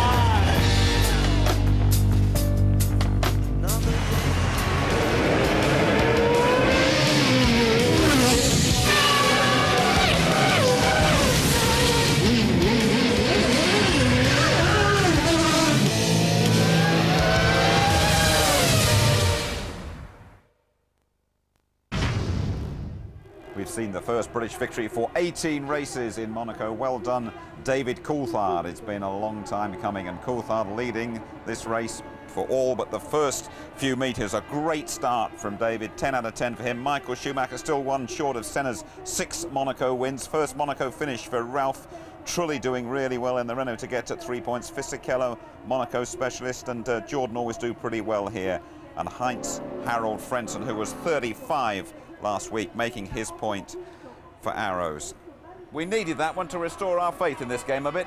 We did, but what a great race. And David Coulthard there put in an outstanding performance. It's one thing to win a race, but it's really something else for a driver when you start, lead the whole race, and see the checker flag first. That would be extra special to him. Let's just have a look at the start, Tony, shall we? And it was so crucial for him to get to Sandoval first, David Coulthard. Doesn't appear to be anything wrong with the traction electronics or that Mercedes engine. Incredible the way he powered past the BMW-powered Williams there. And it was such a clean start from everybody as well. They got through so safely. But Coulthard, as you'll see, there's poor Jacques Villeneuve at the back who had been pushed off. He got going again and retired later in the race. But when you look from the in-car here and you see David Coulthard, look at him just looking across there at Juan Pablo Montoya and getting closer. I think actually Juan Pablo Montoya got a little bit of wheel spin there as he selected second gear and pulled across there, but DC reacted very, very well. We see it again here. DC's already making his way to the middle of the track. Montoya tries to block him off, but he gets into that first corner, and that's the most important thing.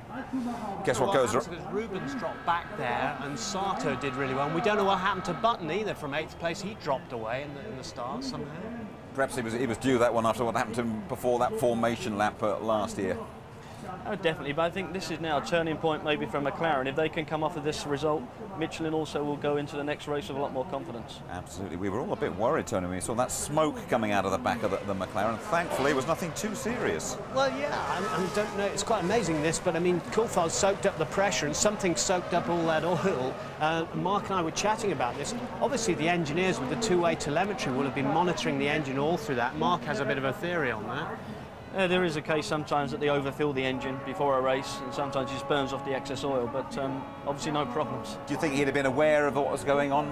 Martin wasn't too sure. I don't think he would have been aware of it. As Martin said in the commentary, you don't really look in your mirrors on the exit of corners. The guys in the pit and from the TV screens would have seen it, but no problem at all. Sure. Your man Montoya took a pretty relaxed view of things, didn't he? He said, well, it's better than last year at least, when he went out very early. Well, that's what's great about the character. I mean, you see here, he's got engine problems. He doesn't finish the race. He put in a very strong performance. Undoubtedly would have ended up on the podium, I feel, but, you know, what a nice character he is. Brushes it off.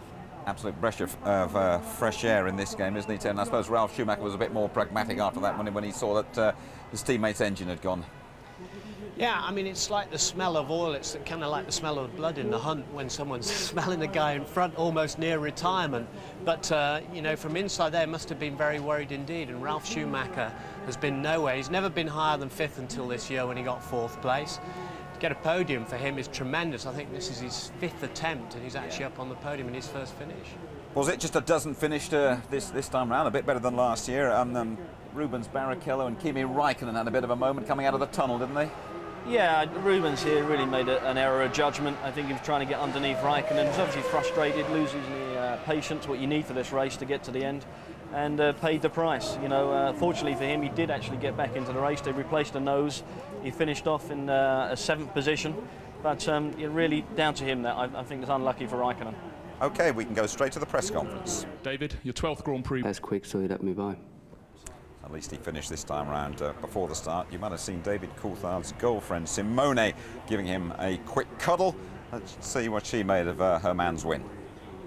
Simone, fantastic. You must be so pleased for David. Very happy because we live here in Monaco and David enjoys the track. It was very special, this one.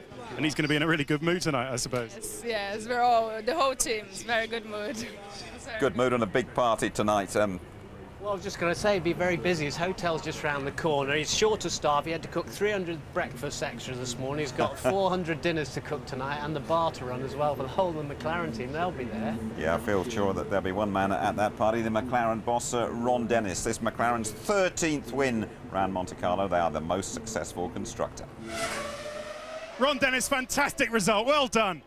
Great. Very pleased for the team. Still going to be tough for the rest of the year, but it's so nice to win here. It's a race we've won more than anybody, and it's great to increase that lead. We saw a bit of smoke coming out of David's car. What was the issue there? Just had a little bit of problem with the oil transfer tank. It was a little bit transferring too much oil, so it was puffing a bit, but we switched it off with telemetry, no problem. And does this prove that you can never discount McLaren? Well, I think results always speak for themselves. OK, we've had an email. It came from Mark Chambers of London, and he wondered, fellas, that with such great excitement around the street circuit here, why aren't there more street circuits on the F1 calendar? Tony, you first. Well, I'll just start by saying, obviously, safety is a major issue, and the second issue is for a well-established race like this, because of the inconvenience of having to put up all the barriers and the grandstands and everything, it's not something that you can do on a regular basis. Do it in the States a lot, where Mark races, or raced before, and that's a lot easier. I think your safety. Just quickly from you, Mark. I think actually the problem is as well that there's so many races that they want in a calendar, and yes, it would be great to get some more street courses on. There's some exciting racing, but there's more than enough places. We had plenty of excitement here today. OK, of course, you can link up with Mike Gascoigne on the ITV F1 website, a live chat with Mike, technical director of Renault, Wednesday lunchtime. How much fun was it racing today? Looked like a lot of fun today. It is good fun here, but it's hard work. Yeah, I know. You make one mistake, you hit a barrier. Yeah. And the concentration, you have to keep doing a mental reset. Yeah. You know, normal tracks, you get on the straight and you don't pay attention, you know, you just think of the next corner. Yeah. Here, you have to... And that's satisfying, but I also know it's easy to get too confident, and then the next thing you do is you have a moment and you think, okay. Yeah. There was one time coming out of the tunnel there was a problem. Yeah. The chicane, yeah. but it was not too bad. just locked up the rear axle. Yeah, okay.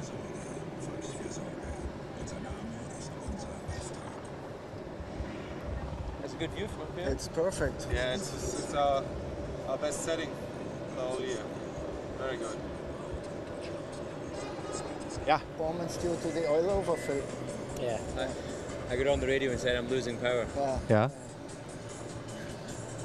It's interesting because at first Okay. I felt it through the tunnel, so I thought maybe it's the winds coming in the tunnel. And then I felt it going das kommen wir dann später. Portier. So I radioed the team, said, look guys, we're losing Wir power. reden erstmal, wie viel And they Spaß said, es gemacht hat we und so weiter. understand. And then it was Ja, genau. the oil transfer valve stuck open or something. Which is good that it goes into the airbox, because in the past they would have gone out the back onto the circuit. And if you know, I think that if the team doesn't get it right, the penalty should be to the car rather than to the other drivers. So, wie lange noch? I tell you who still puts out a lot of oil is the Renault cars. Really? Whenever you follow them, you're not following them in races. We have been sometimes, but there's a lot of oil comes out of their car, so it's almost like they haven't got a sealed unit the same way that other people have. Didn't know that.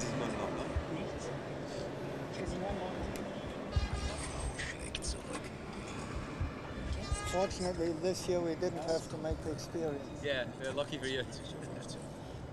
Ja. Der erste Saisonsieg. Die Highlights mit Kottmacher. Und wir sind zurück in Monte Carlo und wollen natürlich was vom Sieger hören. Und das Schöne ist, er ist bei uns hier. Herzlich willkommen und herzlichen Glückwunsch, David Coulthard. Thank you. Viele Leute schauen uns hier zu. Wie viel Spaß hat es Ihnen gemacht, heute dieses Rennen zu fahren? Sie wirken eigentlich ganz relaxed. Natürlich, man hat gewonnen, aber es war schon eine harte Arbeit, oder? Yeah, no, Monte Carlo is always a special race, and it's very hard work. The concentration that's required to miss the barriers lap after lap, especially when you're looking in your mirrors and seeing Juan Pablo very close to you and then Michael. It is difficult, but it's a situation I've been in before, and obviously I'm delighted to have managed to actually get it to the finish, and it's a timely victory for everyone at McLaren and Mercedes, because obviously we've been not that competitive this season. Was bedeutet denn dieser Sieg jetzt für das Team? Das ist natürlich, so toll dieser Erfolg ist, nur eine Momentaufnahme. Es heißt nicht, dass es jetzt so gut weitergeht, aber es wird einem doch Rückenwind geben, schätze ich. Yeah, no, I think we're realistic. You know, the chances of us going to Montreal and winning there are in a straight fight slim, because we haven't developed the car significantly since Austria, and we weren't that competitive there. But in Monaco, it's a special track. It probably relies more on downforce levels and maybe your electronics than in other aspects. Obviously, Michelin brought a very good tyre for this weekend, and that's something that we have to work together with Williams to try and make sure that Michelin are bringing that sort of tyre to every race, because clearly Bridgestone have done a great job in the opening races. Sie haben den Michelin-Reifen ja schon angesprochen, aber es gab sicherlich noch einen anderen Schlüssel zu dem Sieg. Ihr Start war phänomenal gut. Was hat da alles funktioniert? Die Startautomatik einfach ideal funktioniert? Yeah, the engineers told me before the race that I was going to lead into the first corner, because they'd looked at analysis from Austria and they'd seen the amount of gain that we had made relative to the Williams cars there. And they were confident that if it was the same situation here, then I would overtake Juan. And I didn't fully believe it, to be honest, because of the nature of the track here with the Armco barriers. But yeah. I think he had a small problem with the engine bogged down after he got off the line. But that's racing, and you need those sort of opportunities. And if you remember last year, I didn't get off the start from pole position because of electronics. So I think this is a nice payback. Und Dr. Tyson, Sie haben ja vorhin schon gesagt, das Dinner, auf das Champions Dinner, wenn Sie wieder Ihren Kilt tragen, haben Sie den dabei? Ist der frisch gereinigt, frisch gebügelt? Yeah, I had my kilt laid out on Thursday already. Seriously, I have my kilt in my bed because I was confident I was going to be on the podium for this race. And I dreamt that, of course, I could win this race, and now it's become a reality. So, you know, we're realistic about the opportunities for the rest of the season, but that isn't going to stop us really enjoying this individual victory. Interessant, was Ihre Siege für einen Einfluss auf das Leben anderer Menschen haben. I'm sorry, I didn't understand the okay. question. You have to repeat. Ist doch ganz interessant, was Siege von Ihnen für einen Einfluss haben auf das Leben von anderen Menschen. Veronika Ferres hat vor 2 Jahren ihren Mann kennengelernt, aus der Beziehung ist ein Baby entstanden und sie fühlt sich so ein bisschen als Talisman von Ihnen. Yeah, no, it always amazes me how people, the importance that they place on sport, and it makes you realise that we really do have a big responsibility in Formula One because of the very public nature. There's obviously thousands, well, millions of people watching this Grand Prix all around the world. And you know, as we saw in Austria last week, the people are very influential. So you know, it can be just the fans in the stands, or it could be some of the lucky people in the paddock. But we're all influenced by victory. Dr. Mario Tyson, im Sieg war er so enthusiastisch, dass er ihrer Freundin da um den Hals fiel. Ist aber okay für Sie, oder? I can see this. In this instance, it's perfectly okay for Mr. Hooper to hug my girlfriend. No problem at all. Also keine Eifersuchtsattacke von David Coulthard ist auch sicherlich absolut okay. Wir haben Ihnen gesagt, dass wir unser Gewinnspiel noch auflösen. Was muss gemacht werden, damit diese Erfolgsserie gestartet wird, die Sie ja brauchen, um nachher in der Weltmeisterschaft wirklich noch mal richtig angreifen zu können? Yeah, we go on Tuesday to Silverstone in England. We're testing there for 3 days, and then that'll be the last test before we go to Montreal. But much as we enjoy this victory in Monaco, as I mentioned before, we have to be realistic about the opportunity we have for Montreal. We still have a lot of work to do to develop the car and the engine and tyre package to get everything working well together. And you know, we enjoy the taste of victory, so we don't want to be away from this position for too long. Und hier gibt es ja unheimlich viel drumherum, unheimlich. Fight with the race, although it's only second place today. Well, you know, we prefer to win, but I mean, as I said, it's a good result. You're happy now that faster tracks will come? Sorry? You are happy now that faster tracks will now come in the future? Well, I think we have shown that we are competitive on all the circuits, so we are looking for the next one. Okay, thank you. Juan. Yeah, I gotta say I'm very disappointed with that, but you know, the engine and the chassis has been very good, very reliable all year long, and it's a bit of a shame that this race we had an engine problem. You know, we were ahead of Michael. We could have took some points away from him, but you know, that's the races. What happened at the start, David? Picked you there? In the start, it's just, you know, the engine, you know, the same in the last race. You know, I think they changed a bit the system, and then it doesn't seem to be working. So I think we need to improve that, because the race, you know, apart from the problem, the race was lost there. During qualifying, the Michelins had the better car. I think you can say that during the race. But they held you up. At the end, they were going off quite a lot, and I don't know if you noticed, everybody was pitting quite a lot. I think a lot earlier than what they could. So it's quite an interesting race. I think the Bridgestone had a bit of an upper hand in the race, but I think we had a lot quicker tire.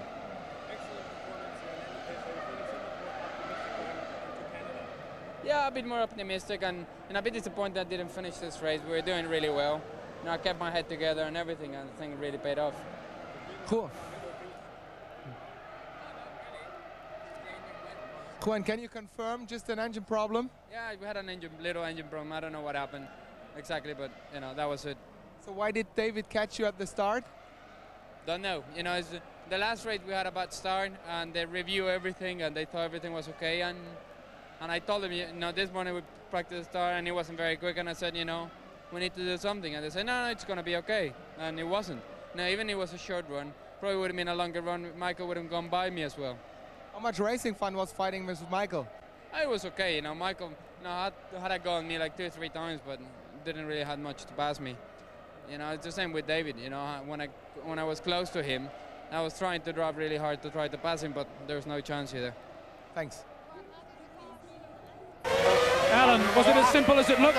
Unfortunately, yes. The brake pedal was getting a bit long, and I just clipped the inside wall, which bounced the car out that little bit too much. It was, yeah, unfortunately my mistake. But you're going really well too.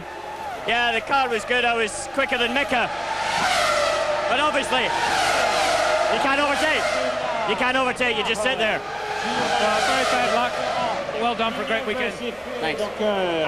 What did you think of Massa then? Well, just an idiot, wasn't he? You know, I mean, he'd been blocking him all the way round for laps. He got past. Why the hell he rams him up the rear? Goodness only knows. Great shame, because he's going really well too. It's gone really well. Thanks, Tom. Pablo Montoya. Juan Pablo, commiserations on what's happened to you. What happened to the car? I think we had a mixture problem and that caused an engine to fail. So it's a bit disappointing for that point of view, but I'm pretty happy I didn't do any mistakes today. It's a bit of a shame, you know, what happened in the start and everything, but, you know, that's racing. People say if you get a good start at Monaco, you're away, but that didn't happen to you. What went wrong at the start? I don't know, I think we're going to have to talk to the engineers. You know, you only press a button to let it go and everything else is done by the car. And this morning we had a quite bad start when we were doing the practice starts, and I told them, you know, we need to make sure this works, and it didn't. Hi Juan, it's Perry McCarthy. Great race, mate. I'm really sorry to see you out, but your start did look a bit slow, which is what we're just talking about. Do you think that was the software, or did you feel something with the engine even then? I think it was more, you know, the engine pulled okay. It's just, I think the way the configuration are started in the last few races hasn't been brilliant. You know, in the last race, I lost 2 places. This one I lost 1 place, and I've been telling them, you know, that we need to get our act together, but, you know, it didn't happen. I think this is a good, you know, wake-up call to everybody to keep pushing. Who's going to win, Juan Pablo? But I think DC, you know, DC was smoking a bit early and really surprised me. I thought he was going to be out of the race. But, you know, we have to wait and see what happens. We will. Good luck in Canada. Thanks for your time. All right, thanks.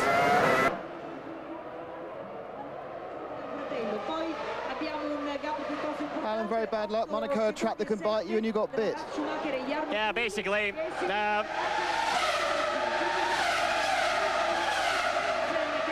Got to put my hand out. It's my fault. I clipped the inside wall and they just bounced the car out. Very annoying. Is it frustrating just sitting behind them, but unable to do anything about it? Yeah, it's quite a bit quicker than Mika, but I couldn't do anything about it. Just sitting there, and I just had to sit and wait. But unfortunately, no, I obviously haven't. Bad luck. At least it's a short walk home. Thanks a lot, mate. Thanks. Takuma Sato, that looked like a nasty accident. What happened there?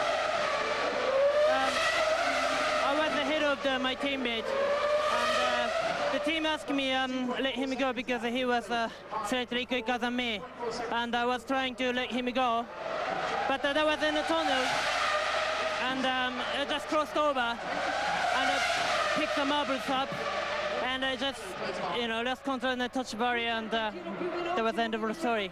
It was a nasty impact. Are you okay? Yeah, I'm totally okay. I'm totally okay. Thanks, Lucky. Alex, difficult race for you. They tried to fix the car. What caused the damage? There was some debris at Casino, and I avoided it, and I got on the dirty stuff, and ran wide and hit the barrier. So broke the rear track rod and the front steering arm. Bad luck, thanks. Jason, what happened there? Sorry? What happened there? What, the start or that bit? That bit. I went down the inside of Panis, completely on the inside of him. He just turned in. He said after that he didn't see me, so there you go. And the start? I pulled the lever too quickly. I was a bit hasty at the start. And then when I tried to get back on the throttle, nothing happened because the control system, if you come off the throttle, you can't get back on because nothing happens. Very bad luck, thanks.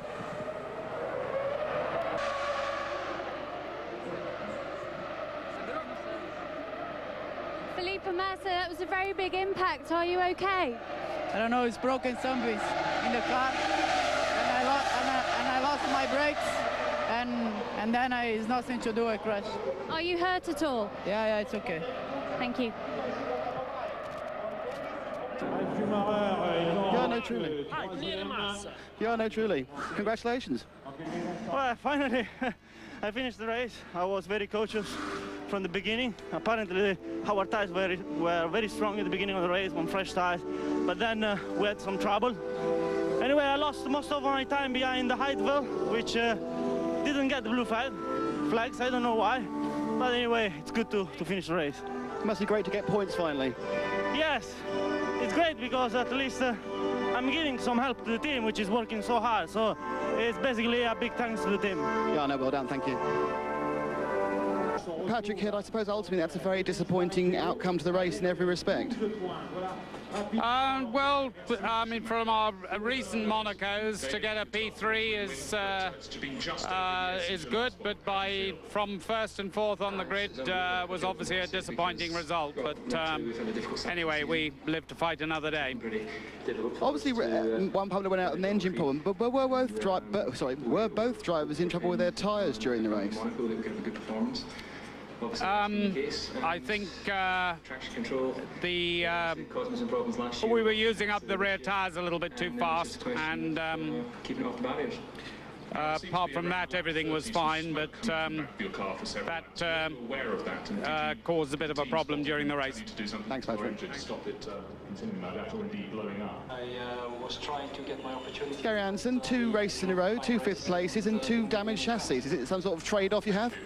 Yeah, we'll have to look at this chassis and see if the trade-off's good or not. But yeah, I mean, we're pretty happy with the 5th place, but not so happy with the chassis. We asked Takuma to move over to let Giancarlo through. Giancarlo was quicker and he got held up with a Salo incident. They obviously moved over and got caught in the marbles, and that was that. You've obviously got a very good race car. Are you now going to work on qualifying pace? Yeah, I think, in qualifying, I think we're capable of being 8th on the grid. We just didn't quite do the lap. The section times are good enough to do that. So, that's about where we are with the car and the engine at the minute. So we're basically, if we can qualify in the top 10, I think we can race for 6th. So we just got to move forward a bit. Many congratulations. Thanks, Gary. Thank you.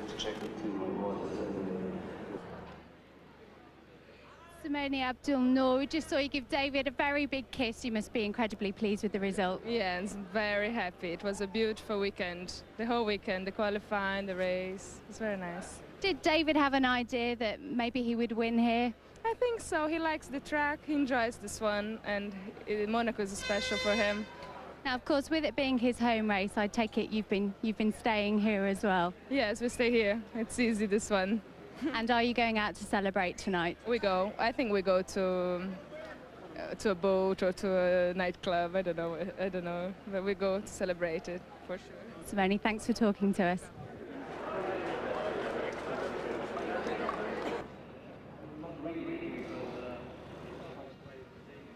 Paul Stoddart, was that a nice birthday present? Mark Webber finishing in 11th? Could have been better. He was running in 8th. He would have solidly ended up 8th. But that's racing. It happens. But yeah, I mean, just to finish at Monaco is a major achievement, and he drove a really, really solid race. Can't ask for any more than that. Now, unfortunately, Alex didn't have such a good race. How is he? Yeah, he's fine. I mean, he had a little brush with the wall, and we tried to change the rear track rod, which we did change, and then at the last minute we were doing a check and found that the front one had a bit of damage, and that wasn't such an easy job, so we had to call it a day. But no, he did all right, and he'll obviously remember his first Monaco. Paul, thanks for talking to us.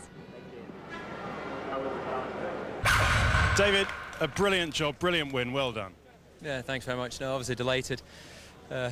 Big thanks to all the team, and obviously the software guys have more than repaid what happened last year, and they came up with a great start system, and they said before the race you're going to lead into the first corner, and I thought, okay, nice confidence boost, but obviously rang true and we let the finger off the button. It was a great fight with Michael. How hard was it keeping him off your back? Yeah, I had to push pretty much the whole race, and even when I got a few seconds gap after Juan Pablo had his problem, you still have to push because of your pit stops. And it's never comfortable here because as the fuel load comes off, the lap time has to come down, and you're having to find out just how much grip there is. And you have some moments, but I've been around here a few times before, and I'm really pleased with the way I drove because I kept it together. Very pleased for the team. Still going to be tough for the rest of the year, but it's so nice to win here. It's a race we've won more than anybody, and it's great to increase that lead. It was quite entertaining to watch Juan, not so much David because he drove much more clean, but it's good to fight. It's not so nice if you just drive lonely up front. It's good if you fight. It would be great if there's some real overtaking opportunities here, but there isn't, so that makes it sometimes a bit frustrating. How far does this result justify what you did in Austria? always, because people thought we would walk the championship, and you saw today that we were beaten, and that can happen many times. So you know, we want to win every race, but you can't, and that's what we try to help people understand about Austria. Tell me about the incident with your teammate. What happened there? Takuma told me he was told to pull over. No way. He made a mistake. I think he's gone a little bit too in at the corner, and then he's gone just straight at the wall. It was 30 meters in front of me. Qualifying had been extremely good, and the car in the race actually felt very strong. I was quite comfortable sitting where I was, and unfortunately I touched the barrier on the inside, which bounced the car out onto the outside. I suppose first time at Monaco, and that's one of these things that can happen. Salute David Coulthard, Mr. Monaco 2002. Good night to you all.